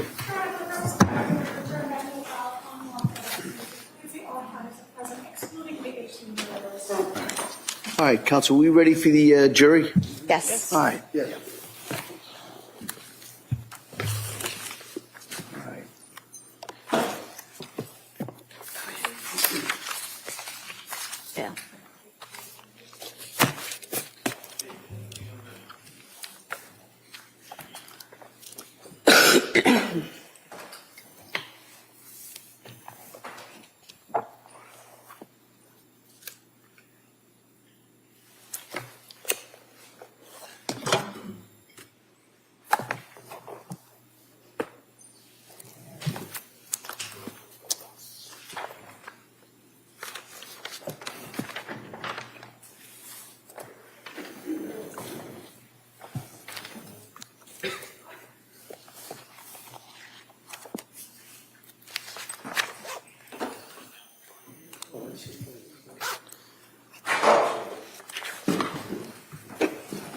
Court, all rise, please.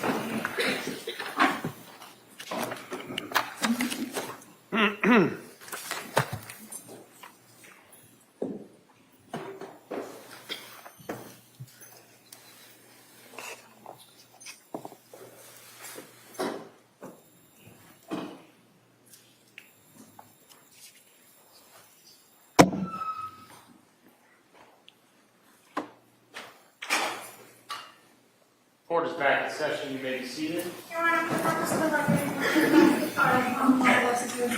all powers are present, including the attorney, including the 18 jurors. All right, Como? Thank you.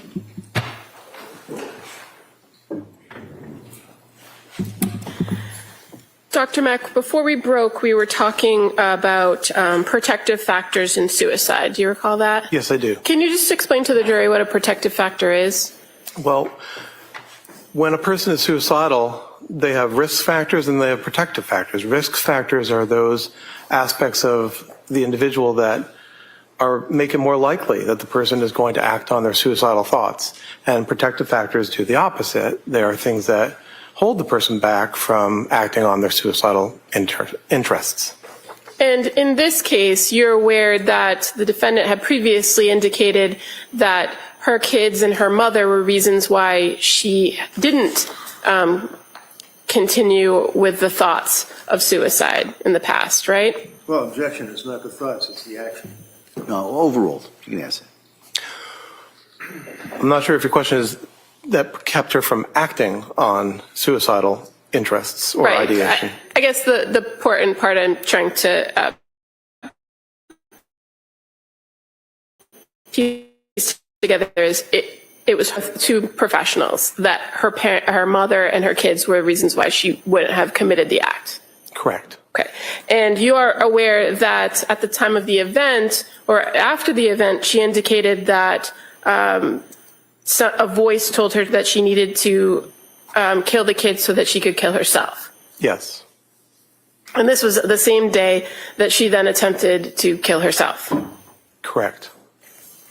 Now, on the day of January 24th, 2023, you are aware that the defendant had reported that, for all intents and purposes, earlier in the day was a good day. There are reports that earlier in the day was a good day. And is the fact that she reported good feelings consistent with the suicidality or inconsistent? I apologize. Did he say that she said she had a good day or someone else did? I just didn't hear that. Yeah, if you could maybe kind of bring that out, what that source is. Well, as far as the reports of it being a good day, when you spoke with her, did she describe the events earlier in the day as a good day? Playing with the kids, that kind of thing? She described the day as being a fun and productive day. And you're aware that others reported, including her husband Patrick, that earlier that day it appeared to have been a good day. Right. So one example is when Patrick was talking to the Child Welfare Agency that evening, I believe, he said that was the best day she had had in a long time. Okay. So, or something to that effect. The fact that there were reports of it being a good day, is that inconsistent or consistent with the idea of the attempted suicide? It's not inconsistent with suicide. it's also not inconsistent with the depressive disorder that she had. Much of the time, depression, major depressive episodes start to recover after around 3 or 4 months. It also is in my own view in psychiatry, and I believe others, an awareness that as a person is beginning to recover from the worst of their depression, sometimes suicides do happen when the person starts developing a little bit more energy and ability to act on their interests. So in your experience, do people sometimes display those positive feelings immediately prior to either an attempt or a suicide? Yes, that is something that does happen in my experience. While they're still very depressed, but they begin to be on the trajectory towards relative improvement. Okay. Now, just going back for a quick second, you had talked a little bit about hallucinations, and you described different types of hallucinations, meaning things that you can taste or hear or see, right? Yes. Are you familiar with the what's called command hallucinations? Yes. And what are those? Command auditory hallucinations are a type of hallucination where you're hearing something and it is telling you of an expectation for you to do. And are those things usually persistent? It can be. It can vary. Sometimes it can be persistent. Other times it can be sporadic.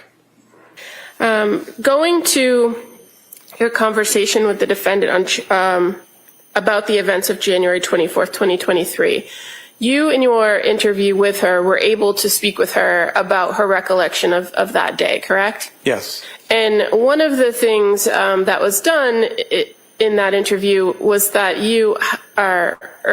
she was explaining what happened in chronological order, right? From the beginning of the day to the last thing she could remember. That's correct. Did she also tell it to you in reverse?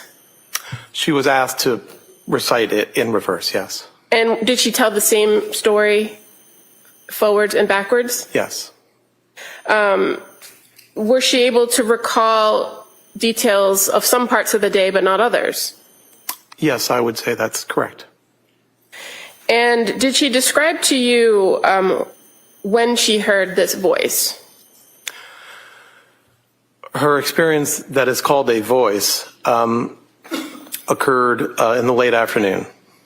Do you recall what she reported about the voice? Her experience was that the voice was of a male and it was loud. And what did the voice say? The voice said to the effect of, "You should kill the kids. This is your last chance so that you can kill yourself." And what did she say happened after she heard this voice? She engaged in the activity of taking her children's lives. And she was able to describe to you how she did that, correct? And she first stated that she took Dawson down to the basement? Yes. And then wrapped the exercise band around his neck and strangled him? Yes. And what did she say that she said when she did that? She described that while that was happening, she was saying out loud, "Go to God." And did she describe the same for both Cora and then Callan? Essentially, yes. Okay. And the voice that she said she heard, was it one time or more than one time she heard the voice? Multiple times is what she described. And after she had killed the kids, did the voice continue in her report? I don't remember that it did. It may have, I don't remember. And then after the kids were gone, she then made an effort to take her own life, correct? And how did she do that? Right, so she did. She described that she went ahead to take her life or attempt to take her life with multiple steps. She went to her room upstairs in the house and took the various medications that were present. She cut at her wrists and at her neck, and then she caused herself to fall from the window. Okay. And as far as going out the window, did she tell you whether she had to do anything with the screen? She described to me that she cut the screen. Okay. And then she dove out the window. Well, objection, that's not what he said. Well, what did she do after she cut the screen? She fell from the window. Did you ask her, or was there conversation about the phone call that she received from Patrick? There was. And was she able to clearly identify when the call came from Patrick?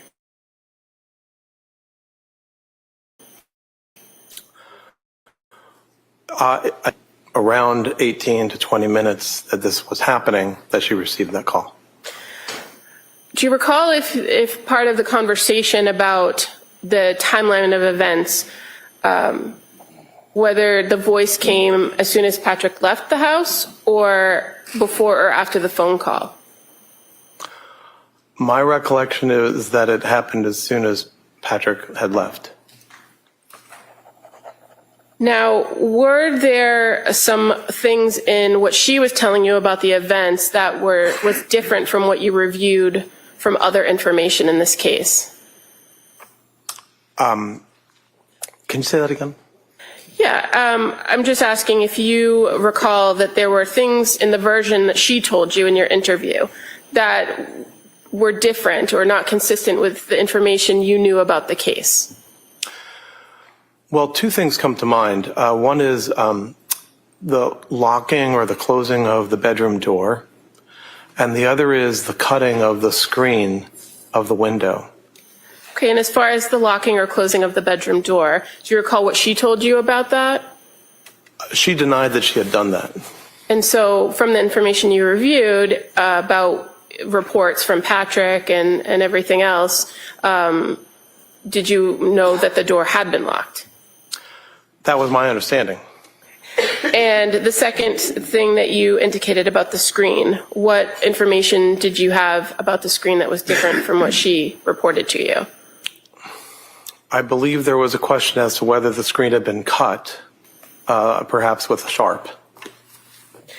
And as far as the going out the window piece of it, you were aware that she didn't have any head injury, correct? Yes, I am. That she had the spinal injuries, the C1 injury, but no injuries to her head. Correct. And as far as her report of taking medication or taking pills, did you know whether she took all the pills that she had in the house or? Well, I'm not sure about the house. She described all the pills in her bedroom. And were you aware that there were other pill bottles located in other parts of the house? I'm not sure I knew that. How about the phone call? She indicated that at the time of the phone call, she believed she had the baby in her hand and she was doing something like taking food out of the fridge or getting food ready for the kids. You recall that? Yes. And were you aware, do you recall seeing crime scene photos that show that the kids' bowls were in the living room? Yes. And that Patrick later reported that he had seen Dawson eating green beans and chicken nuggets before he left the house? Were you aware of that?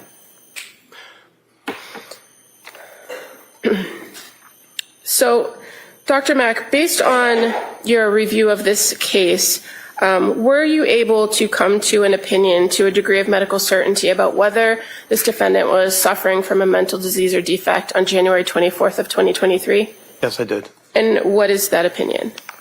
That, yes, she was suffering from a mental disease or defect, namely major depressive episode as a part of major depressive disorder.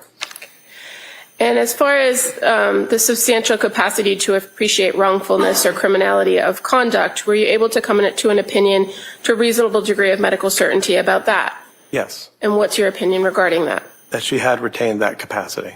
And what information do you rely upon to come to that conclusion? The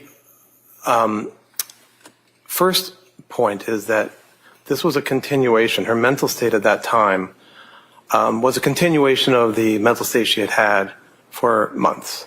And it was a mental state that included the capacity to control her behavior and also to be able to conform her conduct to standards of law. So in that sense, first of all, there's not an indication to me that there was something that changed the overall capacity in that regard. Secondly, to the extent we are talking about the ability to conform her conduct to the law, one can analyze her actions and her behaviors and her thoughts on that day, or as close as possible to the moments of the deaths.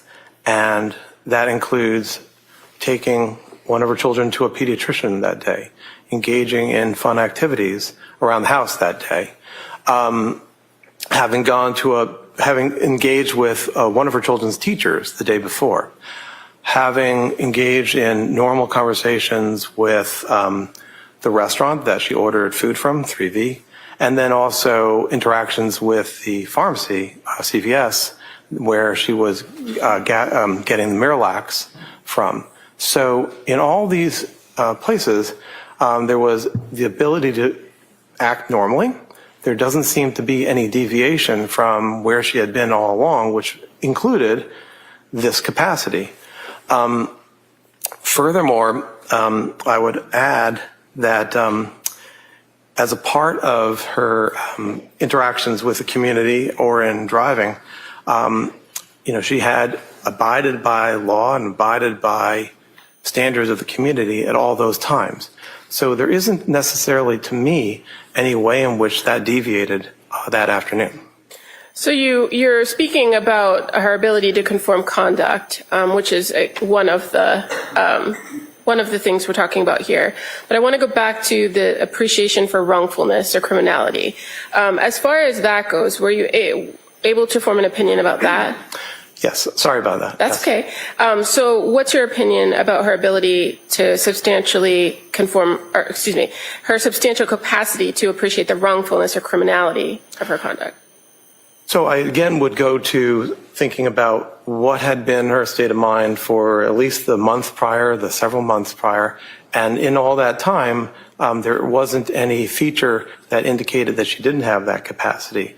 But furthermore, when there were moments when she thought about harming the children, when she had the thoughts about that, she was aware in those moments beforehand that was wrong or against the law, and that she could be punished for such an act. You're referring to the December conversation with her husband and her mom?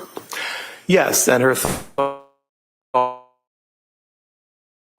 about the idea that if anyone knew what I was thinking, the children might be from me. And also, did the fact that she hadn't had any significant medication changes during that time period, does that also inform your opinion about that? Well, as that aligns with what I was saying before about how, while depressed, her mental state was relatively stable. It was perhaps improving. I'm not sure about that, but it was stable. We'll move to strike that if he's not sure about it. All right. That answer is stricken. All right. So the fact that she hadn't undergone any more significant medical or medication changes, I should say, did that signify to you that she had been in the same kind of state she had in the months before? Yes. Okay. Now, what about the interaction with Dr. Tufts on January 23rd? Did anything about that suggest that there were any concerns or distress that would have changed her ability to appreciate wrongfulness of her conduct? No. In that interaction, she displayed normal thinking and the ability to think ahead and to navigate the world. And what about the statements that she referred to when she was killing the kids, the go to God? Does that inform your opinion? It does. And why? My understanding is that the sentiment go to God is a way of bestowing or thinking about the children as innocents and as ones who hadn't done wrong, while what she was doing was the opposite, was wrong, or could be construed as wrong. And so go to God not only was a hope for the children, but also a description of the situation. Okay. And what about the report from her that the voice was telling her, this is your last chance? Is that significant to identify whether she would have had some knowledge or known that it was something that was wrong? Well, to the extent that it was seen as her last chance, yes, because there was an awareness that it was something that would be disallowed by their father. And as far as after the incident, when she woke up at the Brigham and Women's Hospital, you're aware that she reported to the staff there that she was horrified, correct? Yes. And so the fact that she immediately afterwards identified that she was horrified, does that go to her capacity to appreciate the wrongfulness of her conduct? Yes. One can consider that her mental state, once she was removed from the dexmedetomidine, was similar to what it had been on January 24th. And in that regard, the feeling of horror, the feeling of shame that comes from being horrified, indicates that she was aware that it had been the wrong thing to do. And then finally, just to go back to the substantial capacity to conform conduct, you've told us a little bit about that, about the fact that her condition hadn't really changed all that much. You outlined what she did that day. But is there anything else to consider based on everything that you reviewed that would indicate to you that she did maintain the substantial capacity to conform her conduct to the requirements of the law? I think that in the household, she was engaging in this activity methodically, which highlights to me that there was an ability to conform her behavior to expectations of living in a household. What do you mean methodically? As I understand the deaths, they were done methodically, and I think you asked me about that earlier, one by one, in a way that was organized and that was intended to achieve a particular goal. Similarly, her attempt at suicide was organized and thoughtful in a sense that it included as many possible methods as possible. And as far as the killings of the children methodically, did she report to you in any way that she was given direction by this voice on how to complete the act and what exactly to do? No, she did not.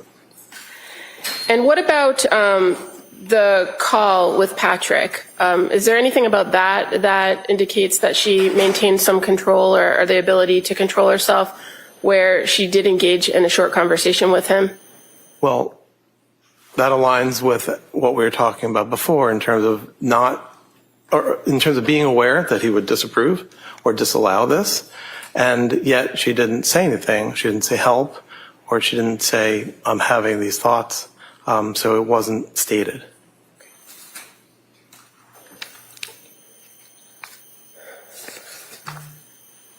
So again, as far as your overall evaluation of this defendant, Lindsay Clancy, regarding the events of January 24th, 2023, what ultimately is your opinion to a degree of medical certainty regarding criminal responsibility? My opinion is that she retained the capacities that were required for having criminal responsibility for these actions. Thank you. Oh, and I would just like to admit Dr. Max Seavey as the next exhibit. Any objection? That may be admitted. 291.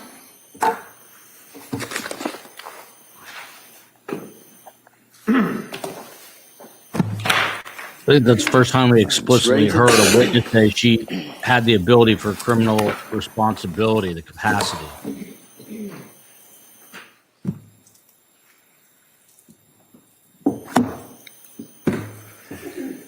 Dr. Mack, part of your evaluation would be an intent to investigate the person that you're being asked to evaluate for purposes of an opinion regarding criminal responsibility or lack thereof for the district attorney's office, correct? What do you mean by investigate? You don't know what investigate means? You want me to explain that to you? You might. You're a psychiatrist that's employed by the district attorney, right? Retained by, yes. Oh, okay, so we're going to talk semantics. Isn't employed. I'm paid for my time, yes. Exactly. And normally I don't even go there. Every one of us are getting paid for our time. Jurors not so much, but nevertheless, you get paid for your time, right? Correct. I get paid for my time. The judge, Chrissy, Don, everybody gets paid for their time, right? I imagine, yes. So when you are retained by the district attorney's office, you are to evaluate an individual, right? Yes. And the individual in this case is Lindsay Clancy, correct? Yes. And you recognize her, do you not? I do. And you actually had a chance to meet with her and do your evaluation, right? Yes. And part of your evaluation, you had to investigate into who she was. For example, her education, what she did for work, friends, family, right? I asked her about her life, and I reviewed records to learn about her life, yes. Okay. So you're in a mental institution investigating or questioning a woman who's on medication, who is there because she's suicidal and under 101 24/7 observation. Would you agree with that? Yes. And you get the history from her? Yes. So did you talk to any collateral contacts? No. So how is it that you can tell this jury what her life story is? Did you get it from her? I got it from her What to did the she extent tell you that, about her well, I'm education? sorry, What did she tell you what, can you about say her? your, Never mind looking at the judge. What did she tell you about the education? Wait, listen. You look over there and listen to the question and answer the question. Can you say the question, please? Answer the question. What did she tell you about? I'm sorry. Ask the question, What did she answer tell the you? question, and we'll go from there. What did she tell you about her education? She described her education in terms of being a hard worker through high school and college, and then going to nursing school. Okay, where'd she go to nursing school? I think the nursing school was healthcare, I think at the MGH. And do you recall what the nature of the nursing was? Well, she had always wanted to be a labor and delivery nurse, and she was able to achieve that. So she worked as a labor and delivery nurse That's my understanding, yes. for a period of time? For several years, yes. 9 years, 7 years? I'm not sure exactly. Did you talk to any of the nurses that she worked with? I mean, was she respected? Was she a hard worker? Was she somebody that was ducking out early, didn't want to work? I didn't talk to any of her colleagues. I'm aware that she had been there for some time, and I did not hear about any aspects in which her work was deleterious. Who would you hear from, them? Well, one might have heard it from the notes from her spouse, and might have heard it from the defendant herself. Let's talk about one might have heard it. Is the one you're testifying? Yes. Did you hear about it through the notes of the spouse? No, I didn't hear about any way in which her work Okay, so why wasn't. are you telling me that? Why are you saying one might have heard about it through the notes of the spouse? Well, I think your question was, how would one learn about any deleterious acts or components of the person's work? So I didn't hear about any way in which she wasn't working hard and retained as a nurse at an excellent institution. So basically, you don't know, is what you're telling me. You don't know what her reputation for work ethic was. You don't know what her hours were. You don't know what her reputation in her work community was. You just don't know. Isn't that right? Combined with the records and also the report from Dr. Resnick, who described her own view of herself as being a hard worker, I don't know further than that. So in addition to being a labor and delivery nurse at Mass General Hospital for a number of years, you knew that she obviously was married, right? Yes. And her husband was Patrick, right? Yes. You know how many years she was married, right? I do. How many? I don't know it offhand, but I believe I understand or knew the date when they were married, which may have been 2013. So the fact that she was married, you know, that did she want to have kids or did she find them to be a burden? She very much wanted to have children. She described that that was her lifelong interest. Okay. Had one child, Cora, right? I can't hear you. The first child was Cora, right? Yes. Did she have any delivery issues with Cora? Not that I recall. How about the second child? What was the second child's name? Dawson. And how old was Dawson at the time of the incident, as we say? I think he was around 4. And did she have any issues with his delivery? Do you mean the delivery or in the postpartum period? I mean the delivery. If I recall, I think she had a tear, which is called an episiotomy, and that was something she was unhappy about. Sure. Did she have medication prescribed to her after Dawson? Do you mean psychiatric medication? Sure. At some point, I think she was prescribed an antidepressant medication in that period. What was it? I think it was sertraline. And do you know whether she took it? She has told us that she did not. And when she went home after having the baby, Dawson, she then came home to a little daughter, obviously Cora, had Dawson as an infant, correct? Yes. And was she living in a town, or where was she living when she had these two kids? I think she was living in the same house in Duxbury. She wasn't living in Weymouth, or? She may have been. I'm sorry, I don't know. That's all right. So at some point she moves to Duxbury, she's with her husband, and she goes back to work, does she? Yes. You didn't make any, in your investigation, you didn't come across any information that she didn't want to go back to work because she was lazy or just didn't want to work, right? No, I think she always wanted to work. Did she have anxiety about going back to work after Callan, the third child? After Callan? Yeah, Callan. It's Callan, C-A-L-L-E. Yes. Yes. She wanted to go back. As August and September arrived, she was hopeful to go back to work, but she became anxious about working. There were other factors, too. She became anxious. No other factors yet. We'll get to the other factors. Why was she anxious about going back to work? I was about to say, go ahead. She was anxious about the well-being and nurturance of her children as she went back to work. One being that the baby was not taking a bottle. Another, that in that span between the point that her husband went back to work and she was expected to go back to work, it was overwhelming to have 3 young children that she was caring for all by herself. As time went on, she was ambivalent about hiring somebody to help, hiring a nanny, and that was another area of anxiety. So there were several areas of anxiety, and as we've discussed earlier today, anxiety was something that she had throughout her life. I'm going to pull you in, okay? This is a cross-examination, sir. All right, next, just ask the next question. So when you say that she had anxiety, and the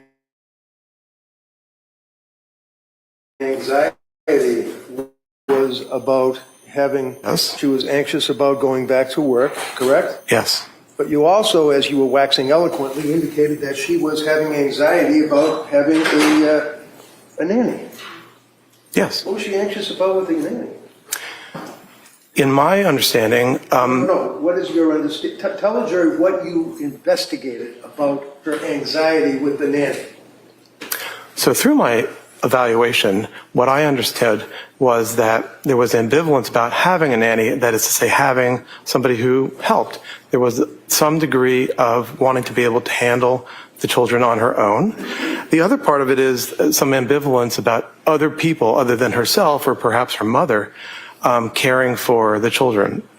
Because I know that my evaluation discerned that she felt very positively about her ability to take care of her children, but also some ambivalence about other people taking care of the children. What time frame are we talking about? Summertime? Fall? The end of summer, late August, early September. Isn't it true that in the summer, she and Patrick and the kids felt that they were on top of the world, having a great summer, right? Well, that's what she said. That's her quote. Okay. And then come the fall, towards the end of September, that's when she started to have symptoms of anxiety, right? Yes. Up to this point in your investigation, you have a young woman who was a nurse for a number of years, we assume from your investigation, a good reputation as a hard worker, right? I can't hear you. I'm sorry. Yeah, one of the things that you had mentioned is that she was, how about exercise? Did she like to do exercise? Yes, in the past, exercise was her... Yes, right? Yes? Can you repeat the question? Sure, I can repeat the question. I asked you, sir. I'm objecting because he's interrupting the witness and not letting him answer the question. The question called for a yes or no answer. All right? And so, go ahead. Go ahead. Can you state the question, please? Sure. You mentioned in direct examination for the DA that she was like to do exercise, correct? Yes.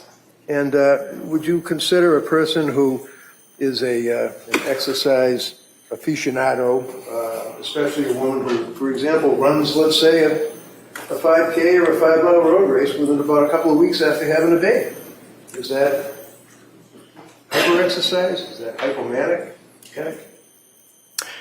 In of itself, it's not hypomanic, no. How about if there's a string of exercise that is a little bit out of the norm, coupled with decluttering, removing personal property from the home, cleaning out the home, things of that nature? Would that be hypomanic in your opinion? Not in of itself, but are you talking, when you were asking about exercise, were you talking about in the period 2022 or 2020? 2022. Okay. After Callan. Okay?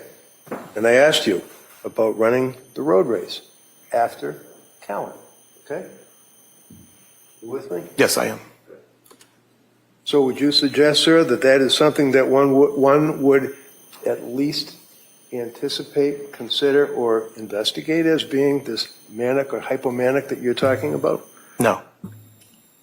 So, by the way, one of the questions that you were asked, sir, is that when you got involved with investigating this case, do you recall that from the DA? So, do you recall that from the DA? The term investigate, if it's okay, I'll use the term evaluate. When you got appointed or retained by the DA. So, and your question is? My question is, when were you retained by the district attorney, the prosecutors? It was sometime in early 2025. Early 2025. So, like what? February, January? I think the reach out had occurred in maybe December of 2024, and I think that the retention was early in 2025. And what's a reach out? Well, the communication, the reaching out. From the district attorney's office. Okay. And then when you were asked that question, you indicated that you had to wait for a motion to be filed or something with the court. Do you recall answering that question? No. Well, if I suggest to you, sir, it was in December of 2024 that a notice of lack of criminal responsibility was filed. Does that seem to fit with the reach out? Objection. Can we approach? Sure. Well, Kevin Reddington, whether you like him or not, seemed to wake everyone up after some fairly tedious testimony. And he comes out of the gates on the cross, and his line of questioning has to do with what did he do to find all this information out? And essentially, he says, I read Dr. Resnick, who went before his report, and I spoke to Lindsay. He's like, what do you mean you spoke to Lindsay? Is basically what he says. Are you aware that she was on a one-on-one 24-hour observation for suicide?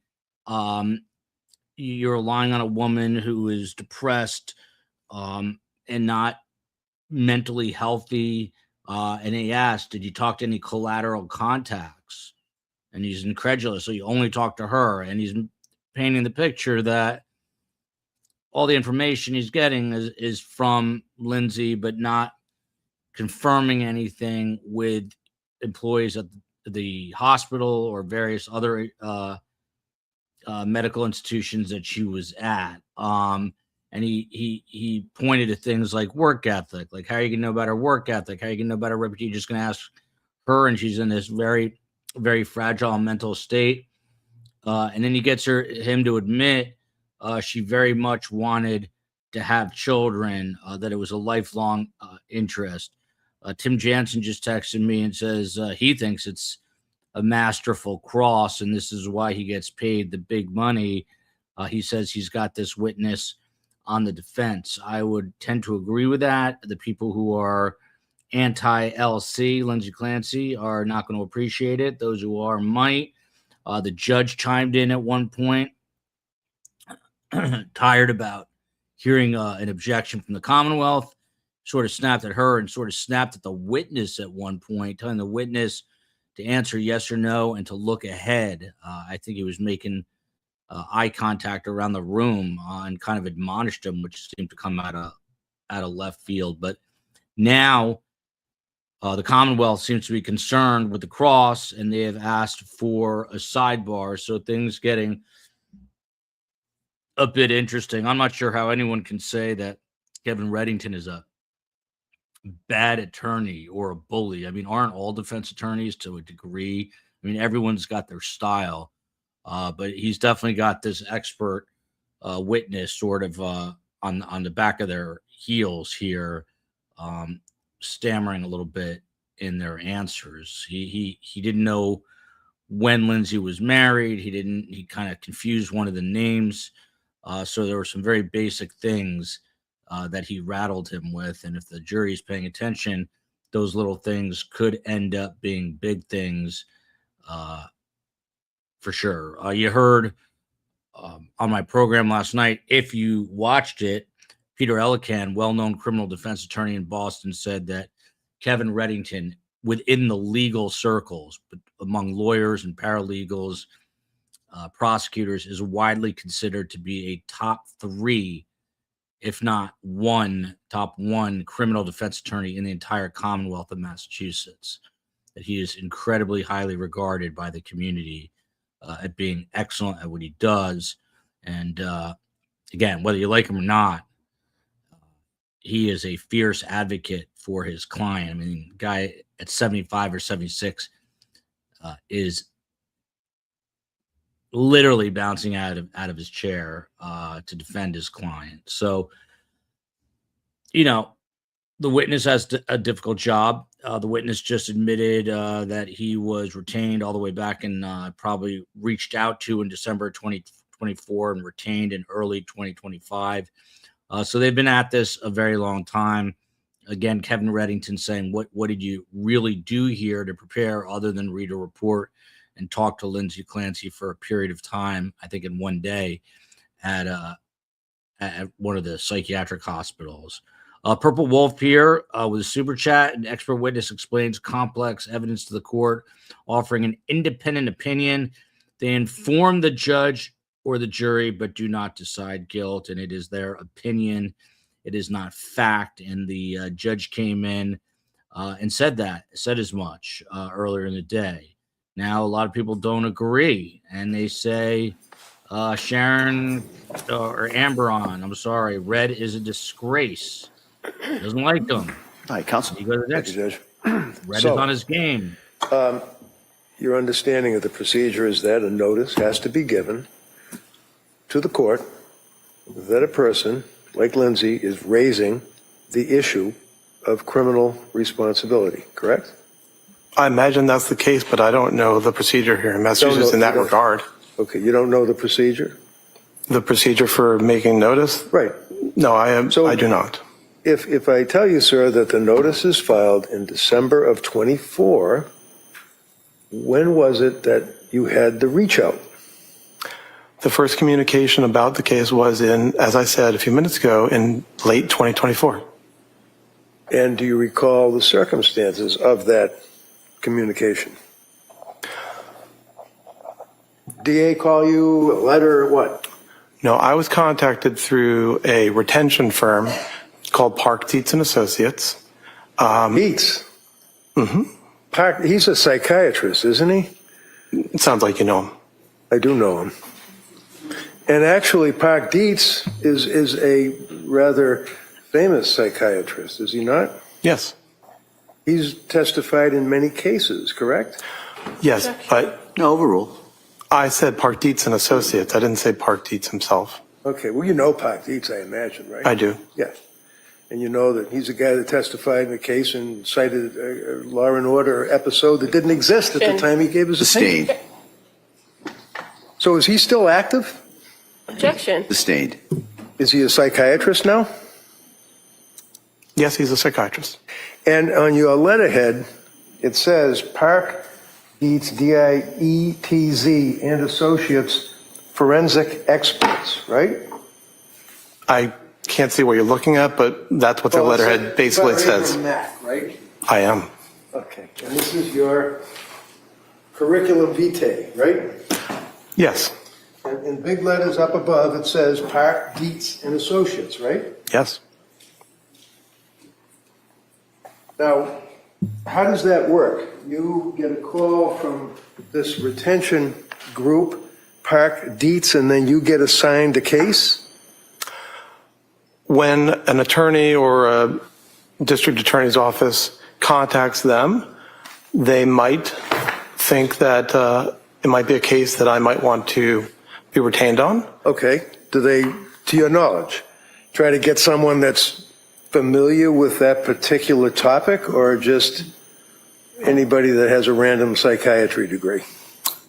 Well, there are only certain people that they think of or consider, people that Dr. Dietz has thought of in terms of having a robust career and You have a background. robust career?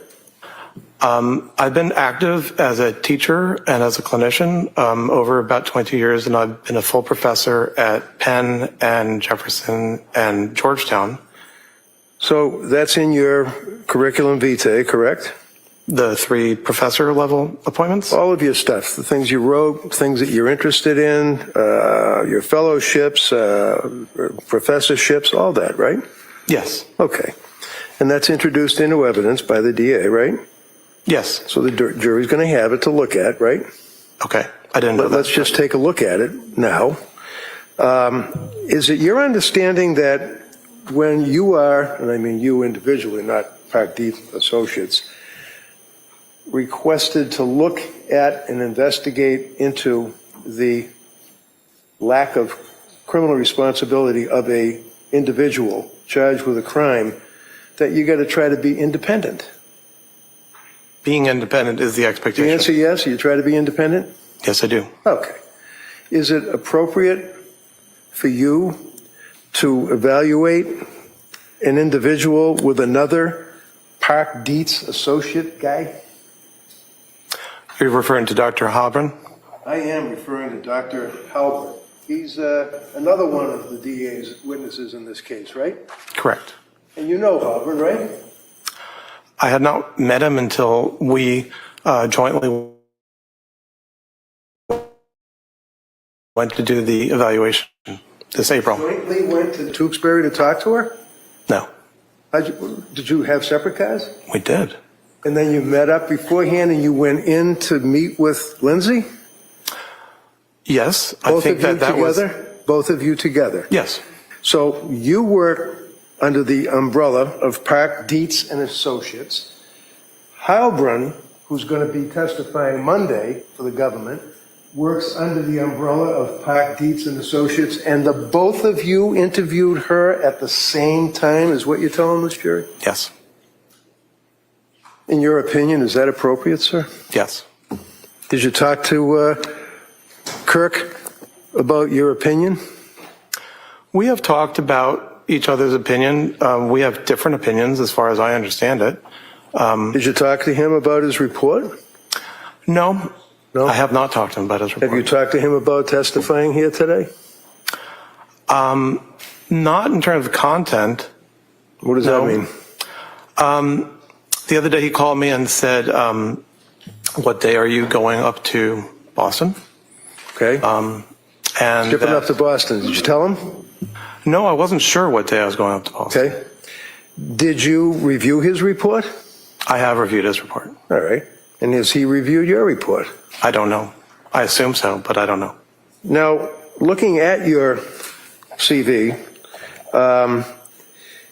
you indicate that you're educated at Cornell, you got your medical degree, you had some fellowships. Do you have any particular interest in your practice, sir? Yes. And you have licensure in Delaware, right? Yes. Pennsylvania? Yes. District of Columbia? Not at the moment. It says 2005 to the present, but not anymore. Well, I'm not sure what date that CV is, but I allowed my DC license to not be renewed. Maryland? Same, I let it not be renewed. New York? I actually renewed that recently. Massachusetts? No, I haven't had that since I left here. South Carolina? I haven't renewed that in many years. Connecticut? Same. Virginia? Same. So what does that mean that you have licensure? Does that mean you can be a psychiatrist in these states as long as it's active, or what does that mean? Licensure means that one can act as a physician when your licensure is in effect, yes. Okay. And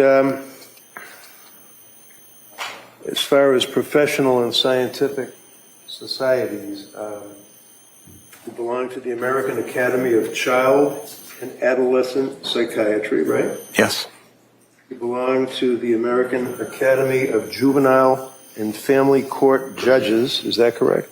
I don't belong to that group at the moment. Well, did you? Is that on your resume? Yes, there was a moment when I was the representative from the American Academy of Child and Adolescent Psychiatry and the American Psychiatric Association and also the American Academy of Psychiatry and Law, of all three, to the National Council of Juvenile and Family Court Judges. So at that point, I was a member of the National Council. So I asked you about your interests or focus as a doctor. Would you agree, sir, that one of the things you put down is that you were involved in ad hoc reviewerships in the Journal of American Academy of Child and Adolescent Psychiatry, right? It does say that, yes. And then American Journal of Addictions? Yes. Pediatric Quality and Safety? Yes. That's dealing with little kids, right? Pediatrics? Well, at the Children's Hospital of Philadelphia, we see patients up to 24. Okay. At Nemours, I believe up to 21. So you also express interest in child psychiatry. This comes under academic responsibilities. Child psychiatry, right? Yes. You have been involved in the doctoring course for first-year medical students, right? Yes. Supervision of adult psychiatry residents, right? Yes. Clinical evaluation, Department of Psychiatry, dealing with children and adolescents, right? I'm not sure that last one that you read, but... Number 8 on... No, but what does it say in its entirety? Ongoing clinical education of PGY3 residents, Department of Psychiatry, Georgetown University Hospital, Institute for Children and Adolescents. Do you mean Regional Institute for Children and Adolescents? Resume, I don't know what it means. I'm just wanting to make sure I'm responding to your question. Do you have it with you? I mean, you can look at it. The Regional Institute for Children and Adolescents was a residential center in outside the Beltway where I served for 3 years. Okay. The focus, nevertheless, is on children and adolescents, right? Not at that time. What you mean when I was at Georgetown? I'm just looking at your resume. Okay. How about lecture of patient safety and quality improvement in child and adolescent mental health? Is that something that you were involved with as a lecturer, sir? Yes, about patient safety and quality, yes. Answer is yes? Yes. Just make it quick. You were a lecturer on a morass returns, adolescent cannabis, doubles lettuce, and other hallucinogen use, dealing with what, pediatrics, kids? Yes. Okay. You also did, under lectures by invitation, that you've been involved with lecturing on wither psychosis in adolescents, right? That was the title of a paper I gave, yes. So the answer is yes, right? The answer is I gave that paper, yes. Okay. Adolescents accused of murder or manslaughter, right? Yes. Okay. Wither psychosis, adolescent killers, a couple of years later, again, maybe an update, right? Right. Divorce for the clinician, right? Right. Divorce legal process and medical, social, and psychiatric sequelae, right? Right. Killer adolescents, drugs, school, and the courts, right? Right. Jumping ahead, 2014, for example, you had the morass returns, adolescent cannabis and other hallucinogens, right? I imagine, yes. I don't know exactly which one you're looking at, but that's the title of a lecture that I was giving. Childhood development and psychopathology, right? Is an interest, right?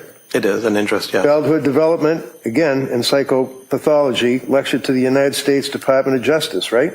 Yes. Lecturing to the United States Department of Justice, Department of Immigration, right? Yes. Cognitive bias think tank. Well, it was a committee or a task force that I co-led about the prospect of diagnostic error when people have cognitive biases. And what's a cognitive bias? Just curious. So when you think about diagnoses, there's always a possibility that an individual is sort of guided to one diagnosis or another based on various forms of preconceptions or biases. So a major part of this concept of patient safety is to prevent misdiagnosis. And there are a lot of techniques that are used in medicine and in this case in pediatric hospitals and also in psychiatry to try to make sure that the users or the diagnosticians' biases don't creep into making the wrong diagnosis. Research publications, sir, dealing with neuropsychiatric systemic lupus, erythematosus age, and the neurodevelopment model. That's one of your research publications, right? Yes. Dealing with psychiatric classification from the ancients to DSM-4, psychiatric clinics of North America, right? Yes. Alcohol abuse is another research that you did? I've written or edited several textbooks on substance use disorders. Yes. Okay. So in addition to child and adolescent aspects of psychiatry, you're also interested in focusing in on alcohol abuse, substance-related disorders, alcohol abuse disorders, addictive disorders, treatment of addictive disorders, right? Those are some of the areas of interest, yes. Novel risk factors for central line associated bloodstream infections in critically ill children, right? Yes. And it goes on and on with a lot of your focuses on children, minors, probate court, correct? I don't know about probate court, but... Well, you've had occasion to do evaluations for probate court, haven't you? You have to remind me, there was a period when I was the physician leader of the state of Maryland's Office of Forensic Services. Right. So that's what you said on direct, so that's why I'm asking it. But how about the new tools in the toolbox? Proactive prevention of CLABS, 1 in patients with behavioral health and concerns. What does that mean? Well, CLABSI, central line associated bloodstream infections, are something that is a major concern of all hospitals around the country, and preventing them from happening is not only the work of cleaning the apparatus that touches patients, but also we learned that when patients have psychiatric problems, they actually are at a greater risk of developing a central line associated bloodstream infection, which is a significant complication of being in the hospital. So I started that work when I was at Georgetown, when I was an adult, mainly focused on adults, and carried it on when I was at Children's Hospital Philadelphia and at Nemours in terms of the pediatric risks for CLABSI. Okay. How about clinical manual of adolescent substance abuse disorder? That's another one of your chapters, right? Book? I don't think I wrote a book about adolescent substance use. Number 29, Mac A.H. Clinical Manual of Adolescent Substance Abuse Treatment, Journal of Psychiatric Practice. Nothing Yeah, wrong with it. that was a chapter, not a book. But yes. Okay, but nevertheless, your focus and your interest is on adolescents that like to smoke weed and drink, right? No. Okay. Would you agree, sir, that you were interested in the American Psychiatric Press textbook you wrote for substance abuse treatment, right? Yes. All right. And think like a psychiatrist, but always a doctor, be a doctor, web drugstore, perils, drugs, alcohol, bloodstream infections in children's hospital, focusing on that, right? Where in here does it say that you ever came within breathing distance of a pregnant woman and your practice and your interest in your writings? So I remember being at the Brigham as a resident and how long ago going was that? to, how long ago is that? Yeah, give us a year. Well, you asked me when. So Yeah, I'm that's starting. when. That was the memory I have for that particular situation was 2001. 2001, so 25 years ago. Right. And What did so you do? since then, I went to the Medical University of South Carolina, and then I went to Georgetown, and all that period up until 2015, I was doing general psychiatry work with areas of focus in peds or in addictions, but also with forensics as an area. I see myself as somebody who's a generalist who happens to have a couple of areas of focus. In 2015, I did move from that generalist model to, when I left Georgetown, I moved to the Children's Hospital of Philadelphia and the University of Pennsylvania. And in those years, since then, I've been working in pediatric hospitals, where at CHOP, Children's Hospital of Philadelphia, the age is up to 24, and at Nemours, it's up to 21. So that is the overall area of adult and child psychiatry that I've been working in. Throughout the years at Georgetown, Okay, I would like to answer because I have more to tell you. Let him finish the answer. Go ahead. So at Georgetown, certainly that was all adult, and Georgetown has its own labor and delivery unit. And so that was plenty of engagement with women who were pregnant or who had just given birth. And then at both Children's Hospital of Philadelphia and at Nemours, there are these special units that have been designed for the last several years of high-risk pregnancy units. So actually at CHOP, one of my first roles there was to develop the psychiatry services coverage of the high-risk maternity unit there called the Special Delivery Unit. And I was the co-leader and then the leader of the consultation service at CHOP. And so I led the group of adult and child psychiatrists to tend to the psychiatric needs of that unit. Recently at Nemours, the same unit was built. And so, yes, in these pediatric hospitals, there actually are units of women who are about to have birth, who have just had birth. Well, I'm sure in these pediatric hospitals, there are women about to have birth and have had birth, and I'm sure that there are competent doctors that treat them, correct? I agree with you. How about you? How many women with postpartum psychosis have you treated? Roughly 10 would be my estimate. Over what period of time? Over the period since 2001. When you would treat these women, would you be involved in, for example, testing them for their mental health? Well, usually the teaching has been that what was called postpartum psychosis is actually a form of bipolar disorder. So what is important is to say, let's do a full evaluation of the individual's symptoms and signs, and then treat them and engage in treatment. And usually that's going to be a form of bipolar disorder treatment. That's the teaching that is the general perspective. So with your wealth of knowledge on women that are pregnant and suffering from postpartum psychosis, do you know whether or not Lindsay was ever diagnosed with postpartum depression? I believe that the various notes from the clinicians over the year of 2022 to 2023 utilized the term unspecified mood disorder. Right. How about postpartum depression? I don't think that appellation was used. Okay. So was she ever administered EPDS?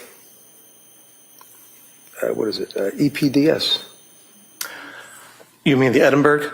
Yeah, was she ever administered that? I don't know if she was or wasn't. I don't remember. Isn't that something you're in here testifying about this case? Wouldn't that be important to know that she was almost off the chart on the Edinburgh scale for postnatal depression? Well, I have said that she had depression. Well, postnatal depression for a woman who's pregnant or had a baby recently is a heck of a lot different than some guy who's just depressed about his job, right?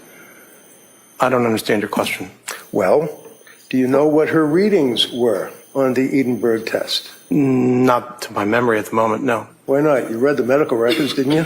I mean, if you would like to show me, I'd be I happy don't want to show you review it. anything. I'm asking you as a testifying witness for this jury, did you look at her medical records? I did. And the medical records pertain to her being a person that just had a baby, right?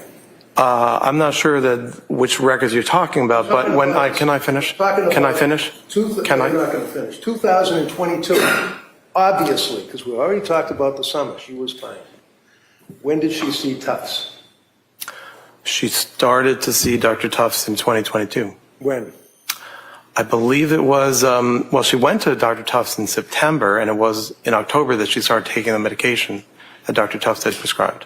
Okay, and that was for what? You mean which medication, or what was the purpose? Medication. Sertraline. And otherwise known as? Zoloft. And she took it after a while, is that correct? Is that what you said? A few weeks, yes. And the reason she didn't take it was what? Time, as my evaluation. Hold on a second, Doc. Sorry. All right, let's go ahead.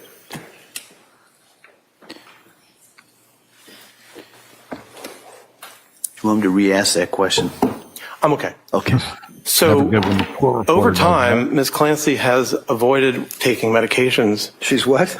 Avoided taking medications. Says who? The description she gave me. She told you that? My awareness from my evaluation is that she resists taking medications, and for example... No. Tell me what you mean by she resists taking medications. There are individuals in this world who do not want to take medications, and I think she described that she is one of them. So you know she saw Dr. Tufts because she apparently was anxious, right? Yes. Prior to that, other than having anxiety about public speaking as a nurse in nursing school, and after she had one of her children, she didn't have any psychiatric history of medications, right? She had not taken medications, but she had had a lifelong degree of anxiety. It hadn't been at the level of disorder, but she had had lifelong. Yes. Okay. How about in grammar school, high school, college? Did she have difficulty that she was anxious? So what I was saying is that anxiety can drive people, but she had a lot of anxiety, and she was hardworking, and the anxiety helped her to be hardworking. But when it comes to medications... Okay, hold on.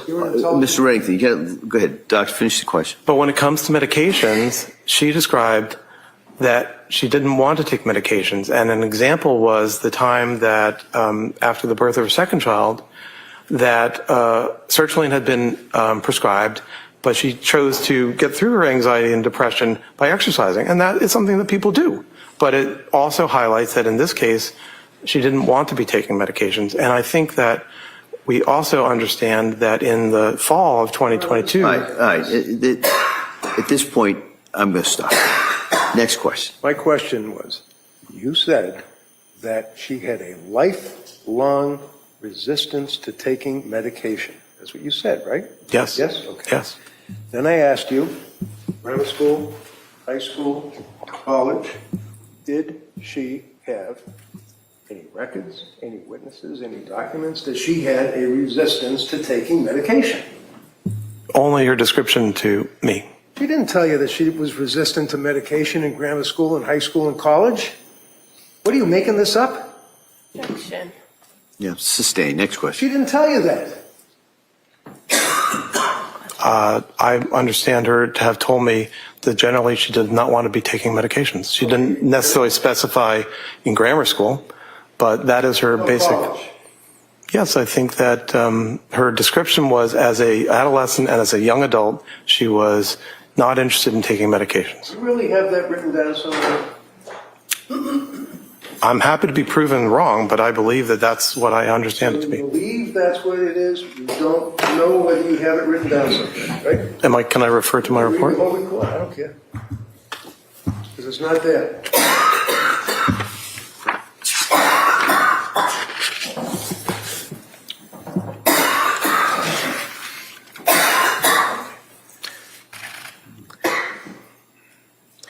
Well, on page 8, what I had written was, Ms. Clancy's reluctance to take medication generally was accompanied by her concern for medications entering her breast milk. So the general... breast milk, she's pregnant.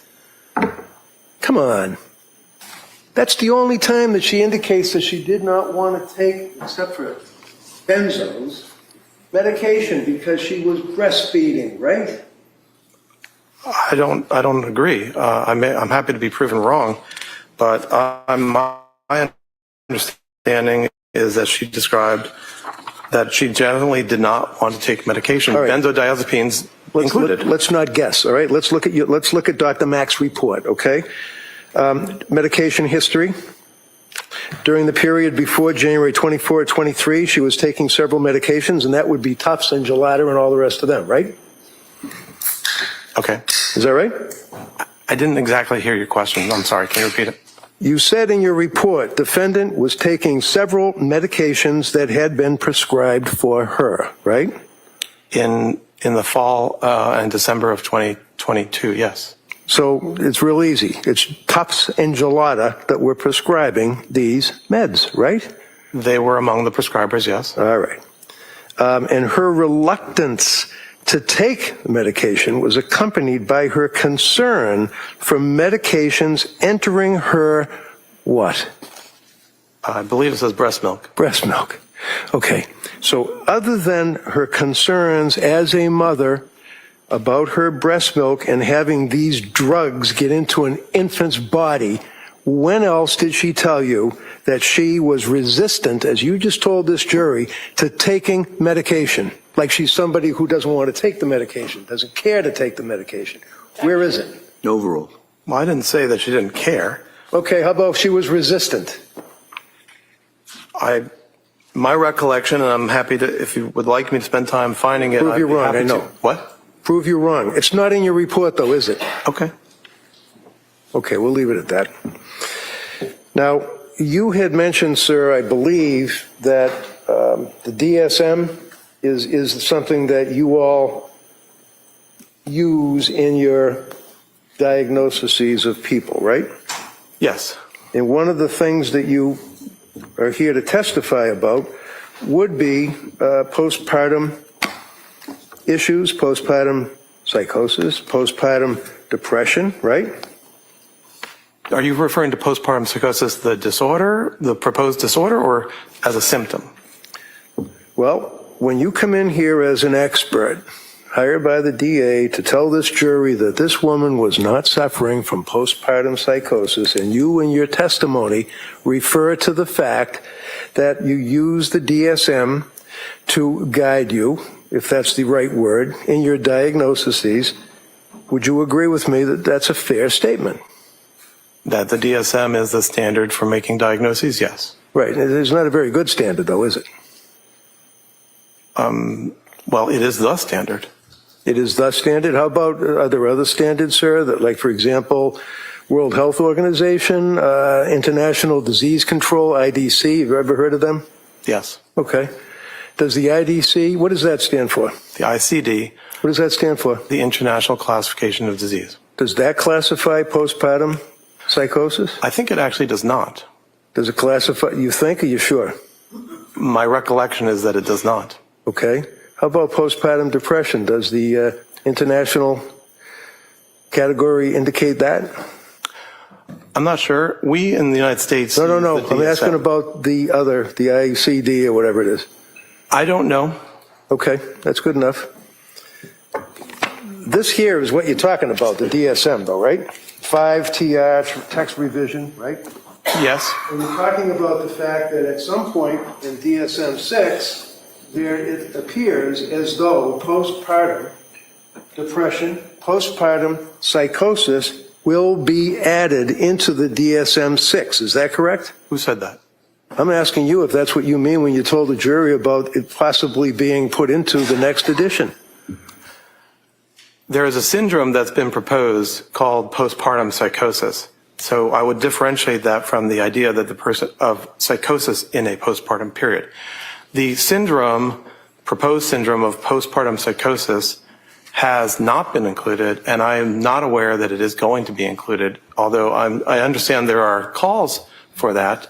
I would also say actually the movement for DSM-6 is not necessarily active at this point, but I would highlight again, because I wrote my college history thesis on the history of the DSMs.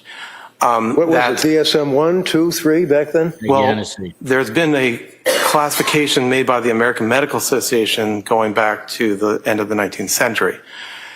DSM 1 was in 1952, DSM 2 was in 1968, DSM 3 was in 1980. The major change in 1980 was to fall in, as I discussed earlier, the descriptive model for diagnoses.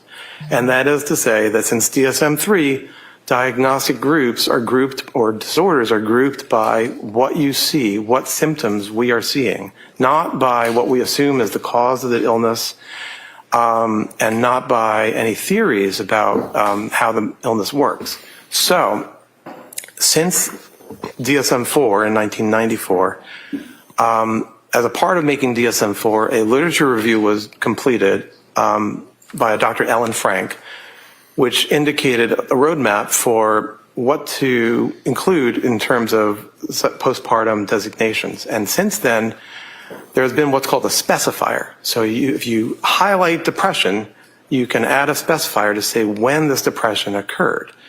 The limit is that it's a 4-week limit. So under the rules of DSM, after 4 weeks, you wouldn't necessarily, well, you wouldn't call it postpartum. Postpartum psychosis, and here I'm referring mainly to literature, including a review in biological psychiatry in the last 12 months, is a proposal that there is a type of bipolar disorder called postpartum psychosis, where you can have mania or bipolar attributes, you can have depression, you can have delirium.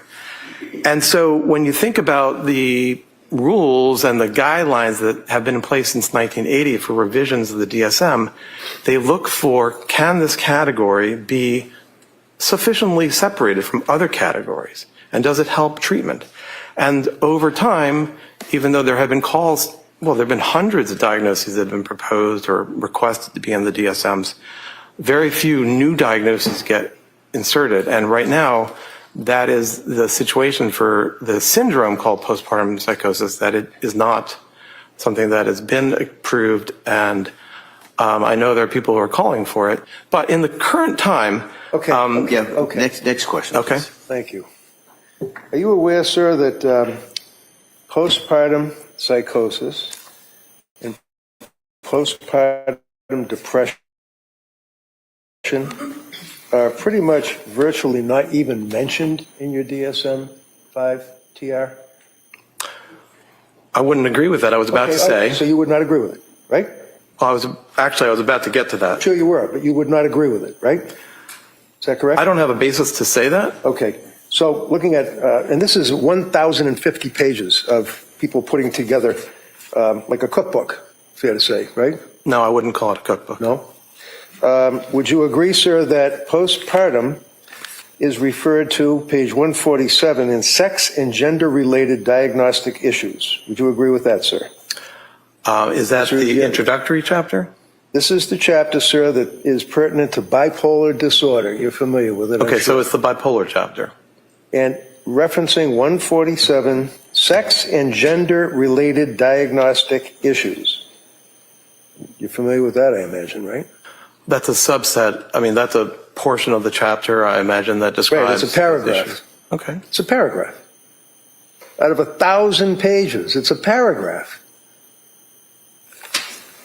What's your question?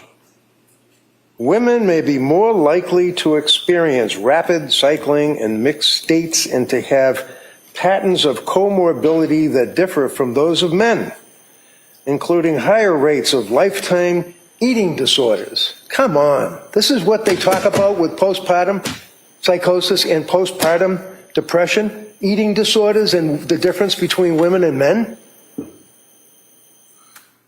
Is that your question? I'm not sure I understand your How question. you answer it, yeah. What's your question?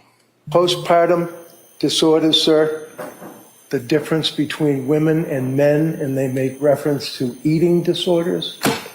Well, I think the section header, if you don't mind reading it again, was aspects about gender. And so in that section, I imagine they're describing it. I didn't write the DSM, so I'm not here to represent it. Okay. I can just tell you about it. All right. Okay, right here. Sex and gender-related diagnostic issues, right? Would you agree that's under the bipolar and related disorder section? Yes. The DSM, okay. Page 147 talks about women more likely to experience rapid cycling in mixed states and have patterns of comorbidity that differ from those of men, including higher rates of lifetime eating disorders, right? Did I read that right? Oh my God. That's all right. Okay. And then it goes on for the rest of the paragraph that women with bipolar 1 or 2 disorder are more likely to experience depressive symptoms than are men. Did I read that right? Yeah. That they, meaning women apparently, have a higher lifetime risk of alcohol use disorder than men. Really? Did I read that right? Yes. And that they also, and a much greater likelihood of alcohol misuse disorder than women in the general population. Some women with bipolar disorder experience exacerbation of mood symptoms during their premenstrual time period. Right? It says that, yeah. Yeah. And that this has been associated with a worse course of illness. Many women with bipolar disorder also report severe emotional disturbances during perimenopause when estrogen levels are decreasing. Did I read that right? Sorry. Wait, because It does say that. okay. And that there does not appear to be an increased risk of mood episodes in pregnant women with bipolar disorder, except for those who discontinue medications for pregnancy, right? Is that what it says that in the DSM? Yes, it does.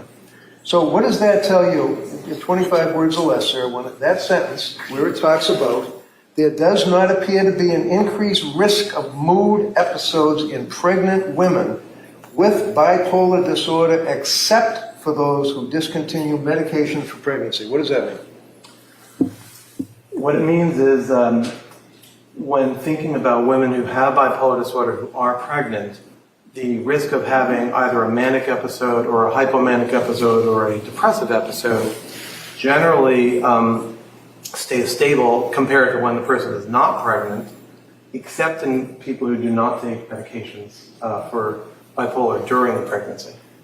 And then it goes on to read, the specifier with peripartum onset should be used for mood episodes that begin during pregnancy or within 4 weeks of delivery. Is that the 4-week cutoff that you're telling the jury about?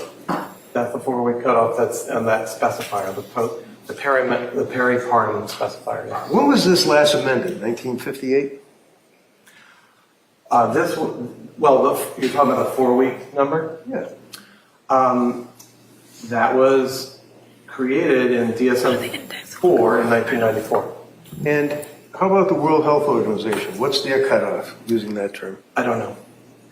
I can tell you that the proponents of postpartum psychosis, the illness, utilize, I believe, 12 weeks, maybe 6 weeks, but not more than 12. How about the, what is it, IDC, ICD? The World Health Organization's International Classification. If I tell you it's a year, would that mean anything to you? It's not 6, maybe 12, it's a year. Does it mean anything to me? Yeah, does it mean anything to you? With regard to what? It's a year. You're talking about 4 weeks, but they're referring to a year. Well, the distinction between the ICD and the DSM is substantial. The DSM... All right. Welcome, Jim. Mr. Reddington, why don't you ask a question? Thank you. So would you agree with me, sir, that the way that women are treated postpartum, after having babies, prior to having babies in Europe is a heck of a lot different than we treat women here, right? Objection. Sustained. So that paragraph that we just went through, we're talking about sex and gender-related diagnostic issues, right? Yes. They mentioned the words postpartum, period. They mentioned, I don't mean period like the end of the sentence, I mean postpartum, period. They mentioned that, right? Yes. And I read that correct. That's a paragraph, right? Yes. And then out of the 1,050 pages, we can then go to another, page 156. Sex and gender-related diagnostic issues. And it makes reference to the gender ratio for bipolar 1 disorder, right? Okay. Would you agree that the gender ratio for bipolar 1 disorder is equal between women and men? Yes. And does it then go on and say that bipolar 2 disorder are mixed, differing by type or sample? There is little or no evidence of bipolar gender difference in the general population, and some, but not all, clinical examples suggest that bipolar 2 disorder is more common in women than in men. Is that right? It may be. As I was, because you want to look at it, or it may be because they might be wrong. well, women have depression more than men, unfortunately. And so that is something that it gets reflected when it comes to bipolar type 2. So patterns of illness and comorbidity, however, differ by sex, with females being more likely than males to report hypomania. Does that sound right? It sounds right. And that women would have mixed depressive features and a rapid cycling course. Correct? That sounds right. And childbirth may be a trigger for the hypomanic episode, which can occur in 10 to 20% of females in non-clinical populations, most typically in the early postpartum period. Does that sound right to you? It sounds, I mean, you're reading it, so I agree. Yeah, yeah. Okay. Okay. And there's a big difference between DSM and WHO, right? I don't know the WHO's 12 months, what it refers to. When it comes to the proposed postpartum psychosis, one of the elements of the proposal is that it is particularly related to the physiologic changes that happen at the time of birth. And actually, one of the objections that that group has to the way that the DSM is written right now is that they would like it to be solely post-birth rather than one that encompasses pregnancy and birth, because it aligns with the theory that this type of disorder is related to those physiologic changes. So the timing of being closest to birth is instrumental in that proposal for postpartum psychosis, the disorder. When it's described as a disorder that occurs almost right away at the time of birth. And it is urgent. Who says that? Who? The literature on postpartum psychosis, whether it's postpartum psychosis. What literature? It's not in the Bible, right? Well, it's not in the Bible, but the reports by the people who are advocates, an expert consensus panel who are advocates for inclusion of the syndrome of postpartum psychosis. And they've been trying real hard. Let him finish. Well, he's just going to go on for another half hour. I'll Welcome, finish, Doctor. Go ahead. I don't have anything more, sorry. All right, go ahead. Would you agree with me, sir, as it relates to this panel of people that you're talking about? These are the people that are trying to get postpartum psychosis, postpartum depression into the DSM-6, right? I don't think they're trying to get postpartum depression included because it already is there. In the two paragraphs that I just read? No. Okay, is there somewhere else that talks about postpartum depression? Yes. Okay, where? Well, the report mentions, and I'll find for you what are called the specifiers, where for both bipolar disorder and also for depressive disorders. There you go. Well, it's in there, but I'll find it in the book. Okay. Why don't you look for it? Why don't we do one thing at a time? Yeah, I'd like to And finish that would speaking. be, you said you're going to find it. Just find it. Okay. And then once you find it, then we'll go on to the second part, which would be asking questions and answering questions. Okay. The judge is a grown-up babysitter, as in babysitting for grown-ups. Afternoon, definitely more drama-filled than the morning. So right here on page 173, Read it. I'll describe what I'm talking about before I read it, if that's okay. So this is the section, actually it starts on page 169, where it goes through what are called the specifiers for the bipolar disorders. And so those include with atypical features, with rapid cycling, with melancholic features. And here on page 173 is the portion about with peripartum onset. Read it. Read it. Well, let me see how many paragraphs it is. It's many paragraphs. Do you want me to read all the way down there? No, that's all right. Just summarize it as best you can. What I would summarize, and a similar passage is in the chapter on depressive disorders, is that it provides a way to designate that somebody's depressive disorder, or in this case their bipolar disorder, had peripartum onset. Now that's important, and they provide a lot of important information there about epidemiology and the course, by course I mean how it's going to go in terms of the disease. That's what the DSM does. Besides giving criteria for disorders, it provides basic information about course, epidemiology, and the features that the individual has. So there's a similar section in the depressive disorders. Let's stick with the section that you just pointed out. Okay? Yes, sir. You'd agree with me in a nutshell that talks about with psychotic features, delusions, hallucinations present at any time in the current manic or major depressive episode in bipolar 1 disorder, right? No, I'd have to see where you're reading from. Okay, sure, it's right here. Yeah, but that's a different portion. No, that's what you were reading from. Okay, No, so sir. how about down below here where it says with peripartum onset? Yes, that was what I was referring The to. specifier, what's a specifier? So the system has a way where we can emphasize features of a person's illness. Remember, as I said, the groupings in the DSM revolve around the major psychiatric symptoms. So this is the bipolar chapter, there's a depression chapter, there's an anxiety chapter. So here, the specifier is our way of communicating that the person's problem, in this case, has peripartum onset. Okay. And as if I could connect it all, the emphasis on the proposed postpartum psychosis disorder, they object to it being peripartum. They would like it to be postpartum. And who's they? The authors of the expert consensus group that I referred to published a paper in Biological Psychiatry in the last year. About what? I mean, psychiatry covers a large ground. Yes. It's a paper that summarizes information about this proposed disorder, highlights their assumption that it is actually a type of bipolar disorder. Can I just interrupt? What disorder are you referring to? The proposed postpartum psychosis disorder. All right.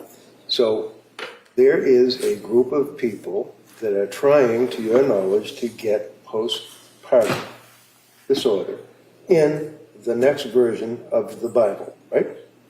Effectively, yes, Okay. but I wouldn't use all those words, but yes. Okay.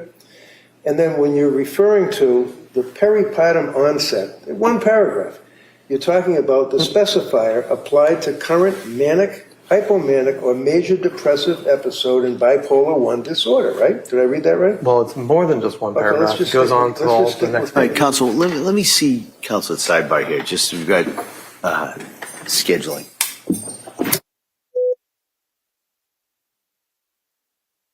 .352, 8 minutes left in the court day, and I'm surprised that he's actually gone this long, but he's worried about the day not ending, so he's calling for a scheduling meeting right now. Renee, proud mom, I'm behind, but why is the state fixated on no head injury? Weren't we always taught not to dive into shallow water because you can get paralyzed?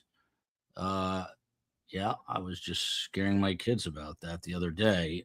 There was something else here that just passed me by. The chat's moving quickly. Obviously, this is very contentious this afternoon. It feels like a lifetime ago, or at least 3 weeks ago, that Dr. Philip Resnick was on the stand.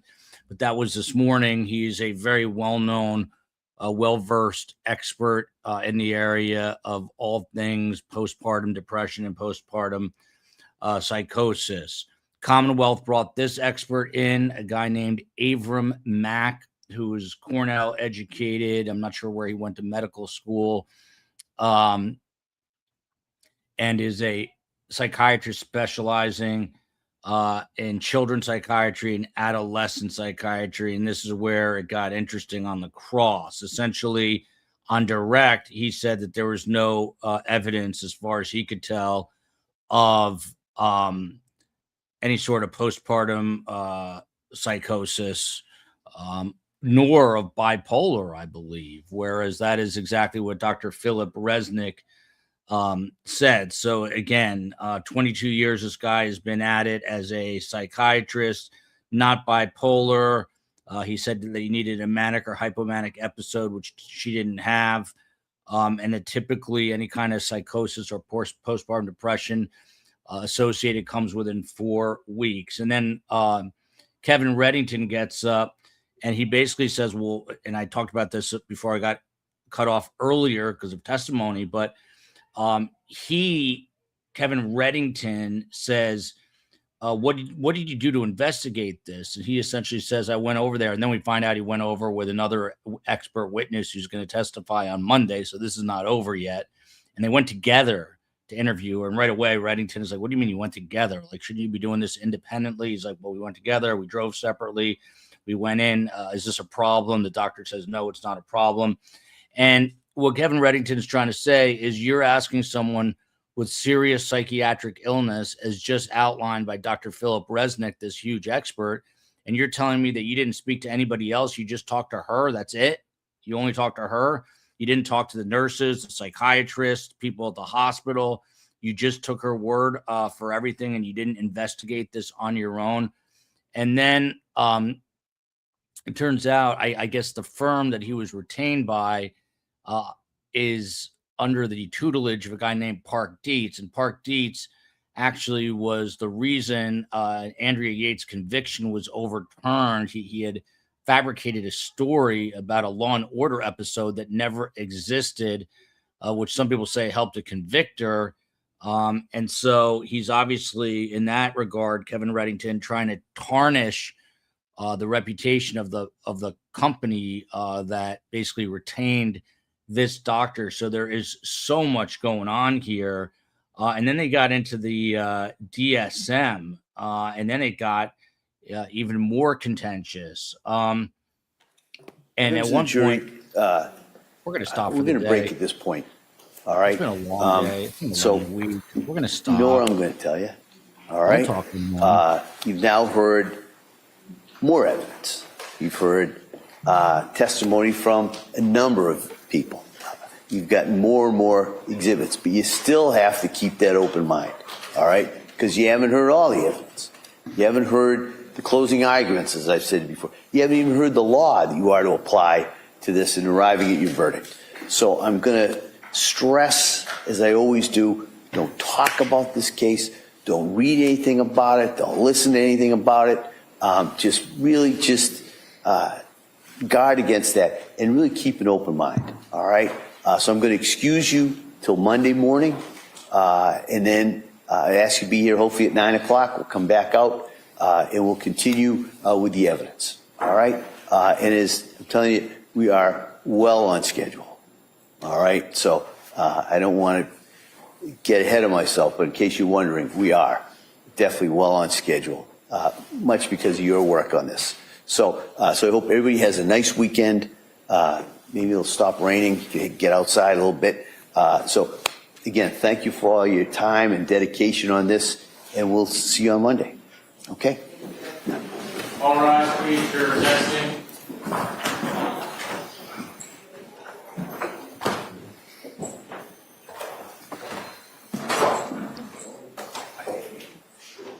That doesn't need it. Yeah.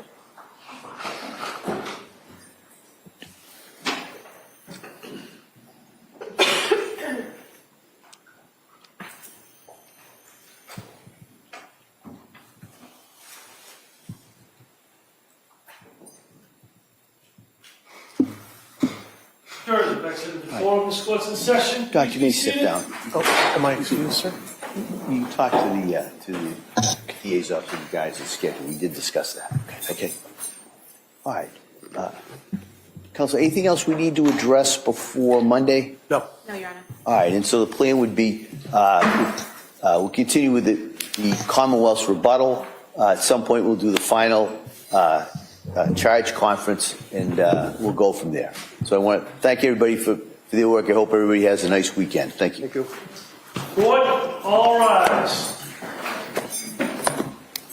That's a wrap on day 18 of testimony. We're going into 19, and I have a feeling closings are going to be on day 20, barring any Zoom catastrophes or anything else that comes up. It's clear, it's evident that the Commonwealth wanted to rebut with its own mental health experts after they brought in Dr. Zeisel and then Philip Resnick. Philip Resnick, again, he literally has written a book on postpartum depression and postpartum psychosis. So Kevin Reddington doubles down here, and I've got a couple things to say, generally speaking, and then we'll wrap it up. I need like a tequila on ice with extra tequila after this week. COE, I need a babysitter tomorrow. I don't know about you, but I need a babysitter. How our kids can be old enough to take care of themselves?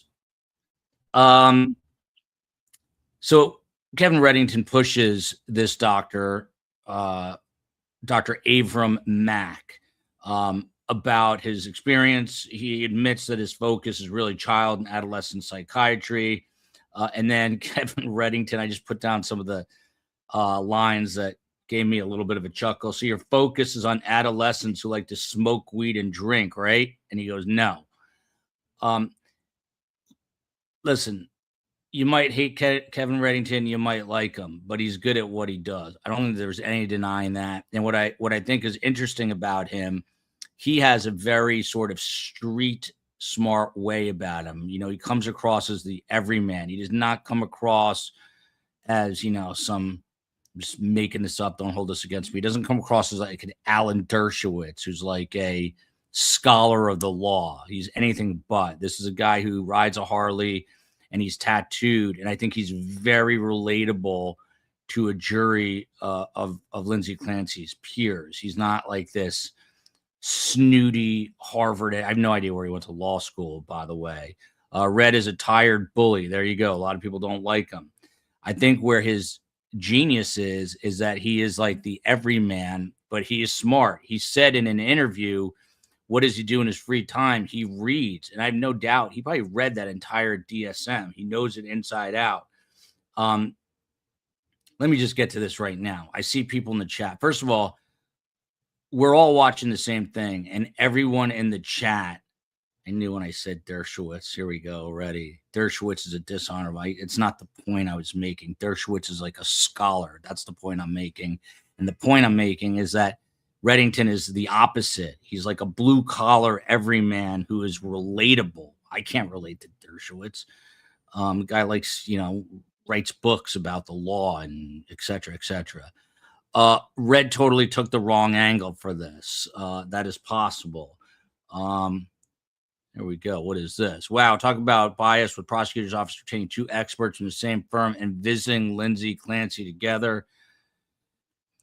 Here's the issue. I see everyone watching the same thing and having wildly different takes on what they're watching, including Joel is team Clancy. I am team nobody. Is nobody. I mean, I don't benefit. I don't, frankly, give a lot of thought as to, whether or not she should go to a state prison or a psych hospital. I mean, it's something that I have obviously pondered, and it's something I consider. I've said from day one that I'm incredibly conflicted in this case. One moment I feel like she does deserve prison, and the next moment I feel like maybe she's better off in a psychiatric hospital. The experts are probably going to sway these jurors. The jurors might have their minds made up. I don't sit there and go home and say to the COE, man, I'm going to be so unbelievably upset if Lindsay Clancy gets convicted. I'm not. I mean, this is just the justice system, and this is the way it is playing out. I'm not on a team, even though I'm wearing pink inadvertently today. If you missed the beginning of the show, that is what happened. Everyone, though, appears to have taken a side here, and I understand that people have very strong feelings about this. It is okay to have very strong feelings about it. There are many people who feel that not only should Lindsay Clancy get life in prison, but worse. I see send her to the gas chamber, all these different things. And then there are obviously a lot of people, because there were protesters out there yesterday who say this is all a mental health issue. No. I mean, there's two ways to approach it. You can either respect and try to understand the other side, or scream at me that I'm on team A, B, or C. And it's fine with me. I host this show. I got bags under my eyes because this thing is exhausted all of us. But I don't sit there and go home and say to the COE, hey, COE, never going to be able to sleep again if Lindsay Clancy doesn't get sent to a psych hospital. No, I'm doing what we're supposed to do, I think, which is leaving it in the hands of the jurors. Can I appreciate Kevin Reddington? Yes. I think the Commonwealth has done very well on a lot of the cross-examinations. So, and I'm not trying to play both sides of the fence. I'm just sitting here telling you we're all watching the same thing, and there are widely differing opinions. And then people start to get personal and attack people, including me. I can care less about you guys attacking me because I've been attacked by a lot of people. I mean, I hope you'll understand where I'm coming from, and I'm not trying to say it to be condescending or mean. I think what some of the people are missing with Kevin Reddington, he's not trying to be mean. He is trying to advocate for his client, and he's tough. And he's saying, look, you don't have the experience. So he asks, finally, when did you ever come in breathing distance of postpartum, is what he says. And he stutters and stammers, and he says, I see myself as a generalist. This is what Dr. Mack says, with a couple of areas of focus. And this is more true than anything from Gabriella. The kids are not coming back. There are no winners here. 0 winners in this case. The only win in this can come from people having a better understanding of postpartum depression and postpartum psychosis. And to be totally honest, I don't have much of that either. I really don't understand it. And what I'm understanding, or the understanding I'm gaining at this point, is that unless you've experienced it, which God forbid you have, or know someone directly, like have a daughter or a grandchild who's experienced postpartum psychosis, it is almost impossible to wrap your mind around it, because there's a stigma out there. There's also a generalization out there, or a thought belief out there, that if you have postpartum psychosis, you're this raging lunatic who is quivering in a corner, drooling with your hair matted against your head. And at least the one thing I've learned in this trial is that's not the case. We've had a woman on during this trial who suffered from postpartum psychosis, and she made it clear that if you have postpartum psychosis, can have immense clarity. And that's why they say she was able to speak to Patrick and made it sound like she was quote unquote normal. But quote unquote normal doesn't necessarily mean you don't have postpartum psychosis. But now you've got to battle the experts. Philip Resnick, who I would argue, and I don't see how you can say that it is not the case, has decades more experience and is sort of the central figure in this entire subject area. And he came out and said she has bipolar 2 disorder, and she experienced postpartum psychosis, and it happened 8 months after the birth of Callan. And that's really unusual, but it happens. This guy clearly has, this Commonwealth witness has much less experience. Is he not as smart? Not necessarily.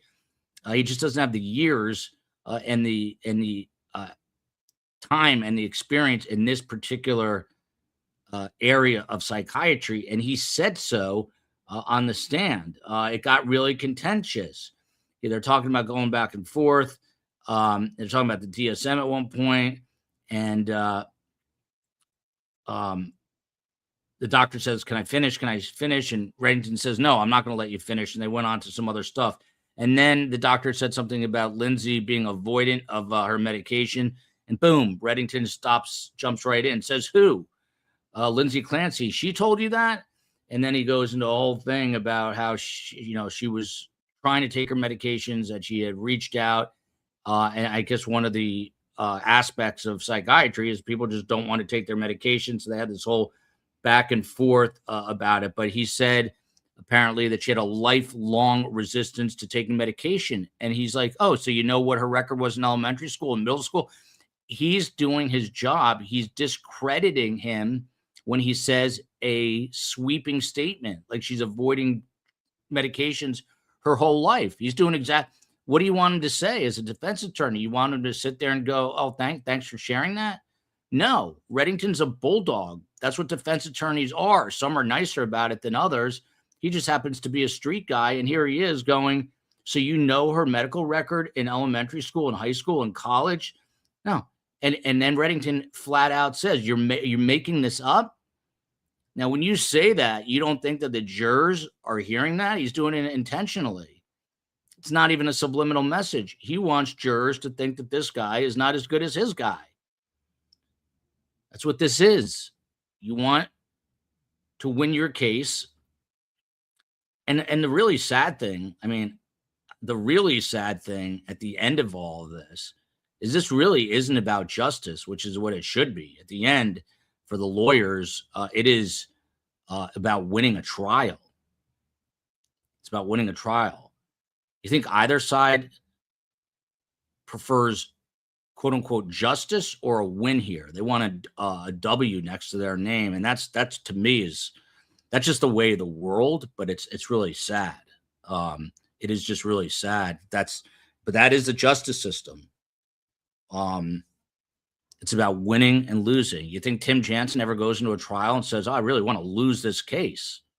No, it's not what he does. He goes in, he wants to win this case, and he defends his client in order to win that case, whether it means taking a plea deal, whether it means bringing in an expert that's going to say something. And that's what's going on here. So for all the people who are bashing Kevin Reddington, I think he's just vigorously defending his client. You might not like the approach, but you got to respect the craft, I think. And I think these prosecutors are taking a ton of criticism, and I think they're really strong for the most part. They might irritate the crap out of you. You might not like the bows in their hair, but they are certainly putting on a pretty strong case. Do they need a theory of the case? That's what a lot of legal experts say. Do the jurors think that? We don't know yet. Just getting back to Kevin Reddington, at one point they're going through the whole DSM thing, and this is what it really should be. Cora, Dawson, and Callan, and their names are not being said enough, and they are the absolute victims here. But at one point in this whole issue about the DSM, the doctor says, can I refer to my report? And he said, Reddington goes, I don't care because it's not there. Again, this is not even a veiled shot. This is him just trying to win favor with the jurors, and not even win favor, but just have the jurors go back and say to themselves, you know what? That guy Resnick was much more put together than that guy Mack. And if that happens, there's a good chance that Reddington's client is going to go to a psych hospital and not a prison. And that is a victory for Kevin Reddington. So these are just the facts surrounding what we are watching right now. And I get it. Like I totally understand. It is very emotional. Plus, add into the mix that, make no mistake about it, Kevin Reddington has a big ego, and you know who else has a big ego? The prosecutors. You know who else has a big ego? The judge. You know who else has a big ego? The psychiatrists on the stand, the older man, Phil Resnick, and this guy. You could tell he was visibly agitated. There's an old joke. My family's all doctors. The difference between God and a doctor is that God doesn't know everything. That's a joke. That is a joke. But doctors who I've been surrounded around my entire life are generally a little egotistical and think that they are smarter than the rest of us. And you could see this doctor, both doctors for the defense and the Commonwealth, answering questions as if they were the ultimate arbiters of everything. And that's why Mack and Resnick were both going back and forth with the opposing sides. So when Dr. Mack said, can I refer to my report? Reddington says, I don't even care because it's not there. I mean, and to Reddington's credit, he said he has no life and he just reads everything. So he obviously had read it and knew that it was not going to be found in the report. So he gives a dig there. When they were talking about the medications, there was an issue regarding breast milk. And he's like, come on, this is about breast milk. What are you talking about? So he tries to undercut him there. And then they get into the IDC or ICD, and Reddington even doesn't know the acronym. And he says exactly that, the IDC, the ICD, whatever. And again, it's just sort of this everyman mentality where he's trying to resonate with the jurors. At one point, they got into an argument over something, and the doctor says, is that your question? And Reddington says, yeah, that's my question. Now answer it. So they were going back and forth. Who's here? What's up, Tim Jansen? Hey, Joel. Hey, Tim. Can you get a chance to watch some of that? Yeah, I sure can. I was watching it in the car. What'd you think? What are your thoughts? Well, I think that, Kevin maybe went a little bit too far with this witness, and this witness really enjoyed it. The witness really wanted to prove his mettle. But I think the point of this, what Kevin was trying to make by reading his entire resume, is that his whole resume, everything this guy's ever done, he's one of those resume hounds. Everything he's published, written, whatever. Everything nothing about postpartum. Nothing that he wrote. This is going to be like You got me? resonant. You're cutting in and out. Try one more time, and if not, we'll do it. Yeah. Yeah. Can you hear me now? Yeah, I've got you, Tim. Go ahead. Yeah, so obviously this guy has no real experience in postpartum. He threw out there he thinks he might have done 10 patients. Resnick.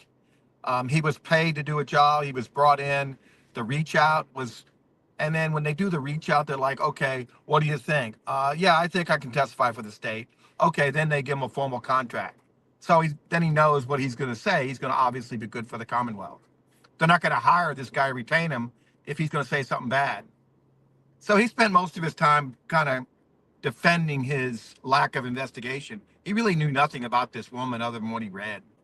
And when he relied on reports and background from a woman who tried to commit suicide, who almost died and was under medication, that's pretty weak. He did nothing to verify anything that he was basing his opinion on. Yeah, Tim, correct me if I'm wrong, because a lot of people, at the beginning of this are like, "Oh, Joel's on Team Clancy." And what I'm trying to say is, there's no, for me, at the end of the day, I'm leaving it up to the jurors. But in the justice system, I mean, when you go into a trial, do you ever say, "Hey, I want to try to lose for my client"? I mean, ultimately, it's supposed to be about justice, but in reality, it's about winning and losing your cases, isn't it? And I think Kevin Reddington and the Commonwealth are both fighting hard for either, both of their sides, their respective sides. Listen, when you say you want a fair jury and a fair trial, that's not what they want. Everybody wants a jury that's favorable to their position. Prosecution want prosecution-oriented witnesses, jurors, and the defense wants the people who question the government, don't like the police. So that's right. They're both trying to win, and you're seeing it. I think Kevin probably regrets some of the questions and letting the witness got away from him. The witness was pontificating and kind of building up his own ego and giving himself credibility. He wasn't answering the questions, and Kevin wasn't making points, and he got frustrated. But I think Kevin might have wanted to delay this so he can talk to his expert over the weekend, because his expert has a right to watch his testimony, give him questions to where to hit him on Monday.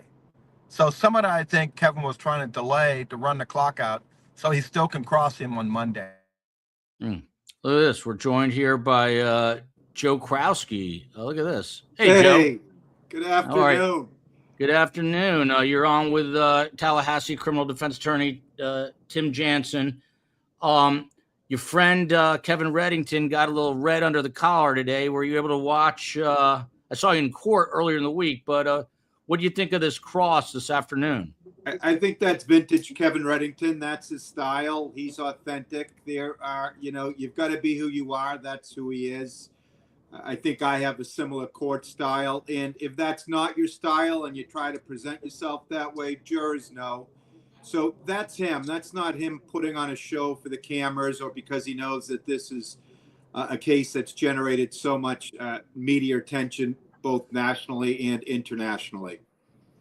Yeah, I mean, Joe Krowski, for those who do not know, he is the Brockton bomber, I call him. He has known Kevin Reddington for 40 plus years. Kevin is also from Brockton. Brockton, a little more blue collar, a fight town, and these guys are fighters. I think Kevin's appeal to me is that he's not like an intellectual attorney. He's a street smart guy. Just now he's talking about acronyms, and he's like IDC, ICD, whatever it is. What is it? You know, tell him. So I think he really plays to the sort of everyman in terms of jurors. But Joe, let me, everyone is watching the same thing. And half our chat is saying, I hate that old man. He's terrible. And the other half saying, I hate this witness, this doctor. He's terrible. Why is everyone so divided watching the same thing? And what advice, if any, do you have on that?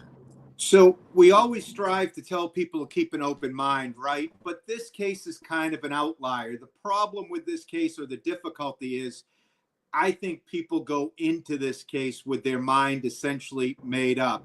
And what I mean by that is there is a portion of the community in the country that believe that she was mentally ill and that woman's mental health has not received enough attention. And had she received the proper care and attention, this would not have happened.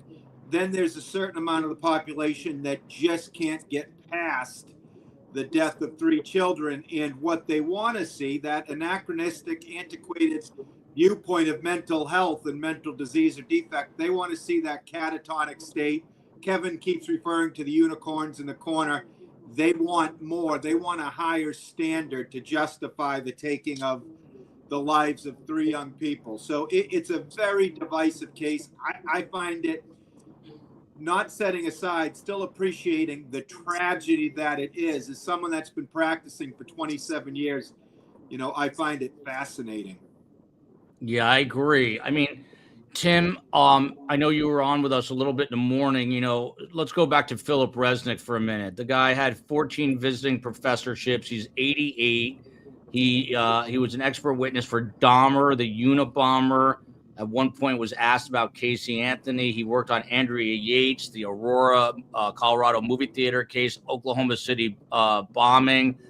And he comes in and he goes, he's the guy that literally wrote the book on this and the papers on this. How important, for Kevin Reddington to have a witness like this? And was it blunted at all by the fact that it was on Zoom and they had some issues? That has to bother Kevin a little bit. Tim, if you can, Well, can you hear me I think there? if you're going to compare experts, there's no doubt. Can you hear me now? Yeah, I've got you. Go ahead. Yeah. I think Tim's driving. Tim's wife is driving. Oh, good. Yeah. Tim's having some trouble, so I'm gonna bounce him, and Joe and I are gonna sit here and talk for a minute, and then we will. Sure, I can answer that question. I actually reached out to Dr. Resnick, and it seems to me that this is his last case. This is the one that he is going out on. I have a maternal filicide case in Massachusetts, and I think this probably means a lot to Dr. Resnick, because this issue of postpartum depression, again, it's still not recognized in the DSM-5, other than it is a specifier under bipolar, the mood disorder. But for not only for it to be receiving so much attention, but for people absolutely to be buying into it, I think probably has to be pretty heartening for him. Yeah, so he. Sorry, yeah, to go answer ahead. your question, sure. I don't think Kevin's a Zoom guy. He goes to court in person. I think if you asked him, he would have preferred his Dr. Laposada and Dr. Resnick to be there in person, because I always think the presentation, you can feel it. And I always think it's that much more effective when you have them in person. But Dr. Resnick on Zoom is better than no Dr. Resnick at all. This is almost like in a different, but yet similar way, shades of, and I don't know what they're drinking in the water in the Commonwealth, but, yesterday we saw a couple hundred protesters in pink. I accidentally wore pink today, not on purpose. What do you think the impact of that is on a case like this? Because, when the Karen Reed jurors were polled afterwards, they said, well, we heard these supporters. And by the way, on Monday, I'm seeing on social media, they're going to have people protesting Lindsay Clancy and pro the children wearing all white. What sort of impact do you think that has on these jurors who are about to deliberate? Well, you hope it has none, right? But you have to believe, and I've always believed, that it does permeate into the deliberation room. Judge Sullivan is going to really admonish them not to consider anything extraneous, anything that they've seen or heard. I'm all about the First Amendment right to assemble and right to express oneself. And so certainly people are entitled to do that. Sometimes what's a little disheartening is you see some people out there almost socializing, having a good time, which to me belies the sobering, somber issue that's at stake in some of these cases. One other point on that, I had to jump in because I heard you and Tim taking shots at my beloved Massachusetts. Yeah. No, we're not cursed. We are the epicenter of education, of universities, of healthcare, of biomedicine. Judge Sullivan, look, I got to come to his defense. I've tried cases in front of him. He runs a tight timeline. I think he's willing to go out there and take the hits and let people criticize him for delays when behind the scenes, it's really him wanting to make sure that everyone's getting a fair trial with this much at stake and getting to present their evidence. I'm sure he'd like to say, hey, defense or Commonwealth, you should have had this witness here and put that out there for everyone to hear and see. But he's going out there and taking the hits. So a lot of people are looking at it as if, he's either lazy or dilatory. Far from it. He's just really being a stand-up guy. And he's not going, he understands with an expert-driven trial, you can't tell your expert 3 weeks ahead of time, I'm going to need you on Thursday the 20th, right? Mm-hmm. Because things change, trials are fluid. So you've got out-of-state experts, and you're having your secretary call them, say, no, it's not Tuesday, now it's Wednesday, no, it's Friday. And so I think he should actually be praised for that, letting them, being patient with the schedule and letting them get their evidence before this jury. Yeah, Joe, Tim, I agree with that. Experts are different, and now we know that this expert had medical issues, and the judge takes the heat, right? And that's you shouldn't make the heat on the lawyers or the defendant. I can't. So, yeah. Tim, when as a criminal defense attorney, and today was a perfect example where Kevin Reddington is really riding him pretty hard, and obviously it turns off a portion of the people because sometimes. our chat, I always say, could be the jurors. But when do you know when it's too much, too aggressive? When do you know to pull back? Even a seasoned lawyer, and I've been doing this 41 years, some witnesses get under your skin, and you know that witness is trying to play games with you, and sometimes you lose it yourself. I can't. And you lose concentration. Joe, am I go ahead, Tim. Am I out? Can't hear me, Joe? No. What? Joe just lost us. So go ahead, Tim. I got you. Sometimes you lose your cool. You get frustrated with the witness, and you do things and you regret it later because the witness is not being honest and truthful or candid. Listen, if you're going to compare Resnick to this witness, there's no comparison. Dr. Resnick is the expert in postpartum. He is the one he is the Bible on it. This guy has no experience in it. He was hired to give an opinion. He's sticking by his opinion. But when the jurors decide between which expert, they're going to pick Resnick. And he's testified for the state, the government, and he's equal. He's an equal expert. He's not a paid-by hack.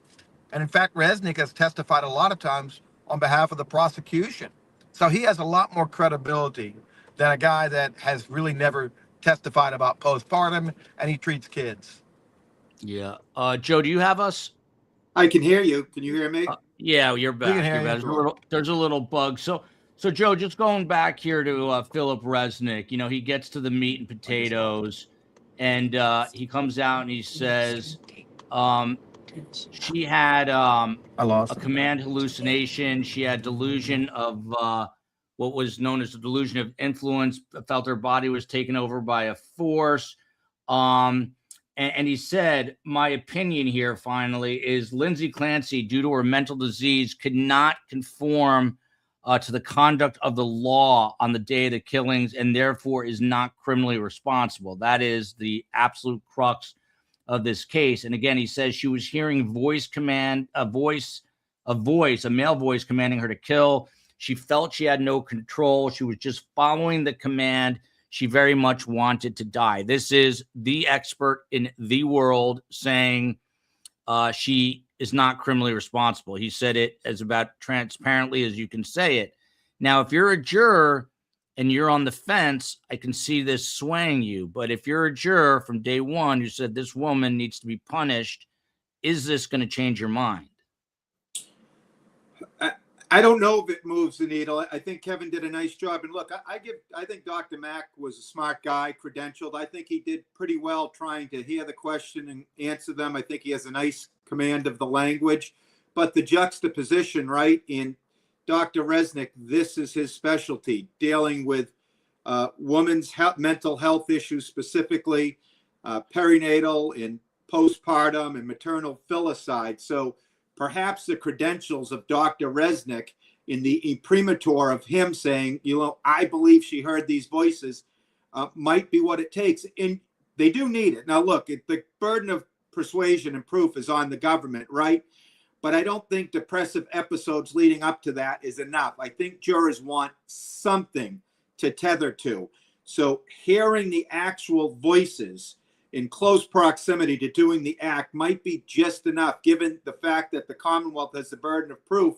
In Massachusetts has one of the most defendant-friendly jury instructions related to that, and who has the burden and what the burden is, could make a real difference in this case.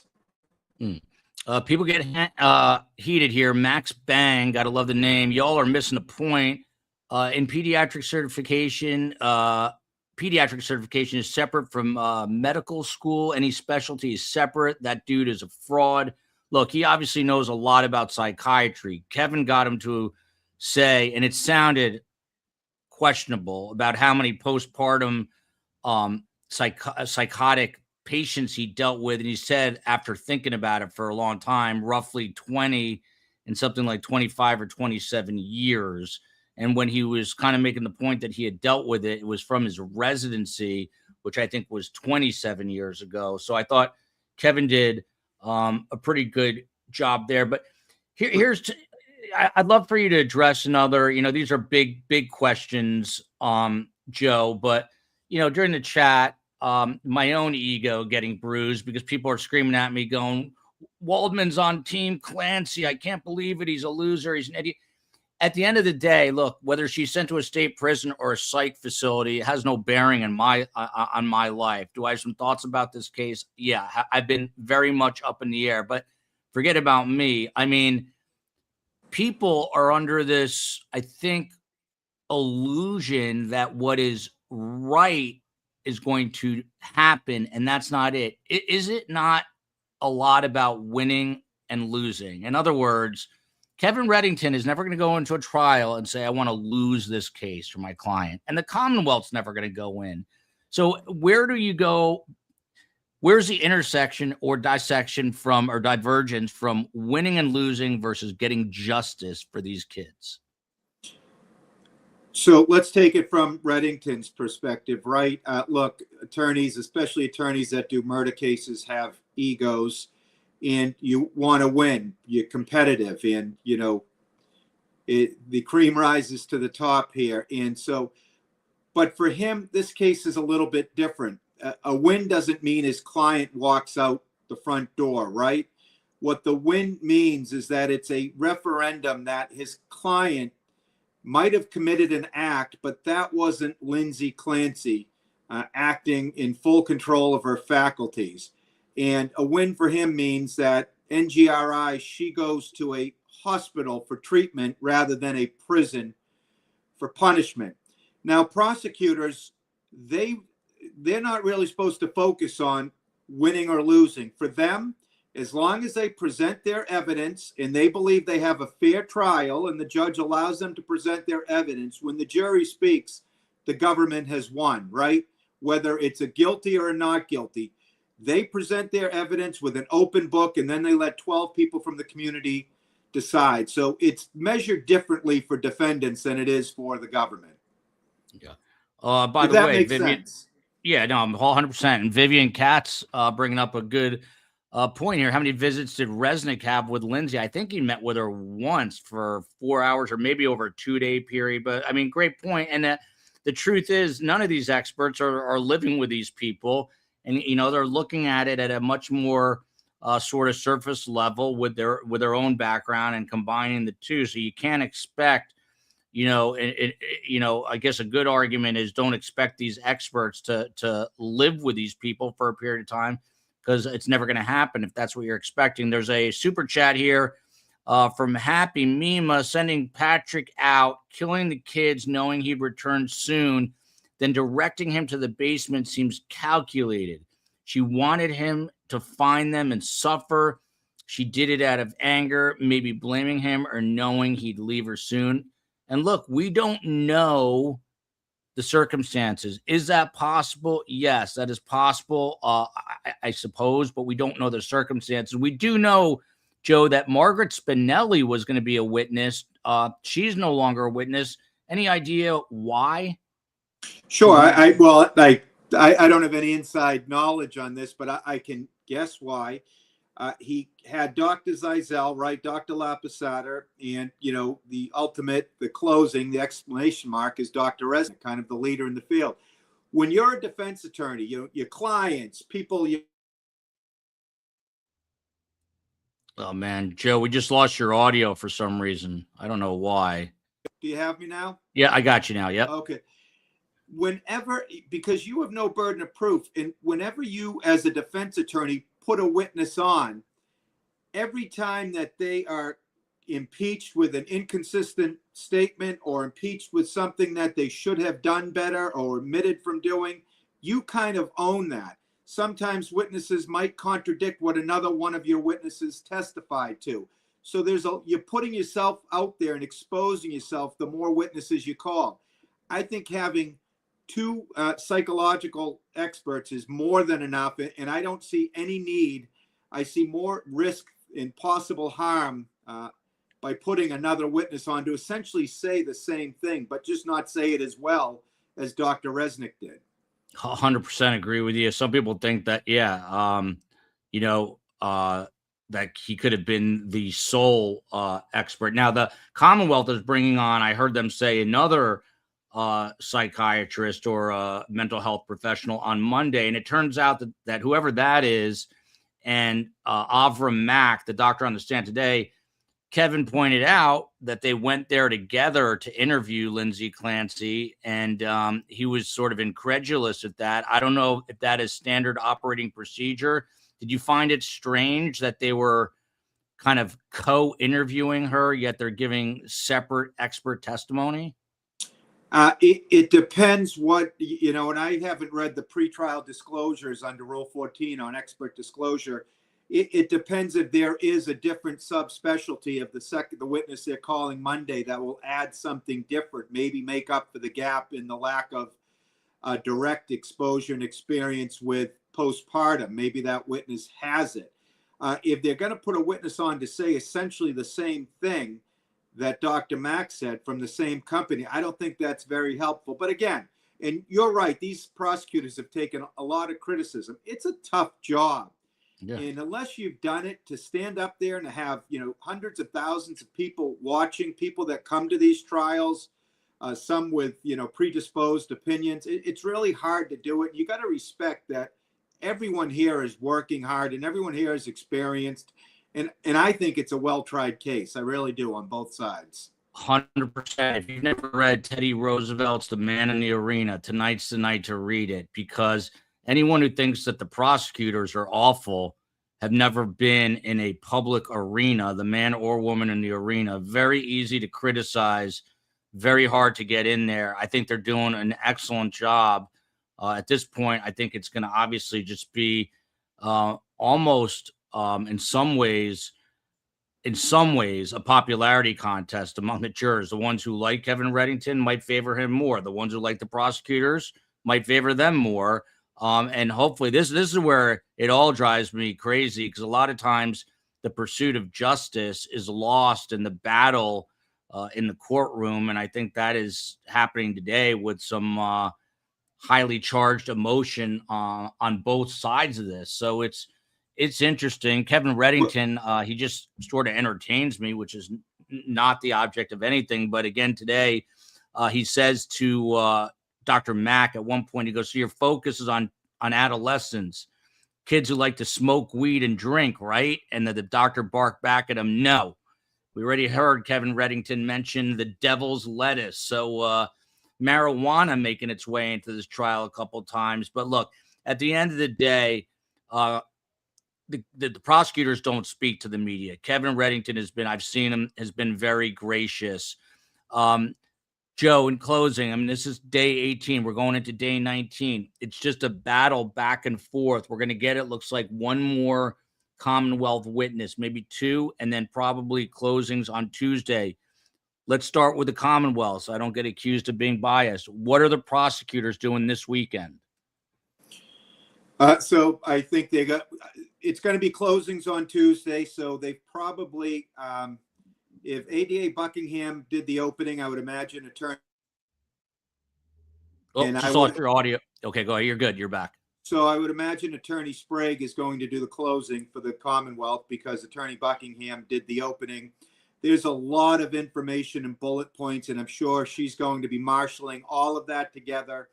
Typically, closing arguments, the judge gives you 45 minutes, so I'm sure she's going to get at least a draft of her closing, time herself, and get it as close as she can to 45 minutes and prepare for that expert. Now, they've got kind of a preview into how Kevin's going to cross-examine that expert, so maybe they'll look to clean that up a little bit with the next witness. If they call him, they might not. We don't know.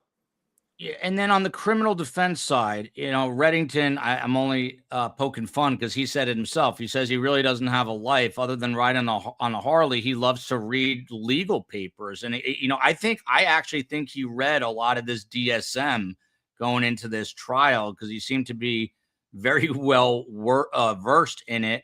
On the flip side, as a criminal defense attorney and a guy with the experience of Kevin Reddington, has he been taking notes the whole trial? Hey, remember to put this in my closing and remember to say it this way. How does he know what to put in there and how to approach his closing argument? Sure. Whenever there's a point that resonates, I'm sure that he makes note of that. He's got Patrick Reddington, his son, is in the courtroom with a notepad. So anything that looks like it's good for the closing, I'm sure they've made a note of, and he's going to incorporate it. I've tried cases with him. I've watched him do closings too many times to count. And he is like he is in cross-examination, very relatable, kind of got that Brockton grit. I've ridden Harleys with him. So it's just kind of the way we are down here in this town. So he's entertaining. Yeah, I tell my kid this. He had coach pitch tryouts. First time he's hitting off not off a tee, and he was tensing up. And I said, Leo Messi, he's a big soccer fan, or Shohei. Those guys get nervous at bat, but they also know how to keep their mind centered and relax and let their body be loose. And the comparison is made here. I mean, this is going to be a huge moment this is going to be a career moment for these prosecutors and for Kevin Reddington. Hopefully Kevin's got another 50 years left, but when he's not here, this is going to be the lead in his obituary, and he knows it. So he's going to be ready for this day. And I think he's fantastic. And I'm not trying to sit on the fence here at all. I really do think that the prosecutors have a difficult job, and they've been doing well.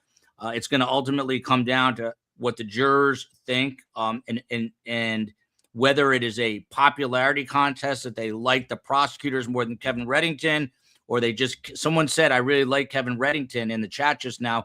I can't get past the fact that she murdered her 3 kids. There's going to be jurors who are unable, who will be unflinching because of that. So on a final note here, Joe Krowski, how long are closing arguments and how do you see this ending?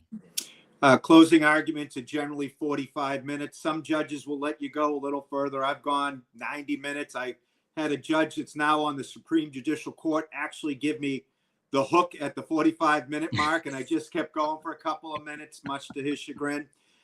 Look, the fact that it's so close and from what I've heard, that kind of bodes well for the defendant, especially with the jury instructions in Massachusetts. We're a minority jurisdiction. They've got to prove beyond a reasonable doubt that she had the substantial capacity to appreciate the wrongfulness of her conduct and to conform her conduct to the law. They got to prove both of them beyond a reasonable doubt. So I don't see in any way, shape, or form a conviction.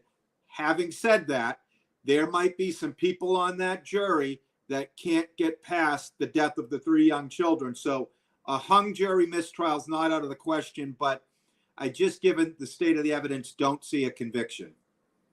One final question.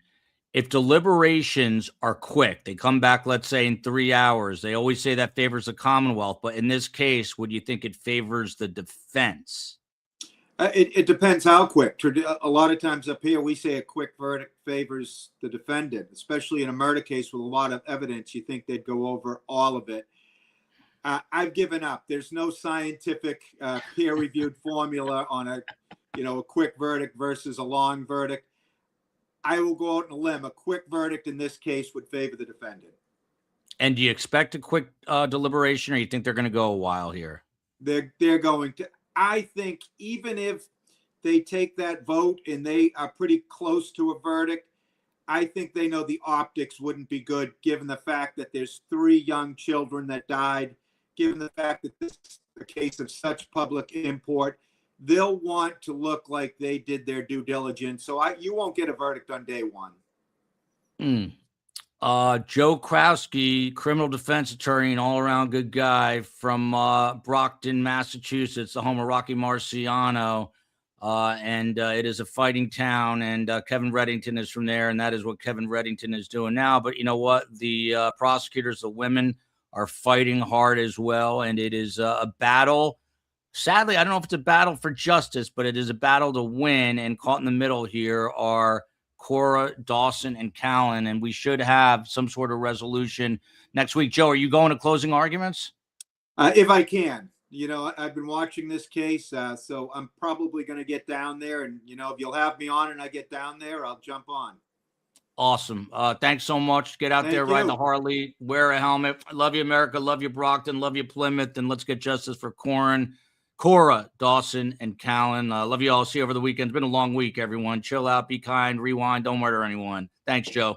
Thank you.